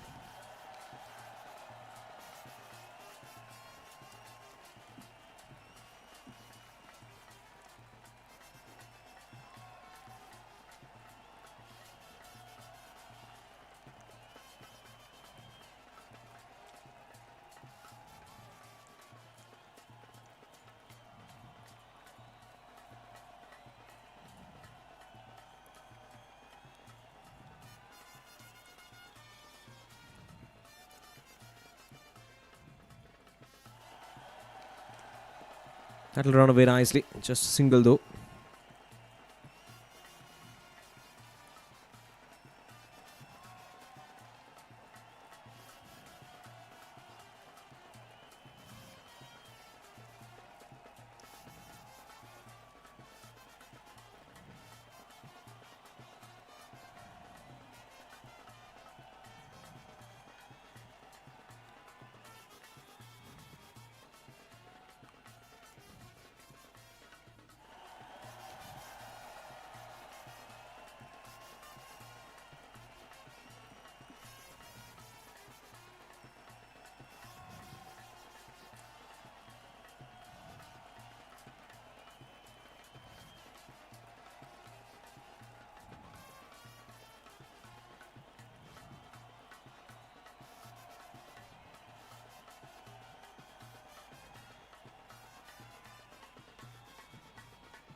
Right, so Nirumal Rajapaksa with the ball in hand. He was excited.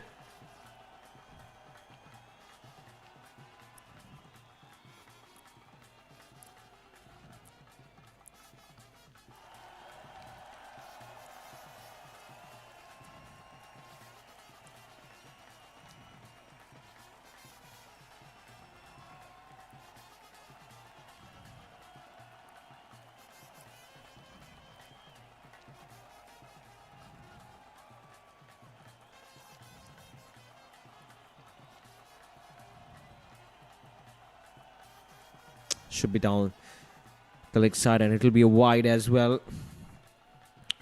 Nirumal Rajapaksa doesn't really look as if he's bowling with much control. Got to get things much under control here.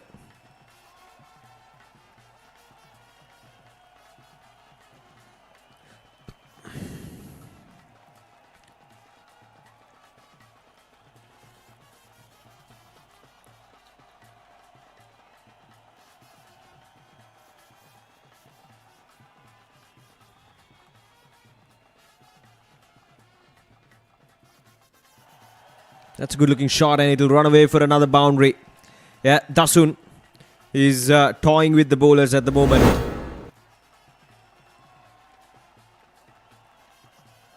There we go, cut away nicely.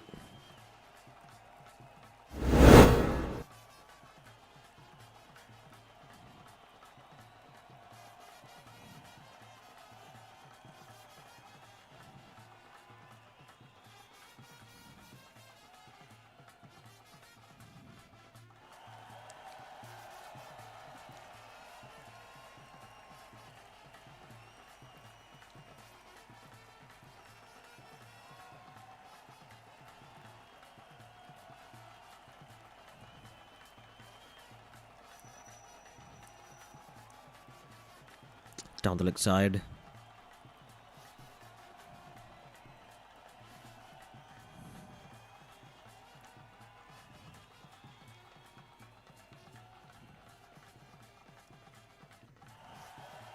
Oh, gone! The first wicket goes down and the off stump is uprooted. Nilmar Rajapaksa after bowling 3 wides in the over. In fact, the leg stump. Well, after bowling 3 wides, Nirmal Rajapaksa comes in, bowls 1 right into the batter, the right hander, and he goes and it uproots the leg stump.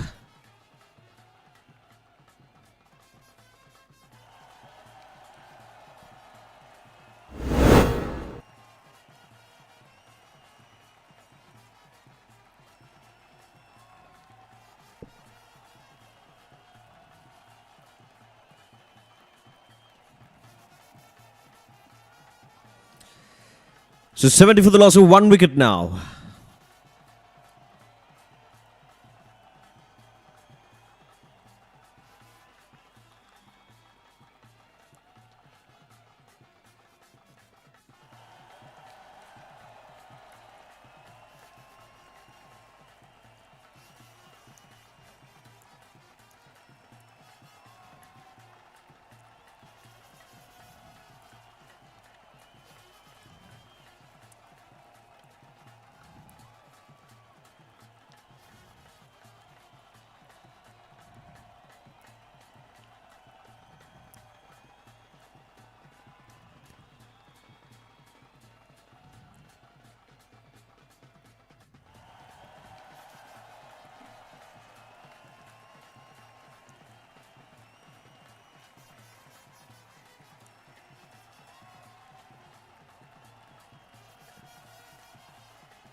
Driven on the offside.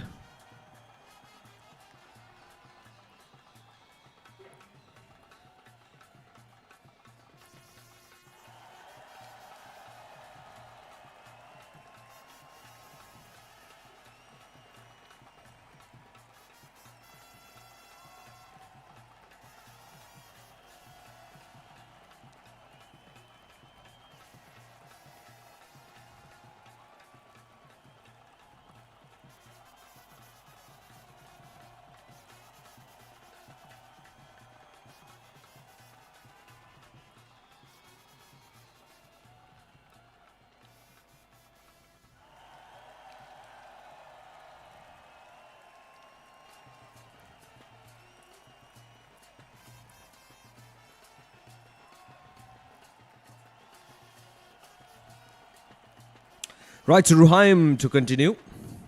To bowl the 9th over. First over went for 4 runs.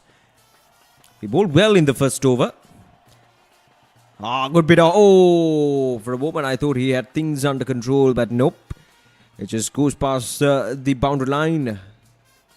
He starts off with a full toss and ends up costing him a boundary.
This time it's a really good shot there from Lahiru Sitpriya. And he's off the mark with a boundary.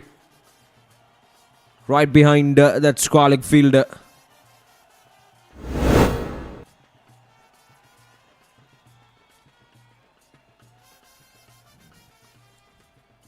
There we go. He was careful enough to play it away from the field as much as possible. And he gets a boundary. So 10 runs from this over from Izan Ruhaim.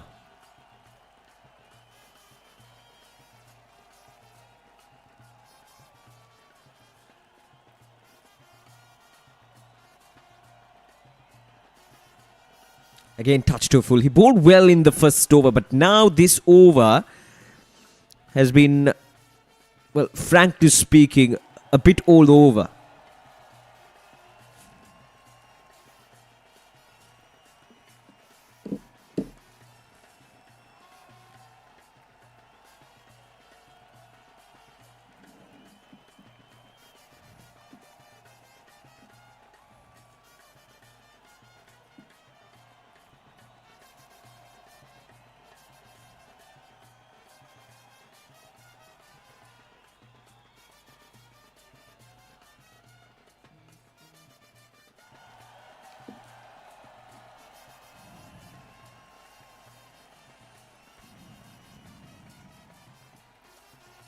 None overs done.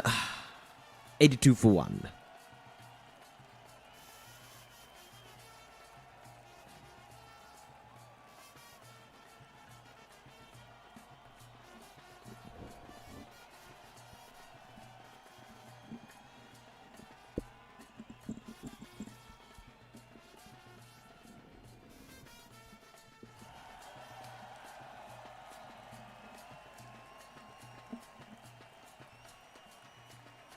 Asking the question. Oh, the finger goes up.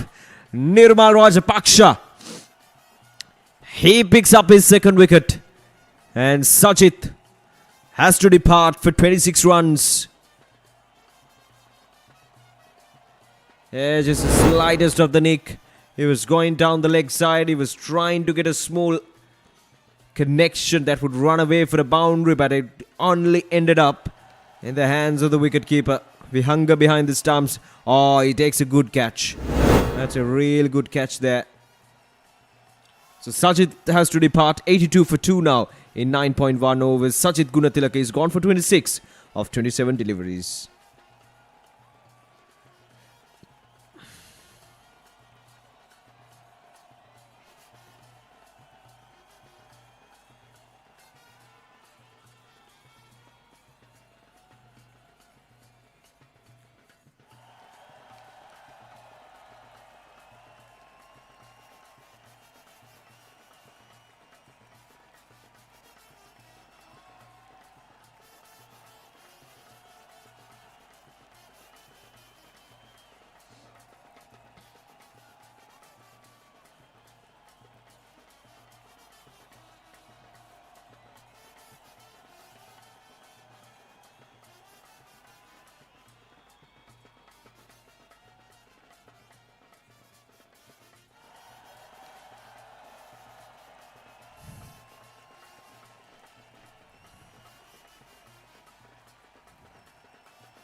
Clipped away. Couldn't get it past the fielder.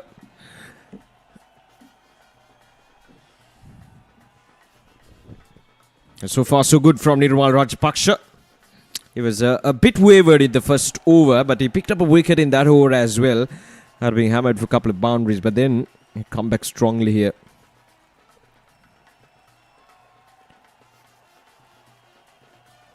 To pick up 2 wickets. Last ball of this over. That's neatly played. Might not go the way for a boundary. There's a deep third in position, so just a single. Another good over from Nirmal Rajapaksa, just a couple of runs. 10 overs completed, 84 for 2.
Right, so Mohammad Rilwan to start off the proceedings.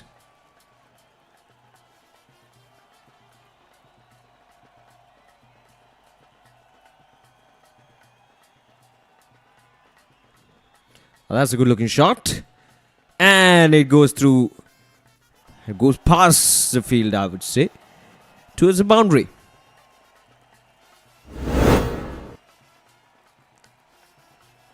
It's a very friendly full toss there by Rilwan.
Oh, that's a good shot.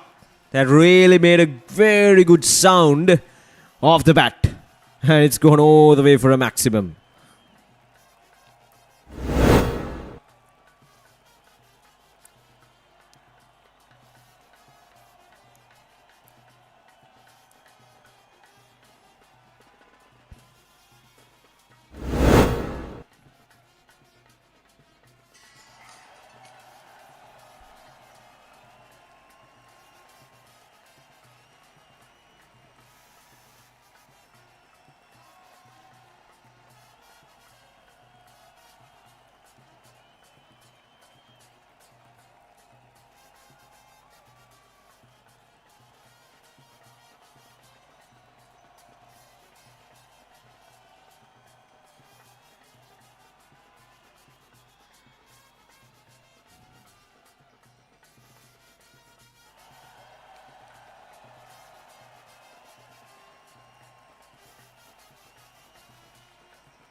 Eleven overs done, 96 for the loss of 2 wickets.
There's protection down in the deep, so we'll cut it down.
That's down the leg side again. Given as a wide.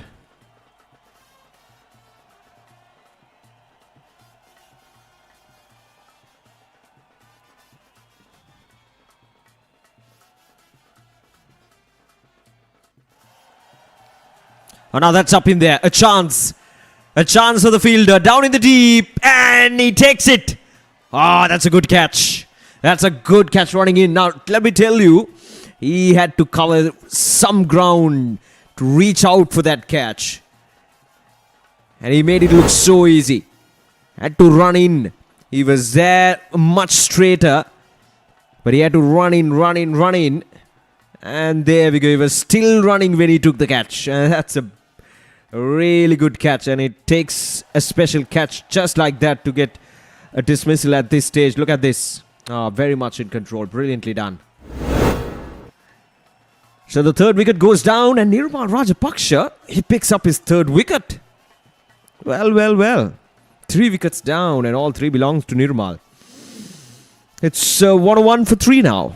The Eastern Thunders.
Oh, misfield again. We'll get a couple of runs there. That's the end of the over. 2 is done. 1 of 3.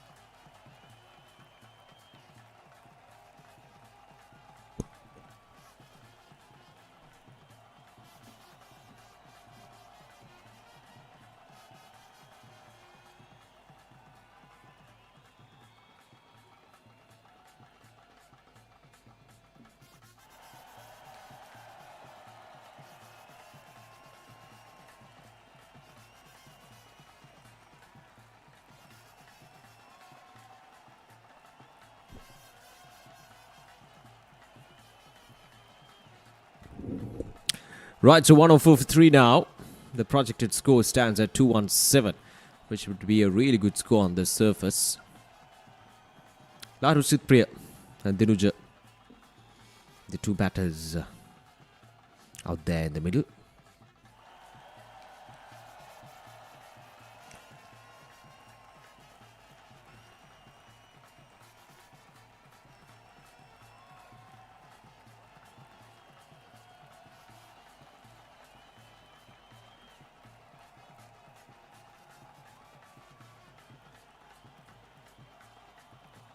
Nicely bowled right into the block over. They can afford to bowl that because long on and long off in positions, you can afford to bowl it full and straight. It's just that if the batter decides to loft the shot,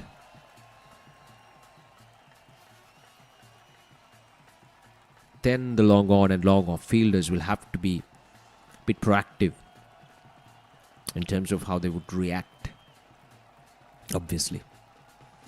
And at the same time, one thing that I've noticed throughout this tournament, obviously yesterday and today morning as well, is that the placement of the long on and long off field. Most of the batters throughout this tournament so far, throughout these last 3 matches, tend to hit it straight as possible.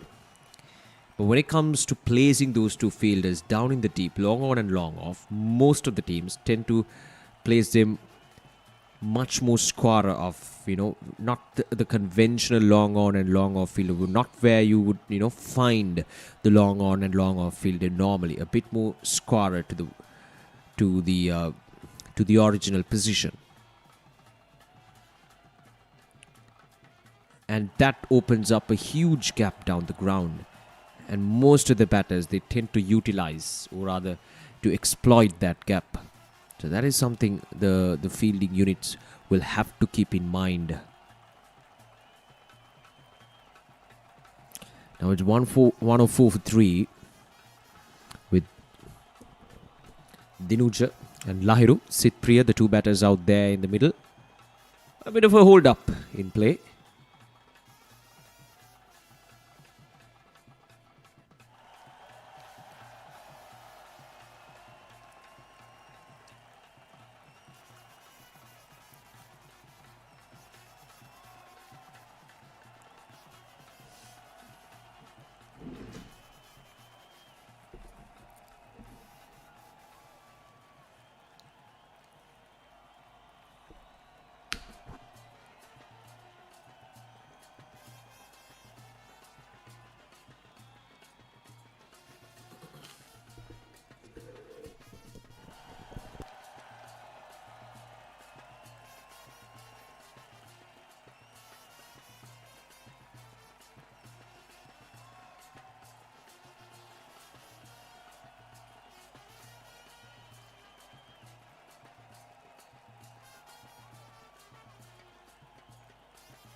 Right, so back in action.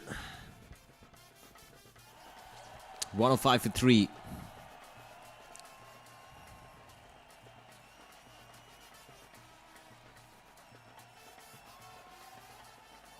And he gets a 4 soon after the break. A slight opportunity for the players to have some drinks and to gather round again. Obviously, the teams are at a very important phase of this game. 109 for the loss of 3 wickets. If the fielding unit can get another wicket or 2 here, that will put them right into the driving seat. And for the batting unit, at this stage, there's nothing fancy is required. They have a good rate on the board, a good score. They have wickets in hand. So it's just a matter of continuing. The run rate is just above 8.5 runs per over, and that is healthy.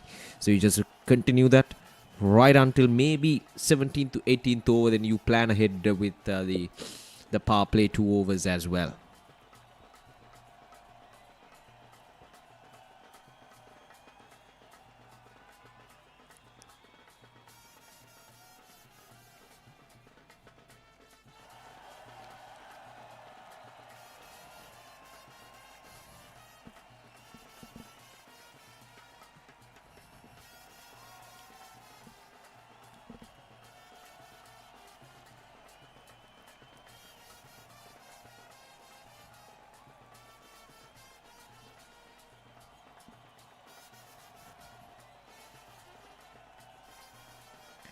Thirteen overs done. 110 for 3.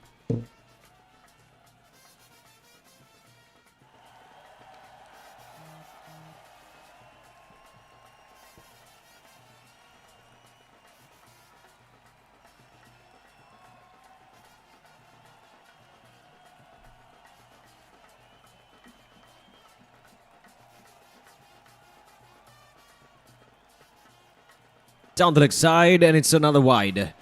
Azim Mohammed starts off with a wide.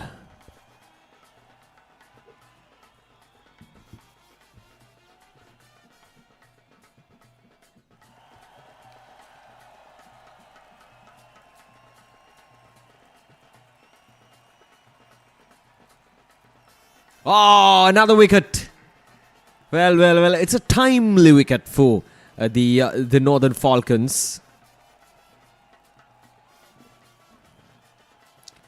So 111 for the loss of 4 wickets now.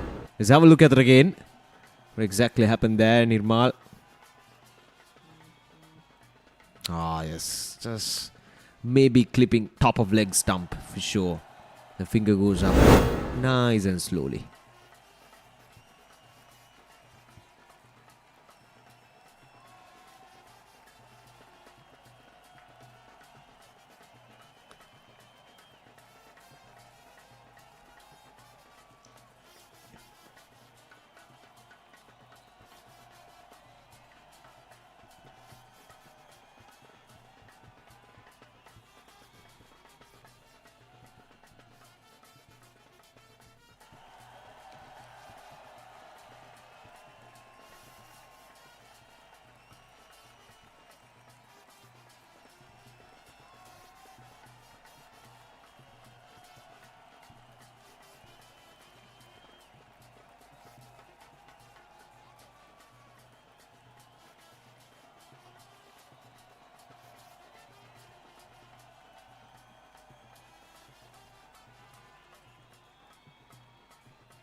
Ah, huge appeal, nothing there from the umpire.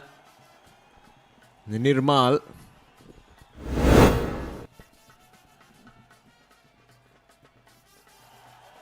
Ah, probably just sliding down the leg side.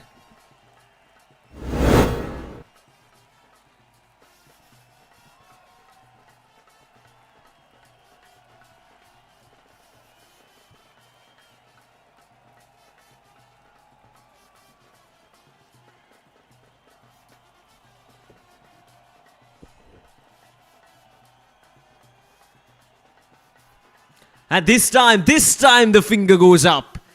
Well, the second time is a charm, they say. And Nirmal Rajapaksa gets 2 wickets in the same over.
Half the side back in the pavilion. 111 runs on the board.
Right, so Azim Mohammed with a spin to start off with the 15th over. And that's neatly played there.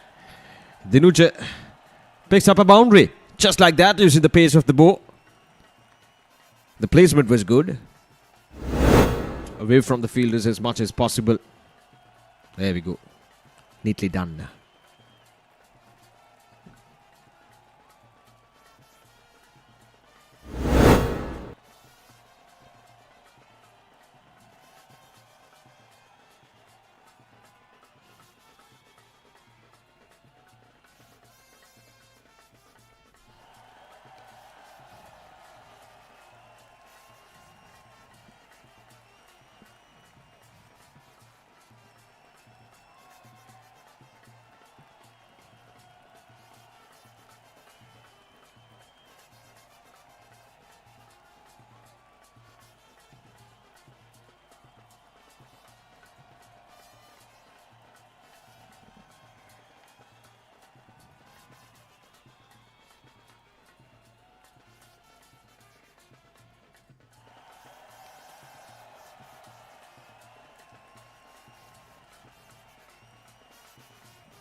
More runs, more runs.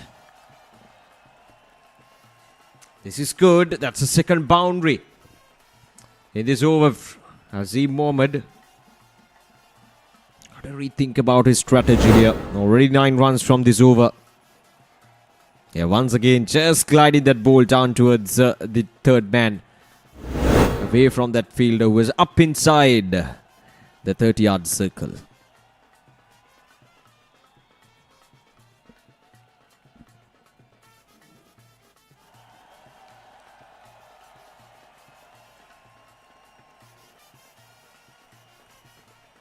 Sneaky down once again onto the onside. Coming back for the second run. Got to hurry. And they'll be home safe. It's a couple of runs. That's good running between the wickets there. The two batters, Rashmika and Dinuja. Both the batters look to be in good touch. They need to maintain this run rate. Although the wickets have fallen down, the run rate has been maintained properly. Up and above 8 runs per over. 122 for 5 now. At the end of over number 15.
$122 for 5.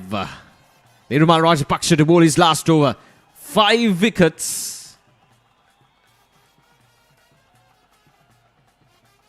For 19 runs. That's something else. All the 5 wickets that fell so far belongs to Nirmal Rajapaksa. Now we have our first 5-wicket haul in this tournament. We had the first century on day 1, game 1 itself. And now we have the first 5-wicket haul in the tournament. And that belongs to Nirmal Rajapaksa. 21 runs given away so far. And he's bowling his last over. And he picked up 5 wickets.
Asking the question again. Nothing there from the umpire. Prop just sliding down the leg side again. Maybe pitching outside leg. We'll see. Oh, yes. The impact surely is outside the leg stump. Good decision from the umpire. The umpiring has been really good.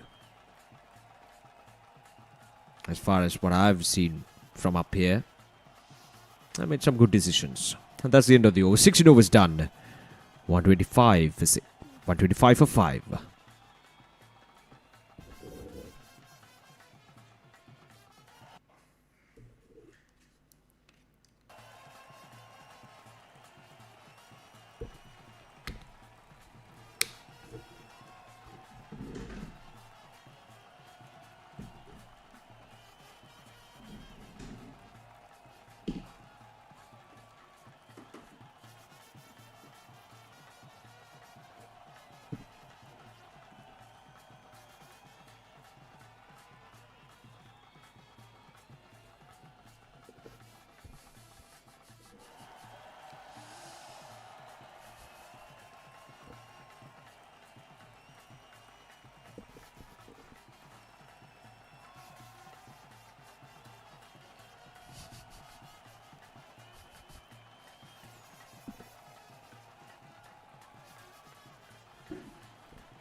Count away again. Short third man fielder.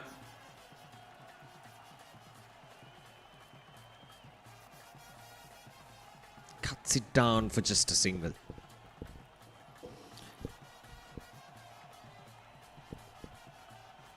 Now what do we have here? Short fine leg, short third man. A backward square leg, deep backward square leg fielder. Point fielder is there up inside the circle. There's a sweeper cover fielder down in the deep. He plays it down the ground. A chance, no, just on the bounce to the fielder down in the deep. He makes a mess out of it.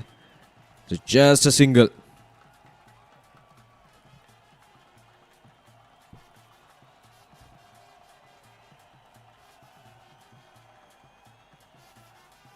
Pretty much of a spread out field for both these batters, Rashmika and Dinuja. They're playing some good cricket, let me tell you. Although Eastern Thunders are 129 for 5, these two batters are showing some great... Oh, that's up inside. Oh, there we go. A complete fumble from the fielder. And it goes all the way for a boundary. See, Rashmika and Dinuja, they're playing smart cricket. I like this approach. Although they're 5 down, these two batters have shown some great promise. Especially when it comes to using the pace of the ball and guiding it down towards third man to backward of point region. Just like how he collected his boundary right now. There's a backward point, a backward point, and deep third man all up inside the circle. So the option for Rashmika is to play it very fine. Very, very fine. Then he can get it to a boundary. Or there's a gap between point and backward point. This time works it down towards mid-wicket. Running the first run hard. This is good cricket. I like this. Both the batters, they're running the first run hard. Just nudging the ball into gaps. And they will get those odd boundaries here and there as well. This is good cricket all around. Eastern Thunders 133 for 5 in 17 overs.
Now off the edge and it'll run away for a boundary.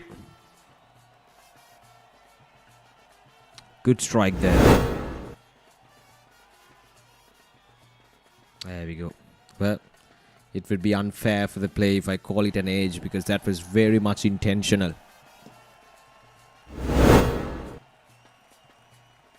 Once again, using the pace of the ball. And the good thing about that particular shot there from Dinuja is that he played it fine enough. He has a proper understanding as to where exactly the fielder is positioned. So he played it fine enough to get it away from the fielder, to increase your chances of getting it closer to the boundary. Oh, gone! Ho ho! What a delivery from Mohammad Afam. And Dinuja just fell apart.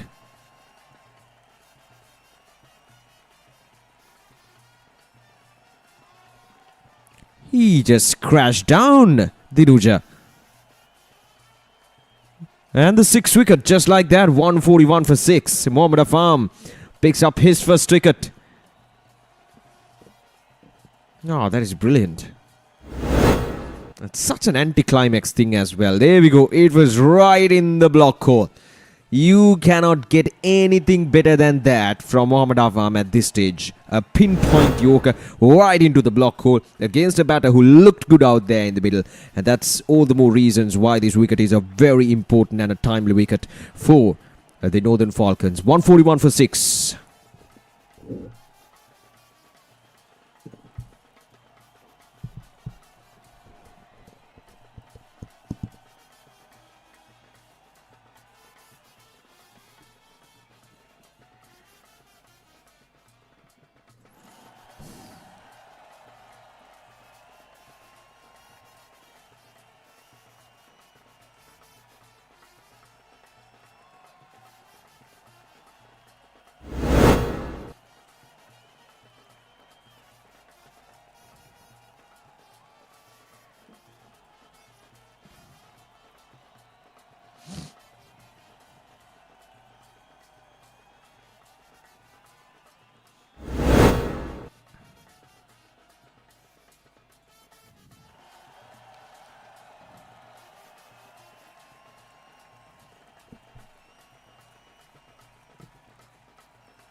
Right, so 18 overs completed, 143 for 6.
Punched off the back foot, down the ground towards the long on field. Will be just a single.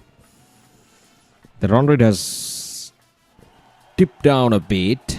It was right around 8.2, 8.3 region, but now it has come down to 7.9. But still, there's plenty of time remaining, and you got 2 power play overs as well remaining for the Eastern Thunders. Now, this is where the real question comes in. At what point, or at which point do you take your power play overs? Already 6 down. Rashmik is on 16. Tariq Nazia. Well, it's too early to tell what exactly is going to happen. And this time, Rashmika plays it up in there. There's protection at long off, so it will be just a single. So my take is, you take the power play overs while you have Rashmik out there in the middle. He's dealing at almost at a runner ball, 17 off 16. And Tariq Nazia looks like someone who can manage things. Remember, he comes in at number 8, 145 for 6 now in 19 overs. So it'll be interesting to see at which point Eastern Thunders would take their power play overs.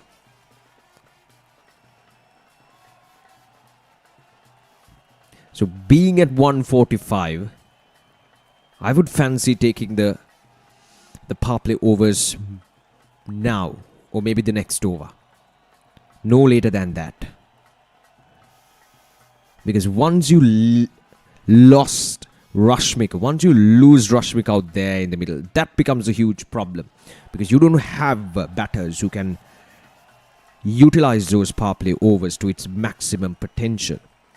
So you need to have that at least one proper batter out there in the middle to use the power play overs to its full effect. So we'll see how the Eastern Thunders would use it to their advantage. It's been called as a wide.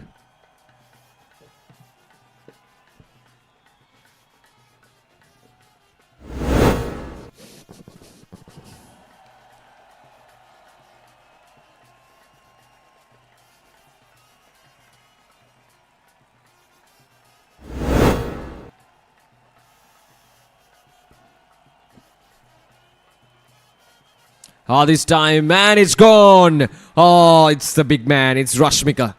See, this is exactly what I told just a moment ago. When you lose a batter like that, when you haven't really utilized the power overs, then that becomes a major problem. Unless you have a power hitter to come in, which I'm not sure whether or not the team Eastern Thunders having any power hitters at the moment, because they're already 7 down now. But anyway, Rashmika has to depart for 17 runs. It's 146 for 7.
Right, so Mohammad Fawzul to continue.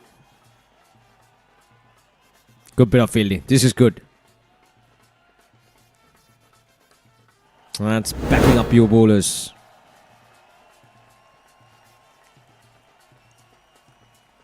There we go. Clean take.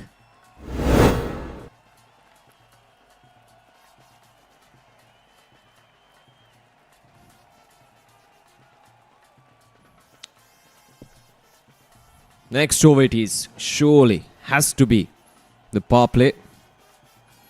We'll see Eastern Thunders would take that decision because they're already 7 wickets down and only 147 runs on the board.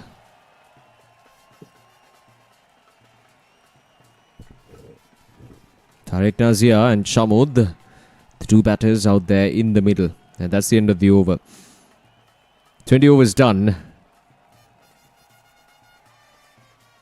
147 for the loss of 7 wickets.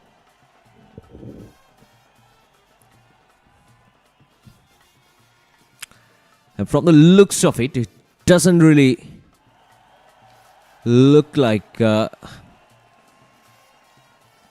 Eastern Thunders using the power play. That's surprising.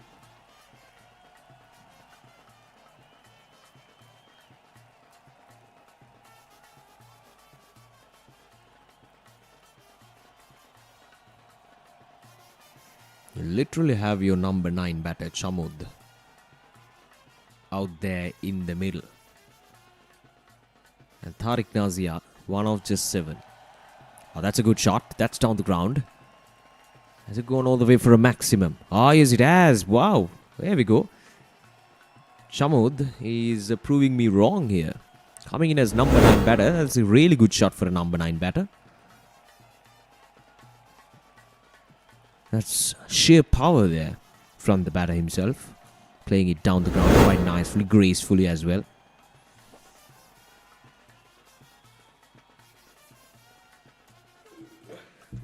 Is he the power hitter that I was referring to? That Eastern Thunders were hiding behind, waiting to unleash him at the last moment. We'll never know.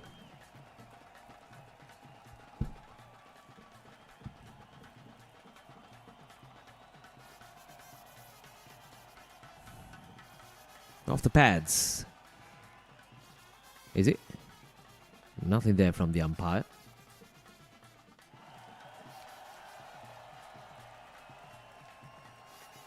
The current run rate has depleted down to 7.56. And now is a high time to bring that up to at least 8 runs per over at this stage. Chamod seems like a strong guy who can use a long handle. A tall lad as well, so has a good reach. Might be useful. He already proven himself with a 6. And he does that again. Wow, it's gone all the way for another maximum. So 2 sixes in this over, and both belongs to Chamod.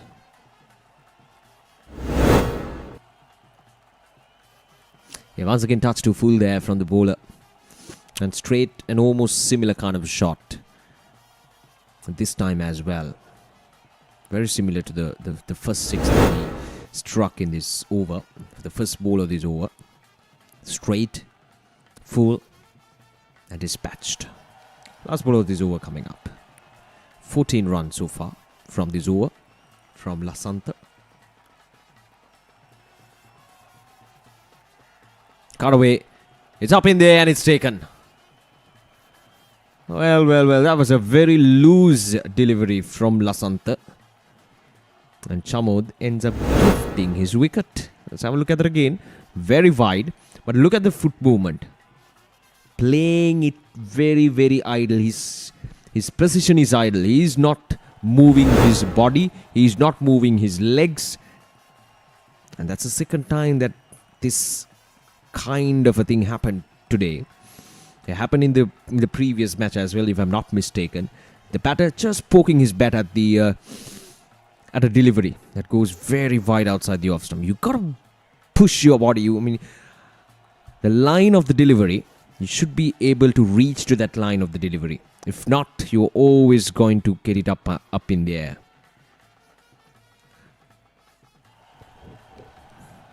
But it's a wicket nevertheless for Lasantha. And Chamod, well, he looked promising. He struck a couple of sixes, but now he's gone as well.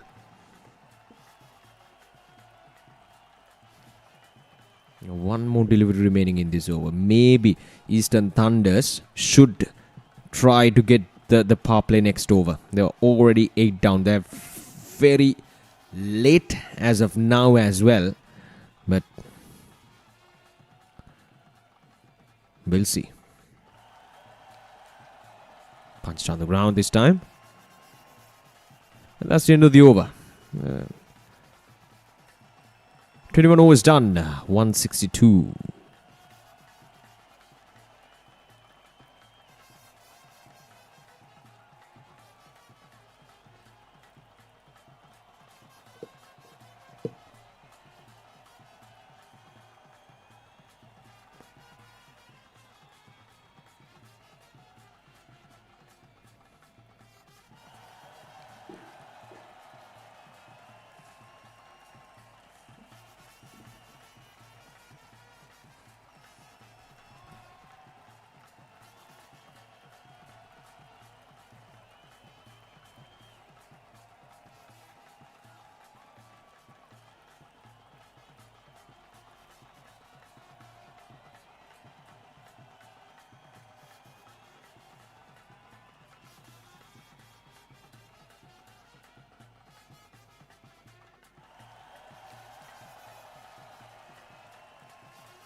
That's a good shot. That'll run away for a boundary.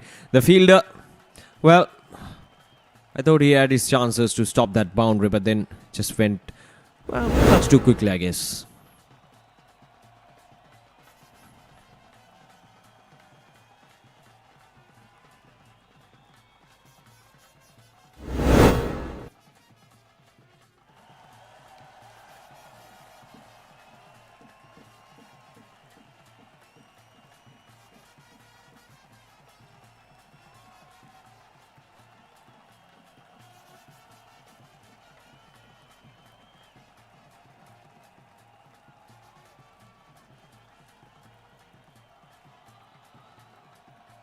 Oh, he's gone.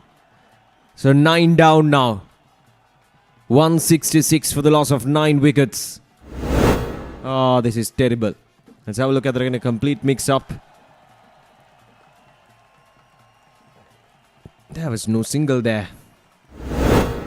For sure. So 166 for the loss of 9 now. Now Eastern Thunders, they're at a risk of getting bowled out even before they utilize their power play or overs. And that's such an unfortunate thing for any team. That's something that the teams will have to focus on. This is Amayuru, who's been dismissed. It's something that the teams will have to discuss going into the deep in this tournament. Still the early days, still the second day, and both the teams playing their first game. They need to understand at which point they're going to use those power play overs. And you've got to do it while you have a good proper batter out there in the middle who can take the maximum out of those 2 overs. Or you might end up in a situation just like how Eastern Thunders are in at the moment. Last ball of this over from Mohammad Fawzul. A quick single again to finish things off. Another successful over for Mohammad Fawzul and for the Northern Falcons. 22 overs done, 167 for 9.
Right, so now they get the power play, the pink ball. So only 2 fielders now permitted outside the 30-yard circle. He got a deep third. Well, not a deep third. This is surprising. Now we got a deep slip. Is that how you call it? Well, that's a bit of a surprising act there from the Northern Falcons. You got a fielder right beside the wicketkeeper, more like a slip fielder. We'll call it a slip. And you got deep third.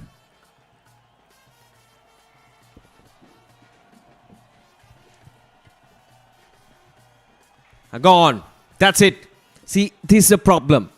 When you take the power over very late in your innings, when you don't have wickets in hand, you can't take any risks in the power play. That is not a good strategy from the Eastern Thunders. They got to rethink about that, and I'm sure they will think about it when they go on to play the next game, when they go on to bat in the next game. But anyway, they've been all out for 167, the lowest total in the tournament so far, and the target is set for the Northern Falcons. They need 168 in their 25 overs. So we'll see whether the Northern Falcons would be able to chase things down, or whether Eastern Thunders would be able to defend this total. Now, this was the final wicket. He's been very good at executing those Yorkers, and against a number 11 batter, obviously you're going to nail it, and obviously you're going to get the wicket. So it's been a good effort with the ball in hand from the Northern Falcons. They had their moments, but to restrict Eastern Thunders for just 167, it really took a good bowling performance from the Northern Falcons. And their fielding has been quite good as well.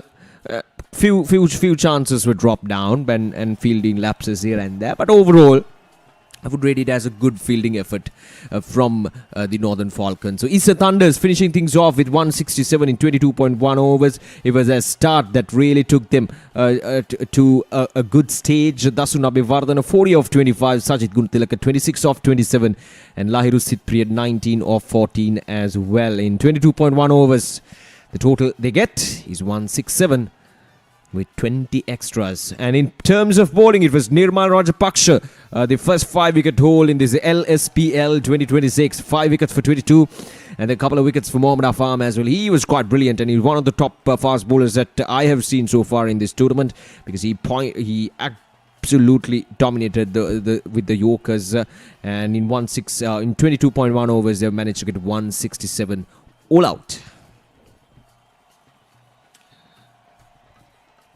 Right, so let's have a look at the highlights of this innings of Eastern Thunders. They started off well, some really good shots all around the park. The opening partnership was something good for the Eastern Thunders. The runs started to come in, the runs were there, the boundaries were coming, and the bowlers were taken on for cleaners, especially against spinners. Once the spinners were introduced, there was a bit of slowness that was engraved into this innings, but then the faster bowlers were taken on for cleaners. Eminem Ijaz, he was absolutely thrashed all over the park there by the batters of Eastern Thunders. And quite a lot of runs came in during that period, especially in the first 10 overs. The runs were there in excess of, they were going in excess of 9 runs per over in the first 10 overs.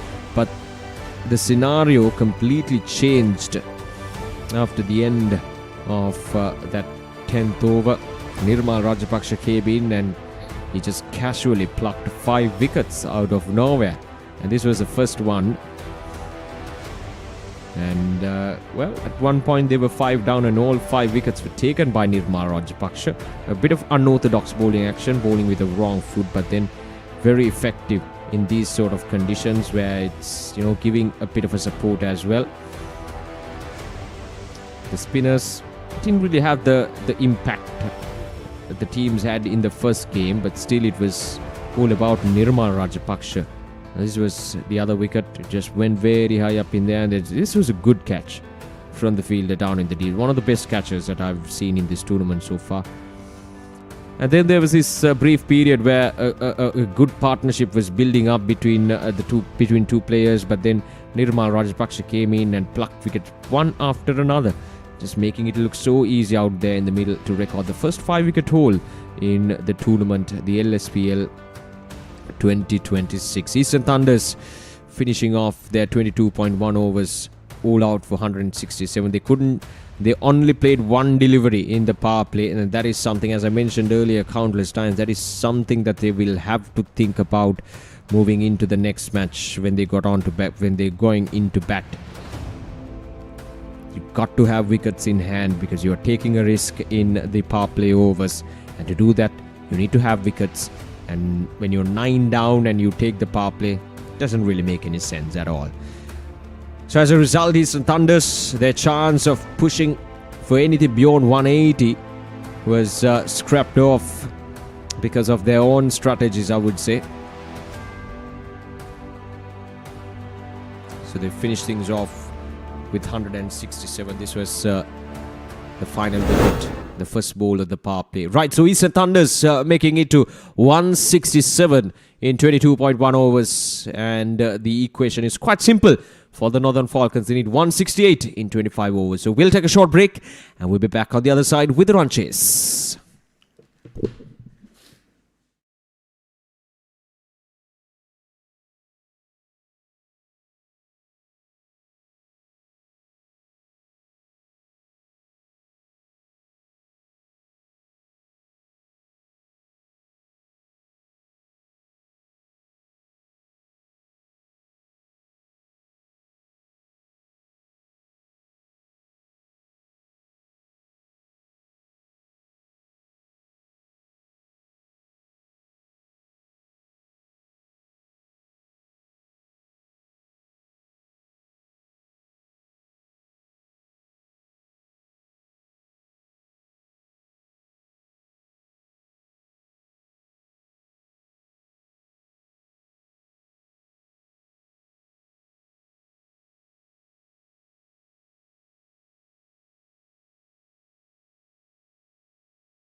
Right, so welcome back to the Thurston College grounds. There's a match between Eastern Thunders versus the Northern Falcons. And Eastern Thunders batting first made 167 in there, well, in just 22.1 overs. And the Northern Falcons, the equation is quite simple. They need 168 in 25 overs.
Right, so here we go, ball number 1.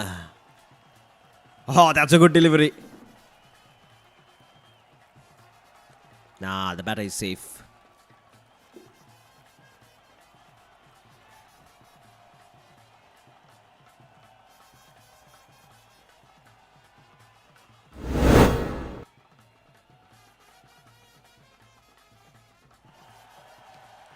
A good throw by the fielder, but the batter is safe.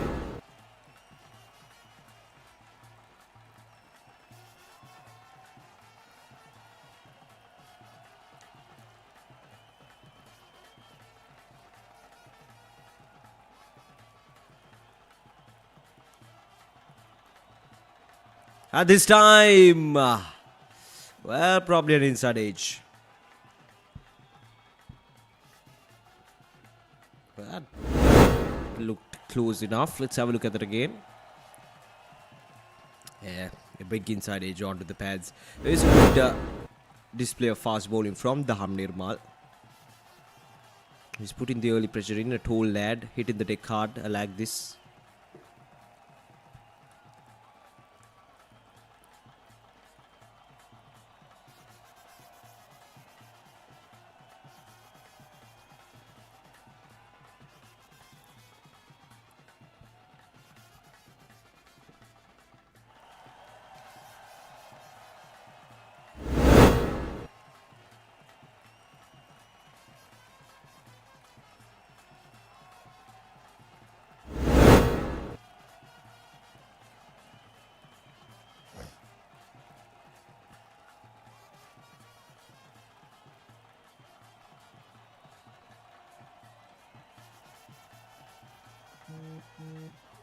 Off the edge. Oh, well. That was flying away and running away so fast. But then you got to hold on to those. Early stages of the game, you don't have much runs to defend. Look at this, a very thick edge. It was surely the wicket-keeper's take. A chance gone begging in the first over itself.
An inside edge. It'll run away for another boundary. Nope.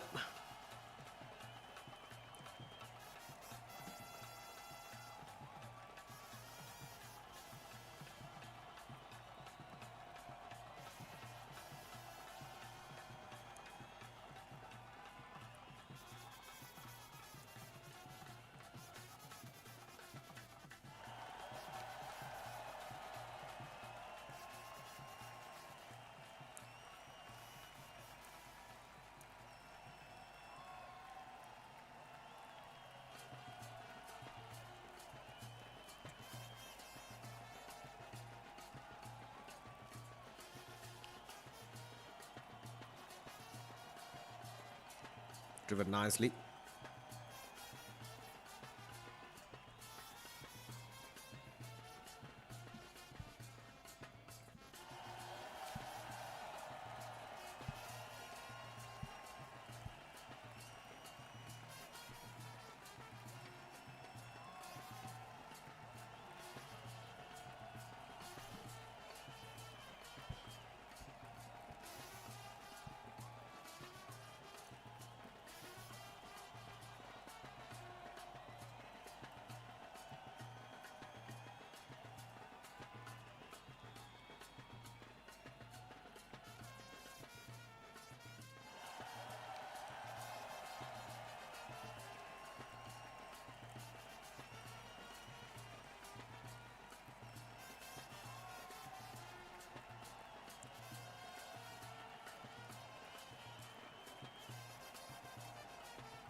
That's a good delivery. Right in the block call, outside the off stump.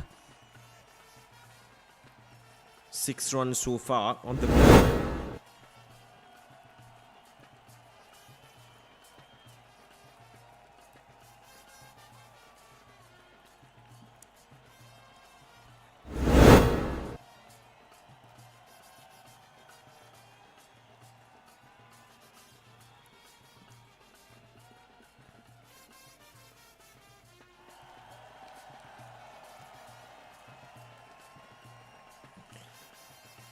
He'll collect a 4. Just like that. Neatly done there. Mohammed. Yeah, it's a juicy full toss. You gotta put it away. One way or another, you gotta put it away. In the power play especially.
Well, straight into his hands and dropped. Well, well, well. There we go. Doesn't get more simpler than that. It's a true 2-drop chances so far.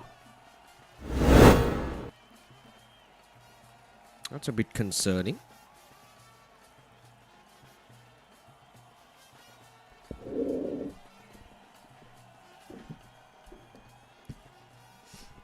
Oh, that's a good shot.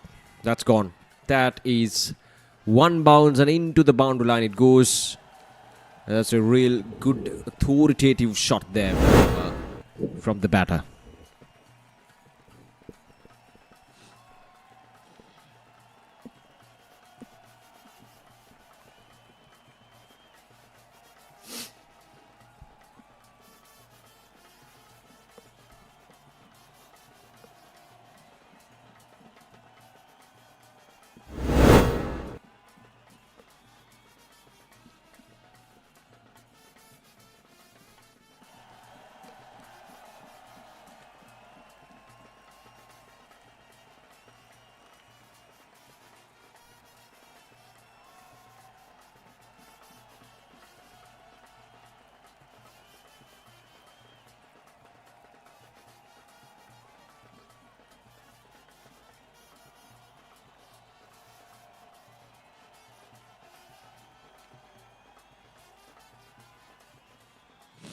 It's a good delivery once again, right into the block core.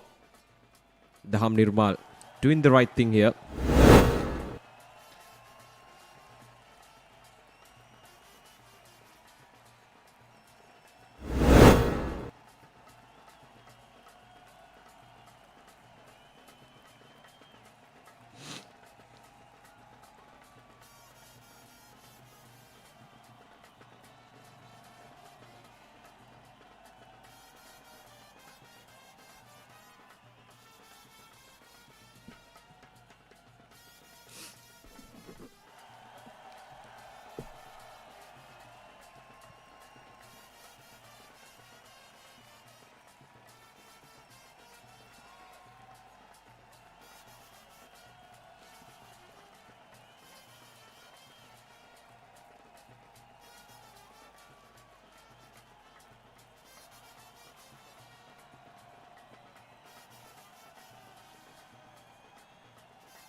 That's a good shot. Has gone all the way for a boundary.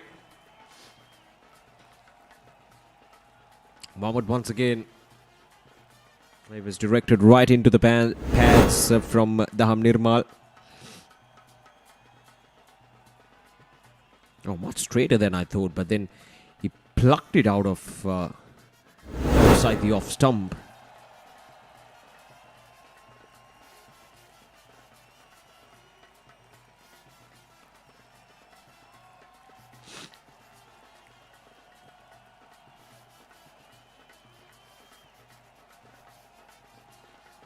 That's a good shot once again. This will go all the way for a boundary. Yeah, it's a very fast outfield. And it does the job quite nicely.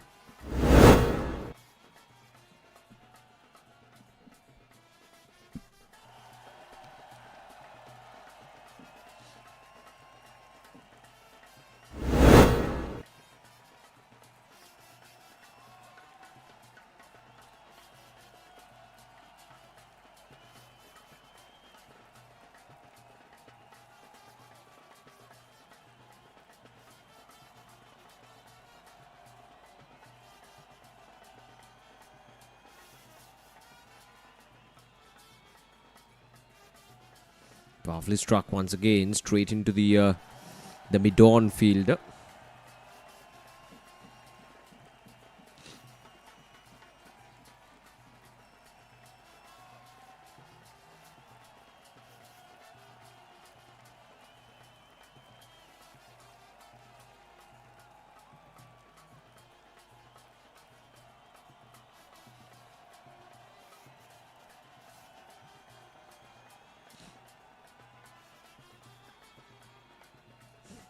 A wild swing there from the batter.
Oh, that's a good looking shot there. Just protection down in the deep. So it'll be just a single.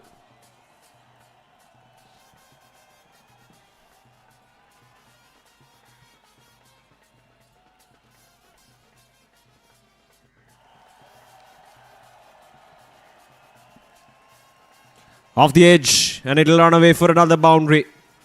This is good for the Northern Falcons. The runs are coming in nicely.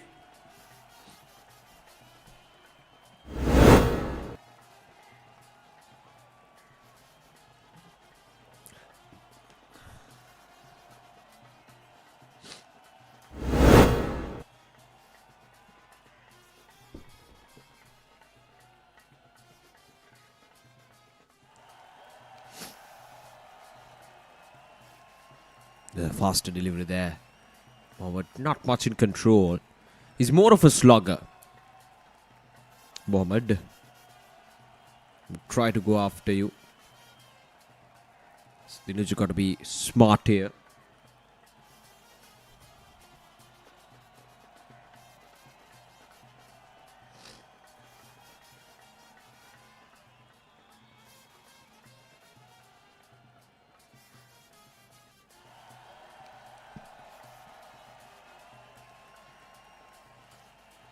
That's a good shot. Ha! Well, I'm not sure whether he was offended by my remark on him, saying that he's more of a slugger, but yes, that is pure class. Opened up his offside quite nicely, played it away from the field, and it's a 4. It's a bound. Classy one indeed. 4 overs done, 32 without loss.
Isuru Sampath to both the fifth over. Off the edge. Run taken.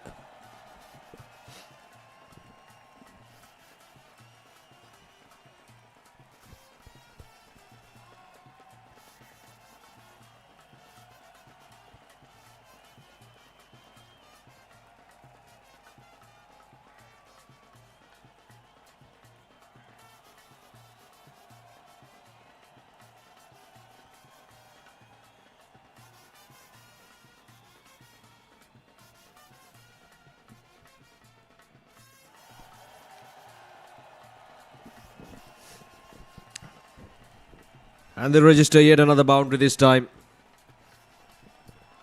So this is a good start with the bat in hand for the Northern Falcons.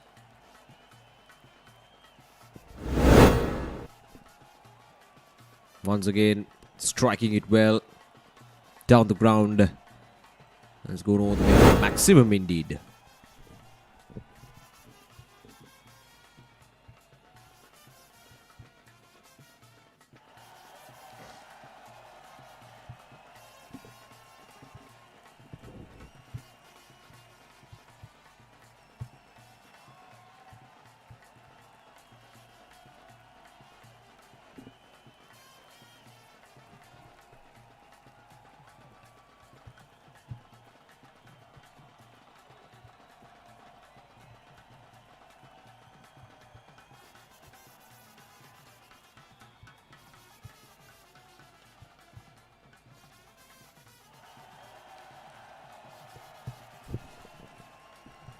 Right, so 5 overs completed, 38 runs on the board. We're done with the power play.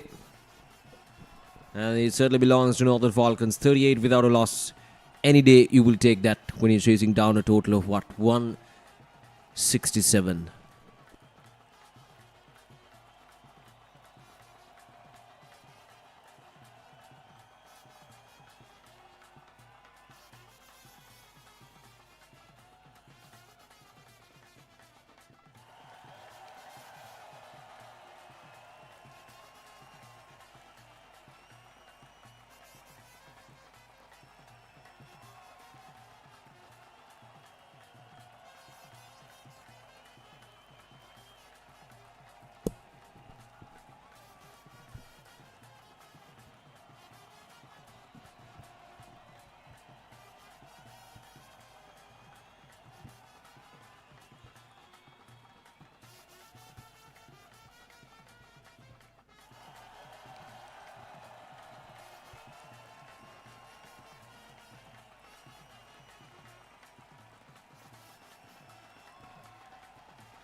Right, so there we go.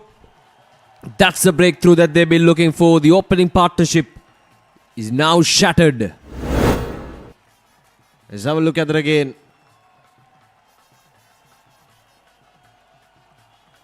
Again, try to play it across the line of the delivery.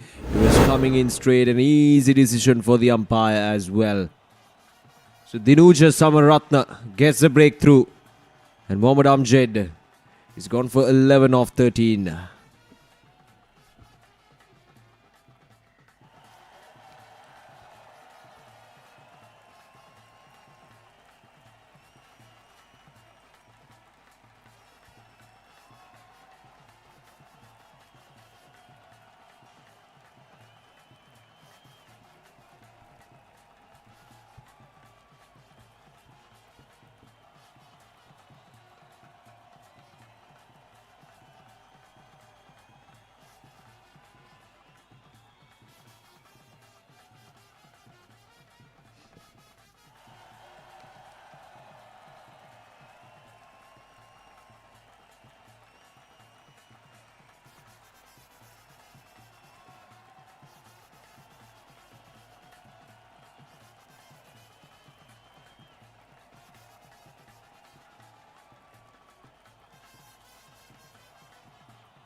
6 overs done. It's 41 for 1.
Looking for the second run as well. Yeah, they'll get it comfortably. There's a way forward. You've got to take those ones and twos because at the moment things are under control even though they lost a wicket. 41 for 1.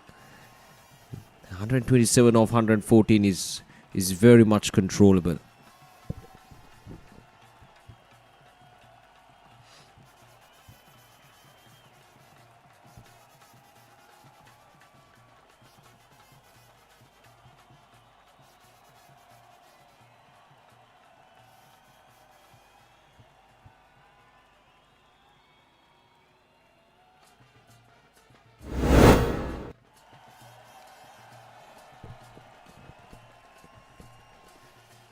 Yeah, a big inside edge.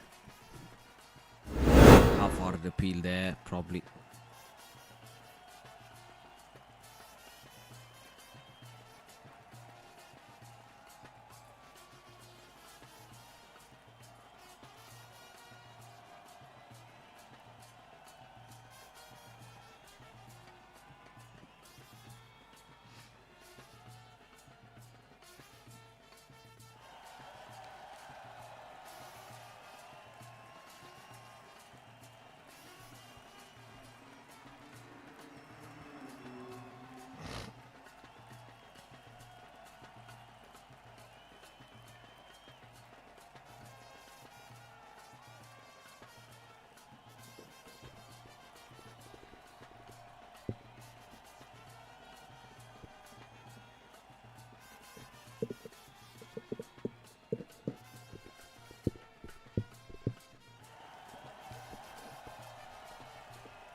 Right, so 7 overs completed.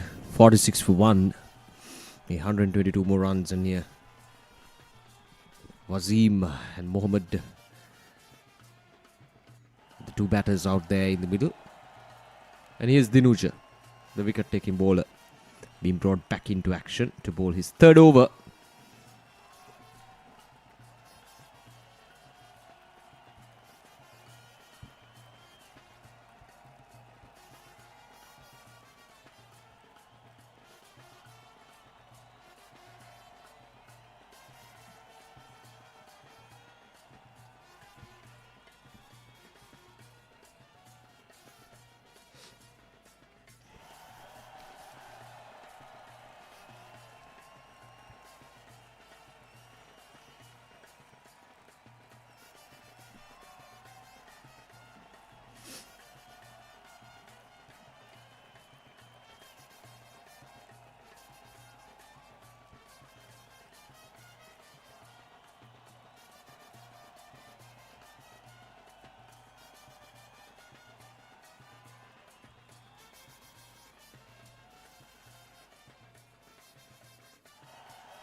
Wasim, he's on strike against Dinuja.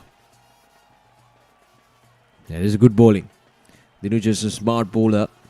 Doesn't really give any width outside the off.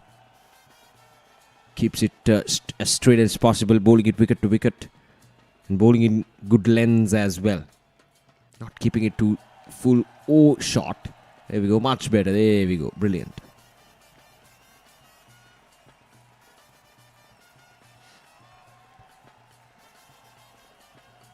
That's the end of the over. It was done 47 for 1.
Tariq Nazir is also doing a good job with the ball in hand.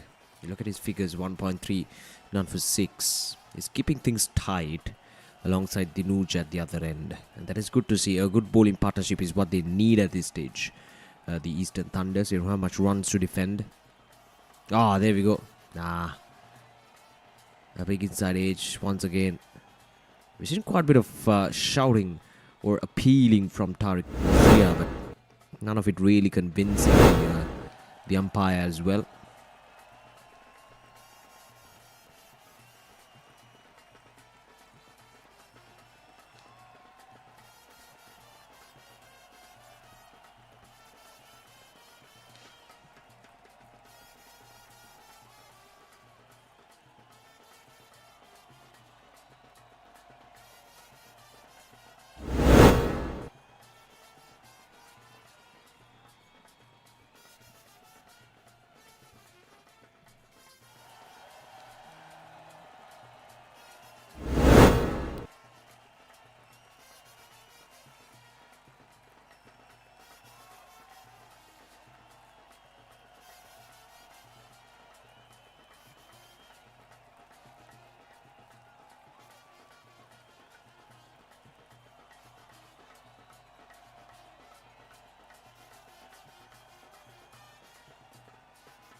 A thick edge.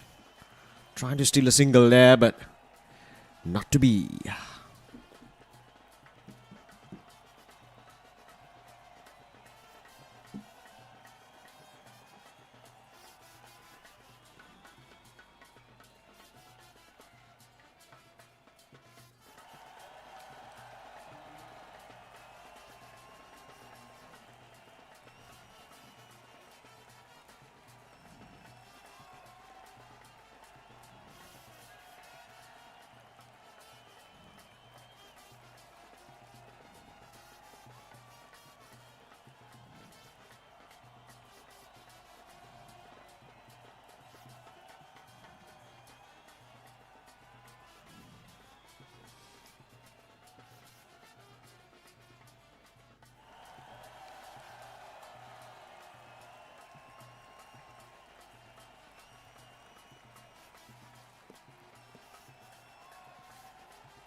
51 for the loss of 1 wicket. The 50 is up in the 10th over itself.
Worked away towards the onside.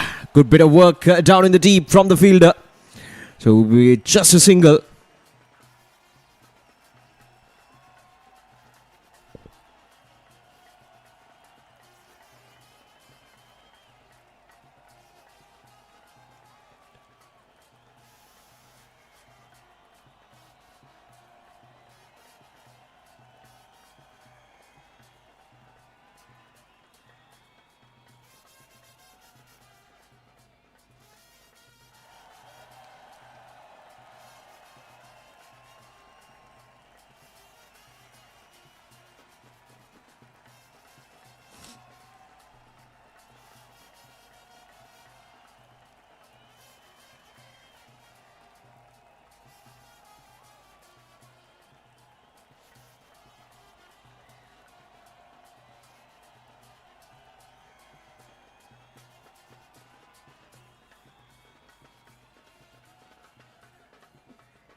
Well. Another chance gone down. My goodness. How many chances? If I'm not mistaken, so far, right from the start, there were 3 chances. There we go. A clear stumping chance. Gone down for the Eastern Thunders.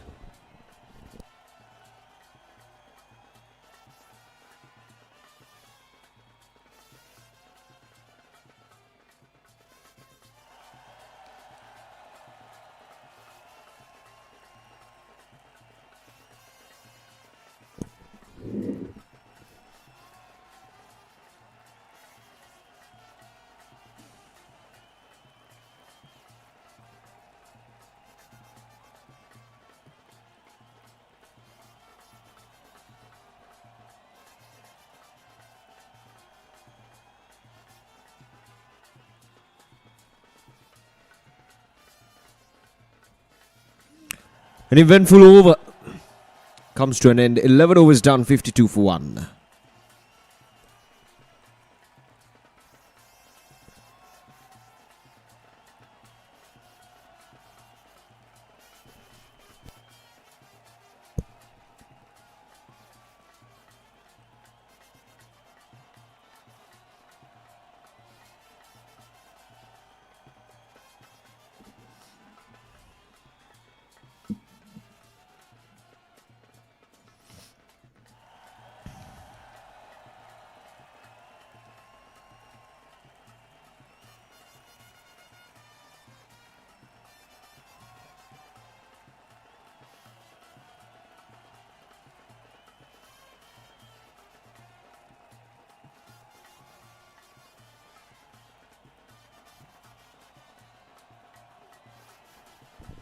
But that's up in there and just on the bounce towards the fielder down in the deep.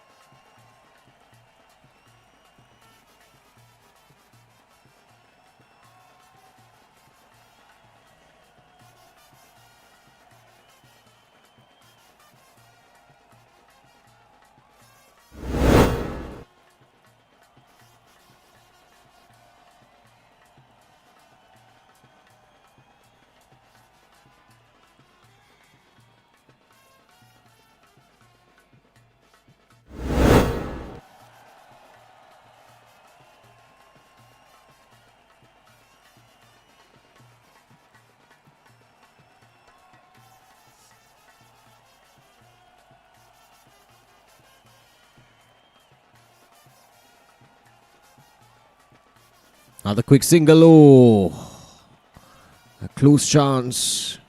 Plenty of things happening around there in the middle. Dinuja.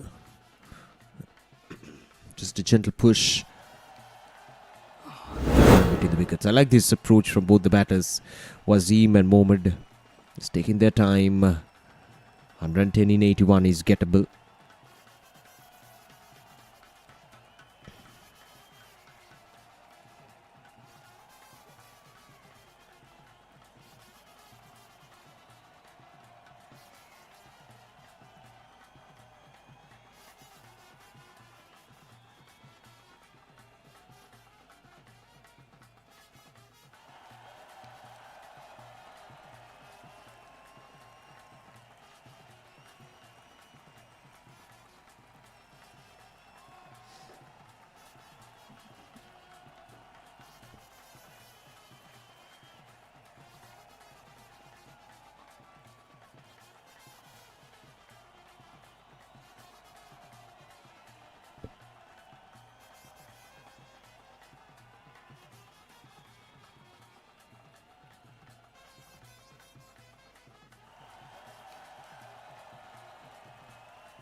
Right to Tariq Nazia.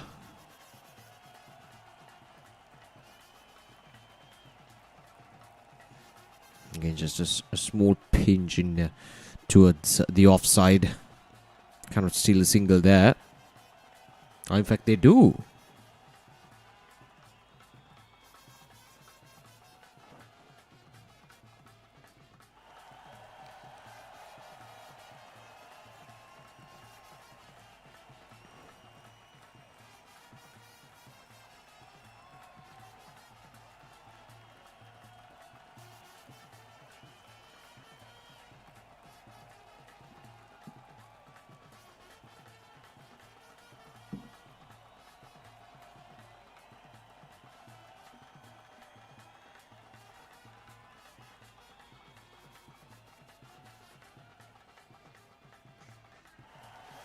That's taken.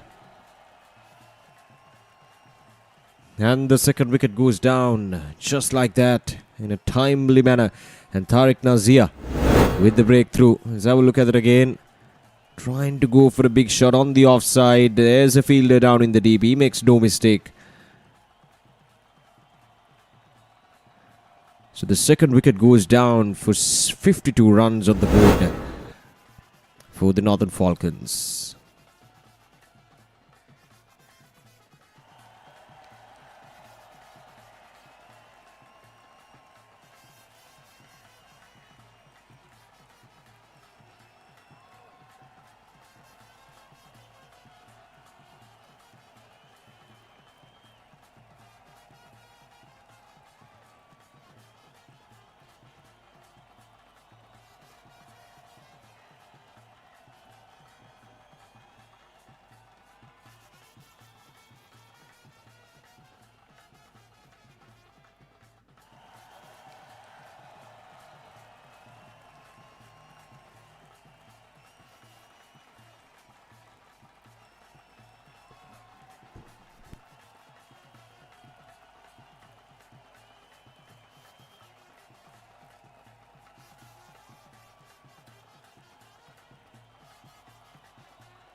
Right, so after the drinks break, we're back on it. 60 for the loss of 2 wickets. Northern Falcons chasing down a total of 167. And they need 108 more runs to win in 75 due to Tariq Nazia with the breakthrough. It's good bowling from him.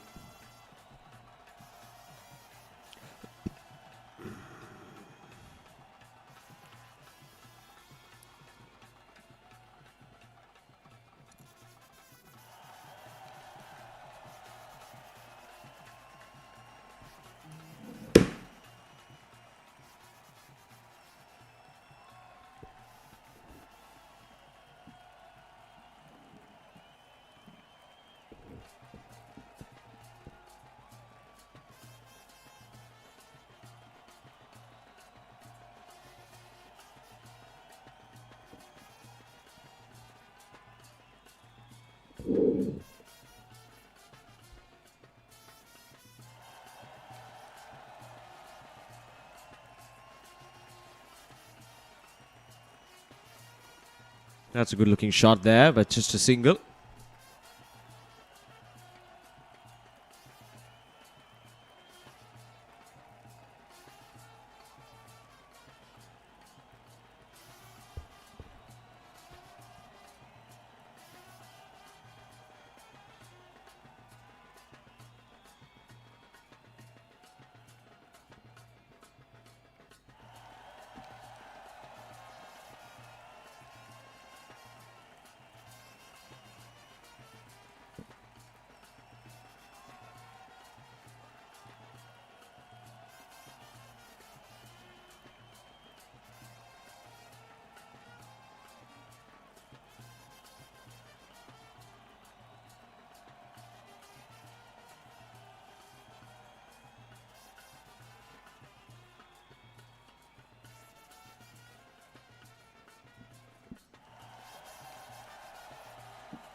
.106 for the loss of 106 runs required of 72. Now this time it goes up in there. A fielder coming under it. No, just falls short right in between the two fielders.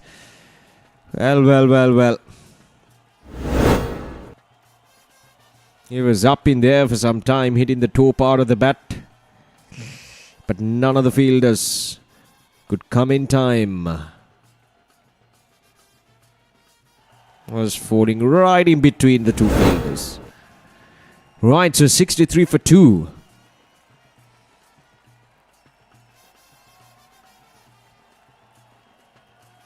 Well, the Eastern Thunders have done a good job with the ball in hand. Although they haven't picked up wickets, the runs have not come in easily. You can see the run rate below 5 runs per over. And the required run rate is almost touching that 9-run mark. So they have done a good job with the ball in hand, the Eastern Thunders. The spinners especially have done a good job. It's just that they can pick up another wicket or two. That will put everything into its right balance. For the Eastern Thunders, of course. This time it goes again. As fielder coming in. And he takes it.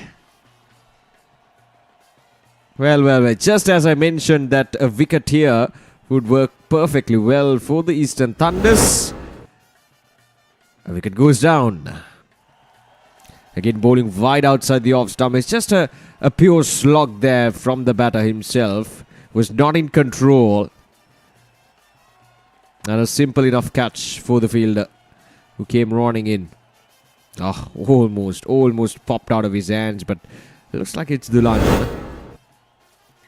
But he makes no mistake. And that's a big wicket. It's Mohammad Rimzan, who has to depart. He made a well-made 40. And now it's 64 for 3. Yeah, 40 or 42 for Fawzul Rimzan.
Vihanga is the new batter in.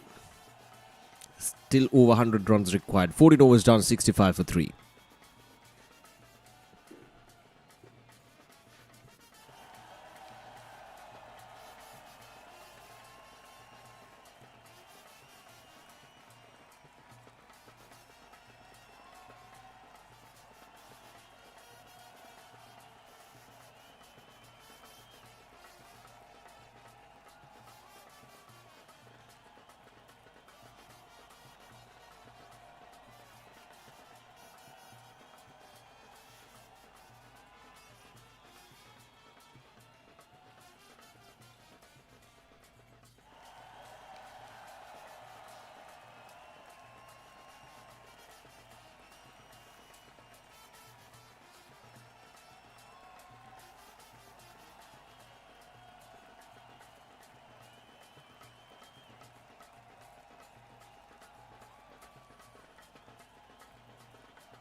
Gone, and Tariq Nazia picks up his second wicket.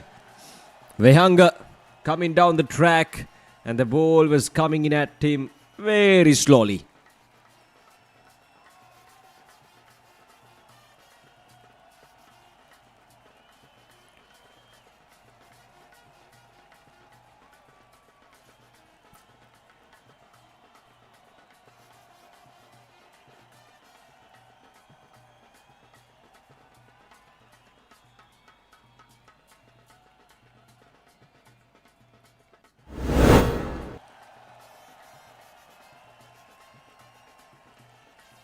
There we go, coming down the track, lost it completely. The head falling apart. He was not in a good position to play that shot. Couldn't really get under the ball properly. So that's the fourth wicket, 66 for 4 now. Now the pressure is, really working on the Northern Falcons. The runs were not coming. They had wickets in hand. But now all of a sudden in quick succession, 2 wickets have fallen down. And now it's 4 down for 66. That is what pressure does to you.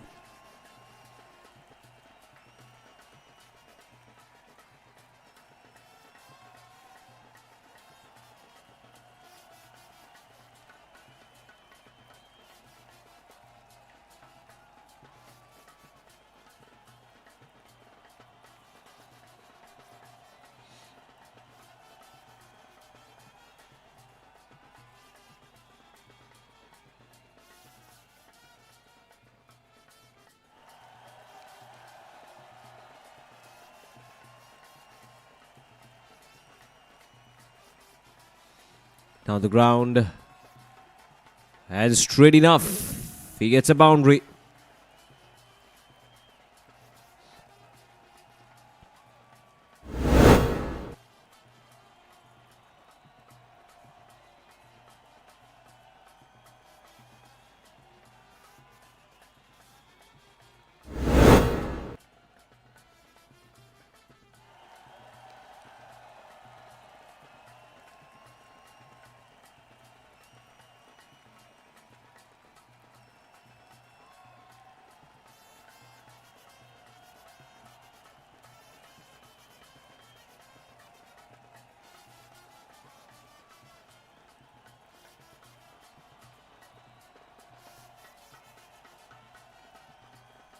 Oh, that's a good shot.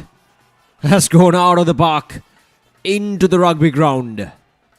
Much needed boundaries for the Northern Falcons.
Right, so 81 for 4.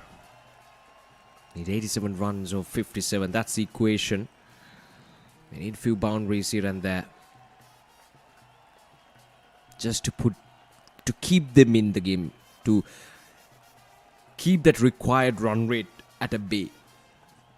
Because at the moment it's 9.16, 9.21. And they cannot afford to let it go past 10, 12 runs. That's going to be a problem. Because they don't have much wickets in hand as well. Already 4 down.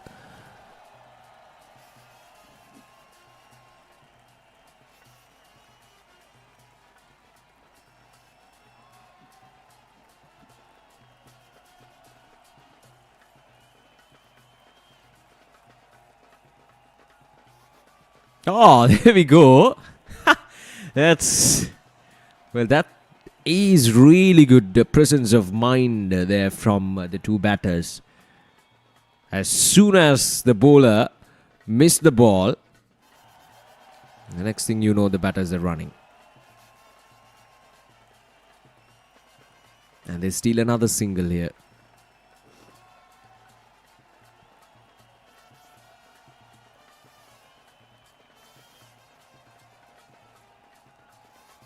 $16 overs done, 85 for 4.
Right, so 85 runs on the board for the loss of 4 wickets. Now just 83 more runs required, but they're under pressure here. The Northern Falcons, wickets falling in, and the bowlers are keeping things tidy as well.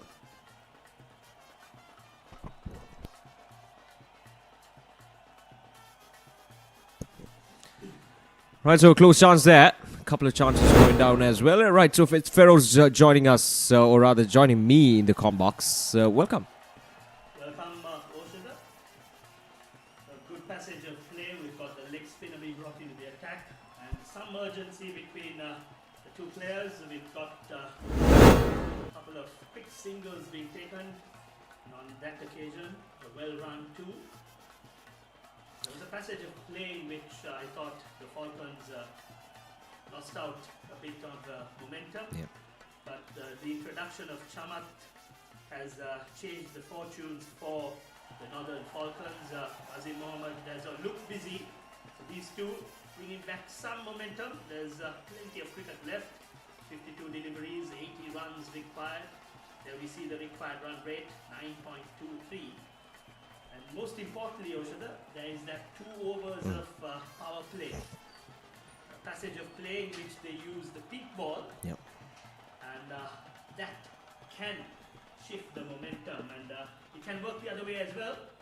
The batsman can take some unnecessary risks, and in the process lose a couple of wickets, bring the opponent back into the game. But so far, I'm pretty certain the Eastern Thunders will be the happy of the two teams.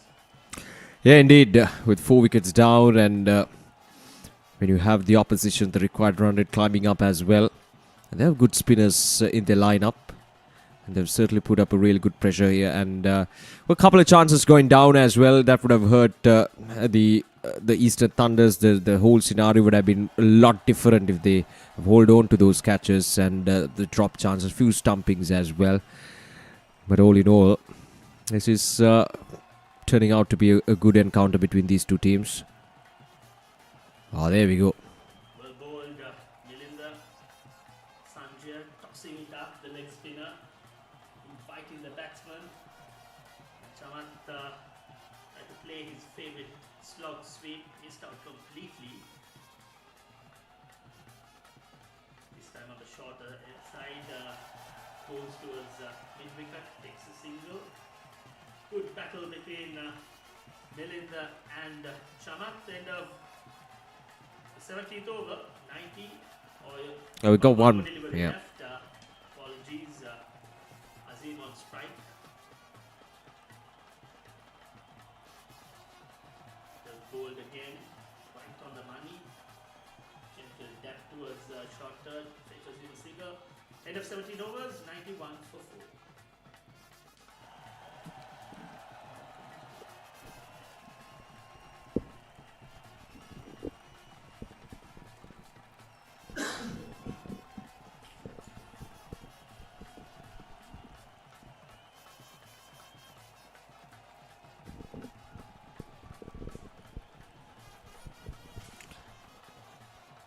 Right, so as you correctly mentioned, plenty of game time remaining in this match. 91 for the loss of 4 wickets. 8 overs remaining. Need 77 runs. That is almost 10 runs per over. And as you correctly mentioned, Chamat seems to be handling the situation well. 17 of 12 deliveries. And Azim seems to be giving him a good support as well. They need to put up a good partnership here. Something that will take them to this target as close as possible. And a change of bowling. Oh no, it's Milinda Sanjay who's been brought in. And first, Bowling change. Ah. Tariq Nazir being brought into the attack. Left arm. Slows it. Beautifully played on the back foot. Good bit of running. Beautiful running between the wickets. Gets a double. Good intensity shown by these two batsmen. Pretty hot and humid. No wonder batsman hunching down, working on his laces, but that 5 seconds is required for you to gather your thoughts, take a deep breath, and get on with the game. classic moves, aren't they? Absolutely. Takes his time, Chamat. Tariq bowling his 5th over. Maybe not. Reverse sweep, loud appeal. The umpire indicating that there was a bit of glove. There we see. Yeah, very risky shot there from the batter. Let's have a look at it again. Just grazing the gloves on its way to hit the body. Oh, this time worked away nice. Not that short, but still Chamat. Oh, misfield. And it'll run away for a boundary. Well. That has been the case for, the most part of fielding if you've been focusing on this tournament right from the start. Plenty of opportunities gone to waste and plenty of fielding lapses as well. And this one adds to the count as well. It was powerfully struck there by the batter himself. Just not in the right balance there, the fielder. Oh, this time, the finger goes up. And it's a 5th wicket down. Now half the side back in the pavilion. And this time the umpire raises his finger. Well bowled, tosses it up. Batsman tries to work a single, misses it completely. Umpire had no hesitation in raising his dreaded finger. Batsman Azim departs. We had a century yesterday and now a 5-wicket haul as well. So it's off to a good start for the Lankashire Premier League 2026. But he's got a job to do with the bat in hand as well. He was quite brilliant with the ball, but now The team demands him a different task. Nirmal Rajapaksa is coming in for the Northern Falcons. The first ball. Tried to go for a glory shot there. Tariq Nazir has been bowling superbly today. 3.4 overs, 17 runs given away only, and has picked up a couple of wickets as well. He's bowling with a lovely flight, giving it some air and the right pace on this wicket. Bowling in good areas. Again, lovely delivery. Nirmal Rajapaksa drives it towards mid-off the mark. These two know each other. They play for the same Division 3 club. Tariq Nazir and Nirmal Rajapaksa. A battle in between another battle. We've got 7 more overs. Will be interesting to see at what point they'll opt for the power play. I think the Eastern Thunders missed out. Yeah, indeed. I mean, I was actually talking about that during the commentary as well, because you got to take that when you have wickets in hand and when you have a proper batter out there in the middle. So you got to be very strategic and at the same time very smart when it comes to using those 2 overs. And I feel like Eastern Thunders, they should consider themselves extremely unlucky and they're at least 15 to 20 runs short because they couldn't take the power play at the right time. And with 7 overs left, 70 runs more needed, you need a shift in momentum and you can't wait till the 11th hour to take the power play. This time beautifully bowled. He's gone. Leading edge. Beautifully bowled by Milind Sanjay. And well held by the skipper Dulanjia. There we see wonderful bit of bowling, a bit of drift. Nirmal looking to work towards the vacant mid-wicket region. Thickish outside edge and well held by Dulanjia. Wasn't going to miss that. So Nirmal Rajapaksa departs. Just a single against his name. And Northern Falcons in a bit of trouble. 6 wickets down. Just 4 wickets left. 70 more needed.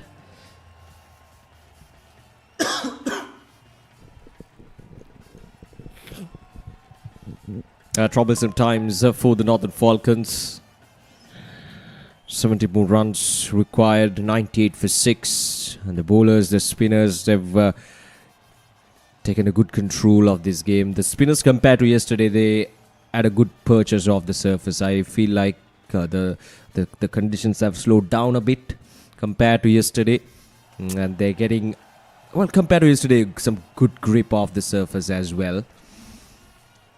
And it's crucial as a spinner to understand at which pace you're going to bowl on a surface like this. When the conditions are slow, you go on and bowl as slow as possible to make many revs as possible. To get the good grip off of the surface as well. And I think the spinners have adapted to the situation really well. And the likes of Milind Sanjay and the rest of the spinners of Eastern Thunders, they've done a good job and they've taken the team to the verge of a good victory here. But still, quite a lot of work to be done. Absolutely. Will he slip in the googly first up? Or he tries for the flipper. Down the leg side. Helped along the ground. That's a freebie for the new batsman, Anandan Gajan. On the pads. Just helped it across the vacant deep sky leg region. A freebie to start his proceedings. Much needed boundary for the Northern Falcons. They need to keep up with the required run rate. Little over 10 runs per over. They managed to get 4. The first 4 deliveries straight towards the Eastern Thunders captain Dulanjia Vijay Singh, who's fielding at extra cover. Gajan on strike. Again well bowled. Bit of turn. Right on the money. Yeah, as a leg spinner, you should favor these conditions. Leg spinners anyway going to turn the ball, and a surface like this will allow him to get some good perches as well. Unfortunate to miss out on that boundary. It was a poor delivery, a free hit basically. So much better. Played it down the ground, Ananthan. Well fielded out at deep mid wicket by Samarasinghe. That's the end of the 19th over. Northern Falcons 103 for 6. Just 6 more overs left. 65 runs required. And we are yet to see the power play, the batting power play being taken. You need some momentum. You need to get that momentum going. And the wickets at random intervals isn't helping the cause either. Yeah, they have Chamat out there in the middle, who's on 17 of 12. So he has already proven himself out there in the middle that he can hit the ball well. So why not take the power play while you have Chamat out there in the middle? That should be the way forward. With 65 of 36, even if you get 15 to 20 runs in those 2 overs, that just narrows it down to a manageable level. Well bowled again. This time quicker, rushing on to the bat. Gachan takes a single, brings Chamat on strike.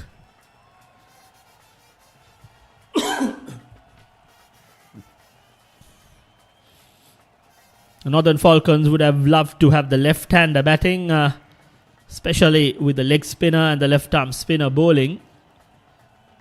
This time well bowled again, varying the pace.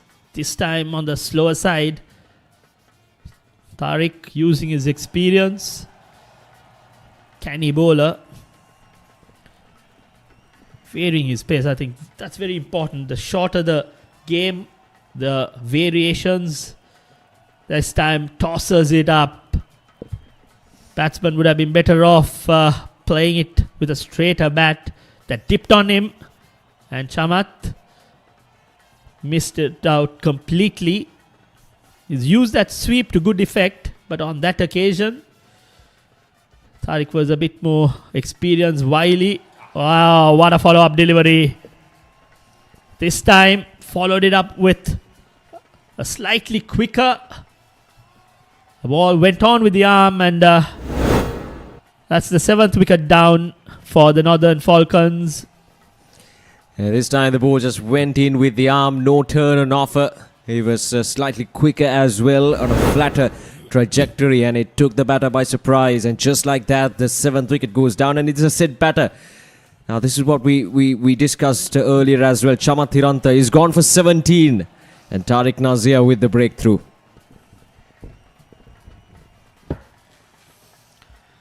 I think as the tournament progresses, the teams will most likely be better placed to pick that batting power play once they understand the team composition, once they understand the stage of the game. The 3 impact player rule also plays a part.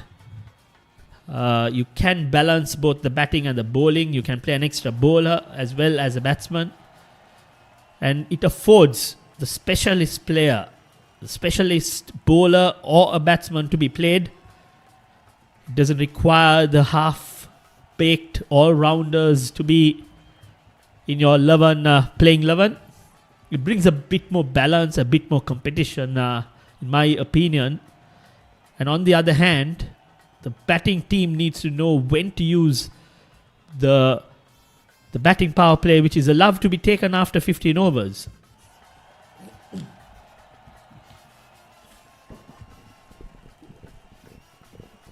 That's off the edge. Runs down towards the short third. Yeah, fair enough. I mean, there's so much to think about when it comes, the short format of the game. 25 overs. The game is happening rapidly. It's happening quickly. So you've got to make your decisions. And as you correctly mentioned, when we reach to the next few days of this tournament, I'm sure the teams will be better off in terms of, making those decisions at the right time. looking for the second run, running the first run hard, so it gives ample time for the batters to come back for the second run. So thickish inside edge. Fetchers Hafshan Hamza, the skipper of Northern Falcons, a couple of runs. We see 5 overs more, 62 runs required. And at the moment, I think this is the juncture in which you need to take that batting power play. Those 2 overs, if you can manage to score 25 runs, then you're left with 37 off 3 overs. If you allow it to drift, 4 overs, 55, 60, it's beyond reach in my view. So I think this is the point in which the batting team needs to take that power play. But so far, Northern Falcons have missed out in capitalizing on that opportunity or the chance to bring back a little bit of batting momentum. It's not being helped with the regular wickets falling in clusters. Powerfully played by Anand and Gajan. Lankashire seems to be in a bit of pain. That hit him on the wrist. There we see right arm leg spinner Milinder tosses it up. Powerfully played by Gajan, using all the might he has. Straight to the fielder though. Oh, that's a good looking shot. Oh, a chance. Well, it's a tough one for sure. And a replay would really give us the better story. Let's have a look at that again. He was there to be hit. He was very well positioned to play it away from the field as much as possible. A tough one indeed. Shuffled across. Was on the shorter side. Powerfully pulled towards the deep square leg. It flew to the deep square leg fielder Salia. No chance of holding on to that chance. Again, this time slows it. Milind Sanjay. I think the bowlers have understood the pace in which they need to bowl on this wicket. And so far, the spinners have done their part. And at the moment, Northern Falcons requiring... oh, well, what a shot. Oh, that is a massive hit there from Anandan. So a 4 and a 6 in this over. Milind Sanjay under pressure here. That's a good strike there. Neatly done. Shot of the innings. That was to be hit. There we see, gave him some room. Beautiful shot. Wonderful hit. Straight back. That went a mile. And do we have a lost ball? I'm sure it can be fetched. Straight over the side screen. Wonderful hit. Shot of the innings as far as Northern Falcons are concerned. They need a couple more. 52 runs needed. 26 deliveries left.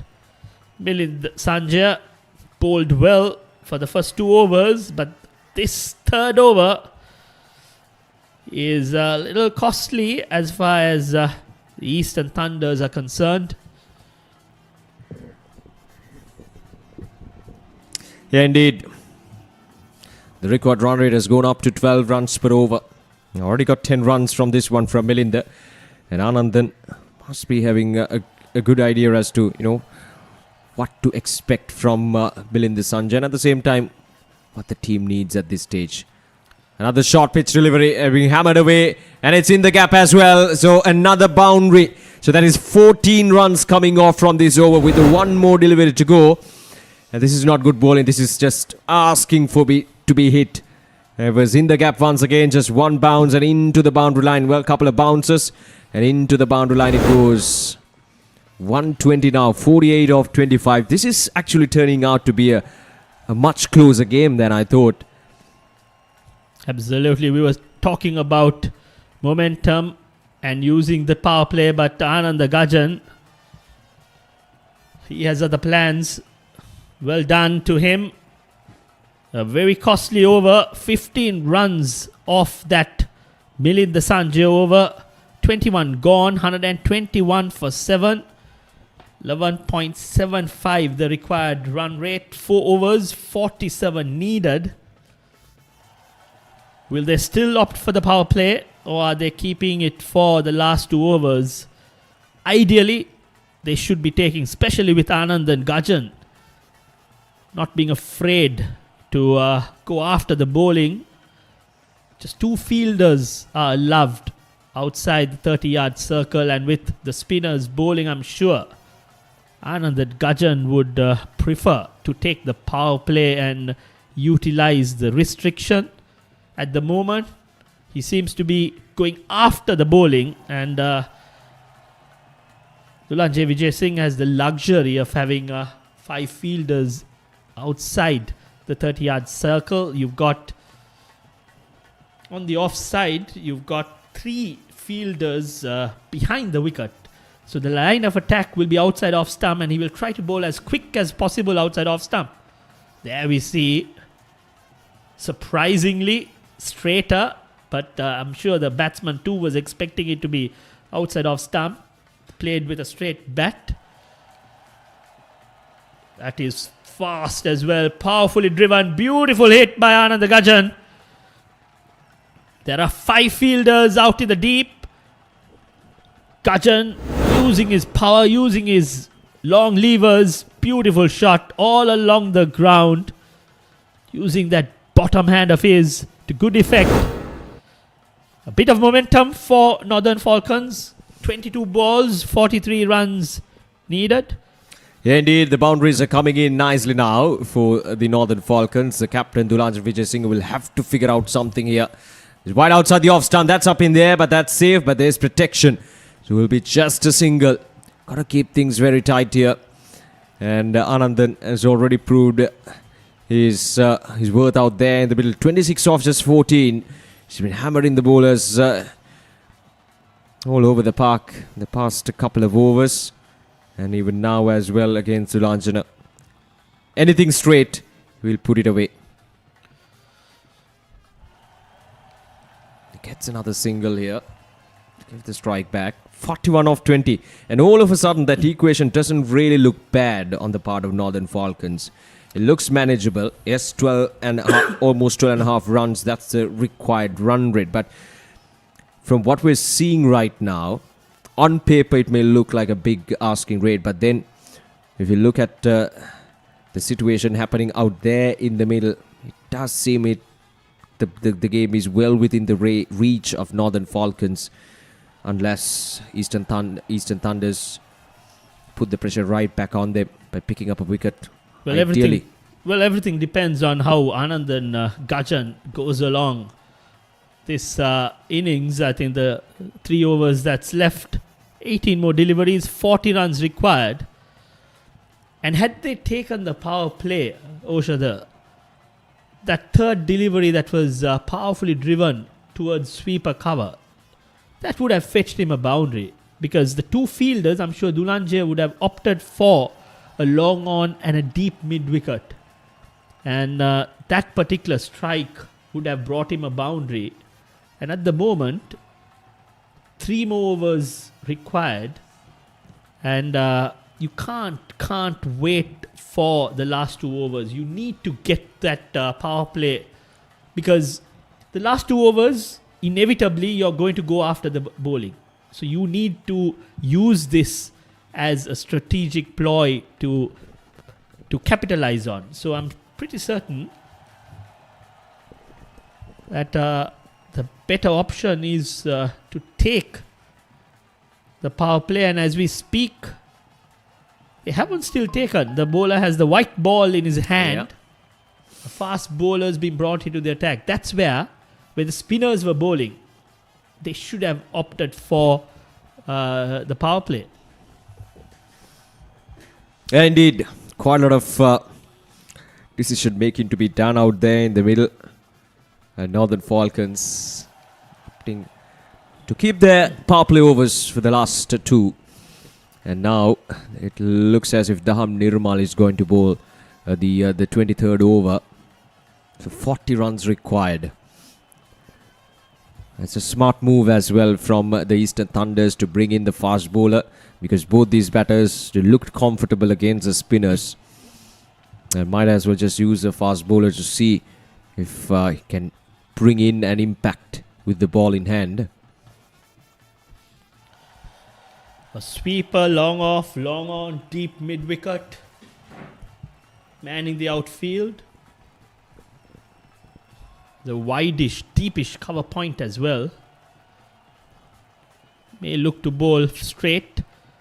Again, powerfully played.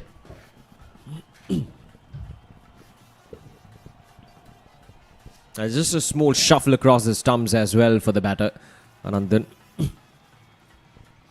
And the 100 while doing the right thing. Getting it much more away from the field as much as possible. Rather than just landing the ball right in his arc. That would give the chance for the batter to just freely swing his arms. Narba. A thickish outside edge. Welcome runs for Northern Falcons. Just a short third fielder inside the circle. Nirmal floated it outside off stump. Thickish outside edge. Valiant effort by the skipper Lankashire, but to no avail.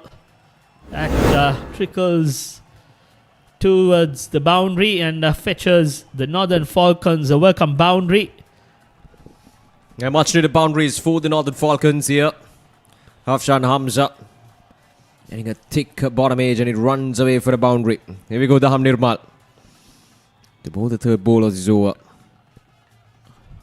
Worked away down the ground. There's protection. The long on fielder will cut it down for just a single. They won't mind these two batters getting those ones as long as they're not giving away any boundaries at this stage. But 34 of 15, Feroz. What do you think would be a good score on the part of Eastern Thunders to have in the last 2 overs, given that only 2 fielders would be there? Somewhere close to 30. I think they'll feel a lot safer. Especially, they'd love to have Anand and Gajan off strike. These 2 balls will be very crucial. Well bowled by Daham Nirmal outside off stump. 2 more deliveries left in this over. And from Northern Falcons' perspective, they need a boundary. Very well bowled by Daham Nirmal. Foolish outside off stump. I think with wideish mid-off, a sweeper and a deepish point, the line of attack will be outside off stump. Again, very well bowled, full, just a single. So we're bowled by Daham Nirmal. I think this ball, this particular final delivery of this 23rd over is going to be critical. It's a free hit. Hafshan Hamza needs to go all out, clear the boundary, because then it brings that required run rate closer to 29, or maybe a 6 would bring it down to 27. So this is a free hit. Hafshan Hamza needs to attack, needs to play that big hit. Oh, swings it, not well kept by the wicket keeper. But overall, I'm sure Eastern Thunders will be very happy with that final over bowled by Daham Nirmal, the 23rd. Missed the stumps. That's a good execution there from Daham Nirmal. And there we go, in comes the pink ball. The last 2 overs, 32 runs required of the last 2. And Anand, he's on 29 of 18, striking the ball well. And Hafshan Hamza, well, the only responsibility on him right now is to give the strike back to Anandan. Will take the strike for this over, and it'll be Chamod who will bowl this penultimate over. Northern Falcons waiting for the last 2 overs means that for the Eastern Thunders, they've utilized the spinners and they've just kept the fast bowlers to utilize the pink ball. And right now, You see a deep point and a sweeper out in the deep. So the line of attack will be outside off stump, asking the batsman to walk across and pierce that leg side field if you can. It's a bit telegraphed, but if the execution is spot on, Eastern Thunders can defend the 2 runs that is required by the Northern Falcons. Again, outside off stump, played towards that mid-off region for a single, brings Anandan Gajan on strike. 29 of 18. Anandan Gajan. He's been starved of strike the last few deliveries. He's been the pick of the batsman for the Northern Falcons. Chamod Piumal, left arm. Again, straight towards that mid-on fielder. Well fielded by the bowler himself. No chance of single. They're executing it very well. Bowling within themselves. You see outside off stump on the fuller length. Not easy to dispatch. Will the batsman be adventurous? Try to paddle it. Again, beautifully bowled. Outside off stump. Little too wide for the umpire's liking. Called a wide. But the execution is spot on. He's bowling to the field. The rightful call. Yeah, a fair call there from the umpire. His execution has been quite good so far. Chamod Piumal, the first 3 deliveries, obviously the last one was wide, but then he's bowling to his field. Cannot afford to go straight or on to the pads. Worked away nice. It's straight into the hands of the field. Another dot ball. The pressure is mounting on the batting side at the moment. 138 for 7. The required run rate has gone up to 20 runs now. Very good field placement by the skipper Dulanje Vijayasinghe. That's a smart move, isn't it? Absolutely. You have to commend the bowlers as well. The execution has been spot on.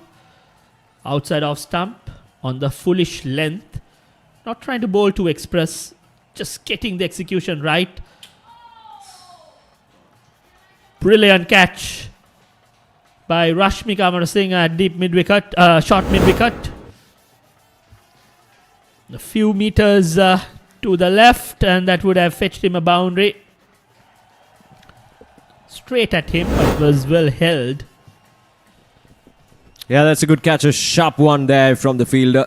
The mid-wicket region. So Anandan Gajan is gone for 29 of 21. A good innings, but not good enough to take his team home. Chamod Piumal with the breakthrough. That was there to be hit. Full toss. The bat turned in the last moment. Didn't get that power that was required or the elevation. Straight towards the mid-wicket fielder. The new batsman, Ihsan Ruhaim. Pretty certain that all of them can bat with the 3 impact player rule. So I would discount any of them to not being able to bat. There we see that power. That's a 6. Just as I was saying, there are no mug of the bat. Wonderful hit. Oh, there's so much power behind that shot. It is being sent out there with a clear message. You hit the ball, or you see the ball, you hit the ball. Simple as that. He saw the ball, and he hit the ball. And it's gone all the way for a maximum. First ball. Right, so here we go. Last ball from Chamod Piumal.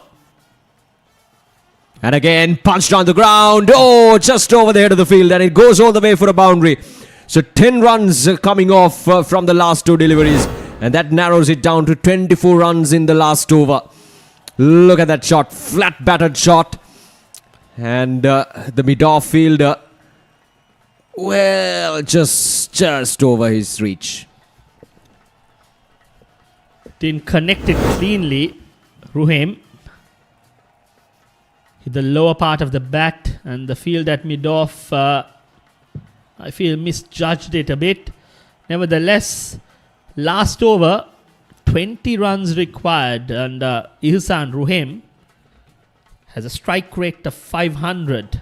2 deliveries faced, a 6 and a boundary, and as far as the Northern Falcons are concerned, I think Hafshan Hamza, the skipper, needs to connect the next delivery, the first delivery of the last over. And the worst case, pinch a single and bring Ihsan Ruhaim on strike.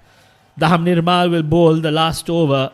That's where I feel the Northern Falcons should have taken that power play earlier, but now it's a little too late for us to also discuss. Just one more over left. Can this work in favour of the batting team? Hafshan Hamza on strike. Now that's a good looking shot, but straight into the hands of the fielder. Will get a single to put Ruhaim on strike. He's on 10 of 2 deliveries. If anyone can hit the ball, it's him. Right now, the team wants him on strike. Hafshan did the right thing. Gave the strike to Ihsan. And now it's up to him. Slog the ball as hard as you can. So the 2 fielders out in the deep point, and a sweeper. Alright, very well bowled. Straight to that sweeper. Fielder placed out in the boundary line. Wonderful execution by Daham Nirmal. 4 balls, 18 more needed. You need a boundary off this delivery. Can the skipper, Hafshan Hamza, execute where the team requires? Yeah, it's non-negotiable at this stage. They need a boundary here. Driven away, straight into the hands of the fielder. Will take a single. Good work from the fielder. The captain putting his body behind. That was there to be hit. Good looking shot, but that occasion the team needed a little more than that single. 3 balls, 17 needed. A 6 will bring some uncertainty. Oh, a dot delivery. That should be curtains to the Northern Falcons. 2 deliveries, 2 legitimate deliveries, and Eastern Thunders will have this game in their favour. A closely contested encounter. That passage of play in the middle where the spinners were bowling well in tandem is where I feel the Northern Falcons missed out. You've got 2 legitimate deliveries left, and if Daham Nirmal bowls 2 legitimate deliveries, it'll be the Eastern Thunders coming out victorious. Another dot delivery. Wonderful execution by Daham Nirmal. Bowling under pressure, just 2 fielders out in the deep, and so far he's just given 3 runs in this final over. Wonderful execution by Daham Nirmal.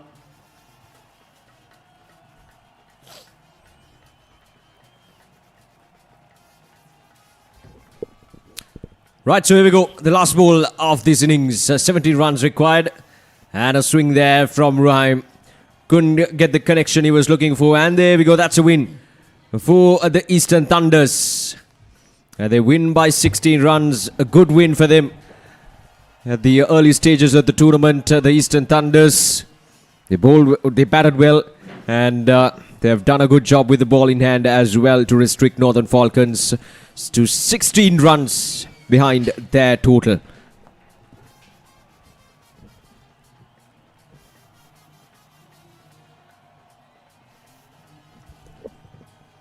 Good effort, but quite a lot of things went wrong for the Northern Falcons. The captain, of course, Hafshan Hamza, did his very best to make sure that they stay alive in the run chase.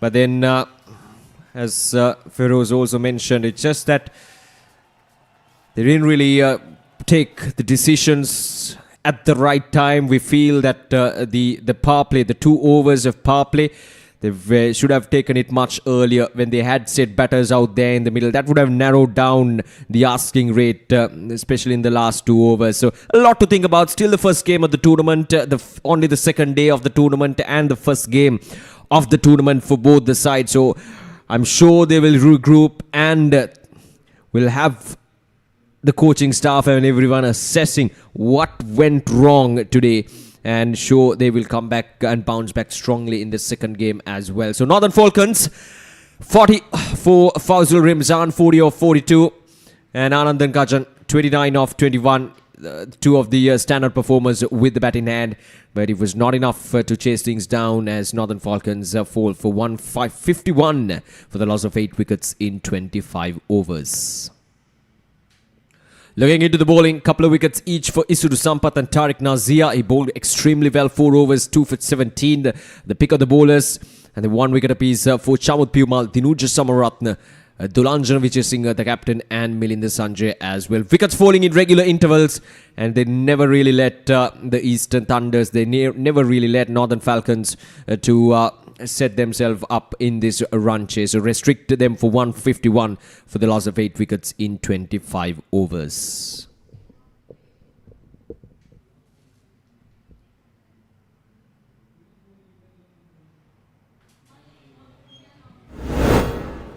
Right, so let's have a look at the highlights of this run chase. Couple of chances, in fact 3 or 4 chances were dropped down by the fielding unit, but yeah, that was a really concerning thing for the Northern Falcons, not the Northern Falcons, but for the Eastern Thunders as well, as a few chances were dropped down in the early few overs. But then the Northern Falcons went on nicely in those middle overs, especially with the introduction of the spinners. There were moments, there were passages of play where they took the control of the game, where the runs came in nicely. It's just that they lost wickets in regular intervals, and that was the real downside of this run chase for the Northern Falcons, the reason why they ended up 16 runs short of the target.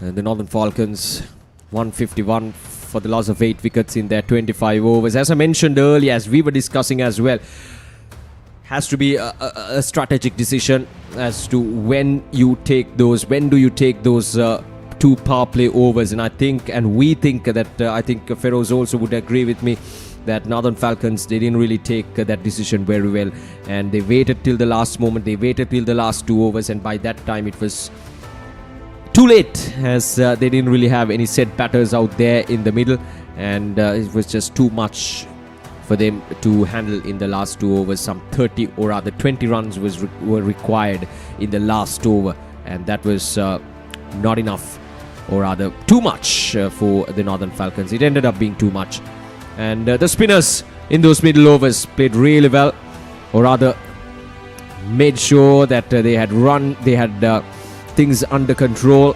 They picked up wickets, runs were leaked here and there, but overall the fall of wickets made it touch too easy for the bowlers and for the Eastern Thunders to wrap things up in a very positive manner here at the Thurston College grounds. Well, both the matches, even the first one, the team successfully defended, and in the second game as well, quite the contrasting results if you compared it with yesterday. Both the teams chased things down quite easily yesterday, and now today both the teams defended the runs quite successfully. And this was the last over, the penultimate over, one before the last over, where Rahim came and struck a 6 and a 4 to give a bit of a hope for the Falcons, the Northern Falcons. But the last over, some 20 runs were required, and they only got 4. So there we go. That's a match summary. Eastern Thunders batting first made 167 in 22.1 overs, and Northern Falcons restricted for 151 for the loss of 8 wickets in 25 overs. Mohammad Fawzul Rimzan, 40 over 42 for him. Anandan Kajan looked good for his 29, but then Isuru Sampath and Tariq Nazia stand out with the ball in hand. So Eastern Thunders win the game by 16 runs. So it was a good game, a real cracker of games, both the morning match and the evening match as well. And I'm sure that you enjoy the live coverage that we brought right here from the Thurston College grounds, and we got more exciting cricket coming up next weekend as well of the Lancashire Premier League 2026, the season 5 of the LSPL, and we hope to catch each and every one of you in the next weekend as well. Until then, stay safe and good night.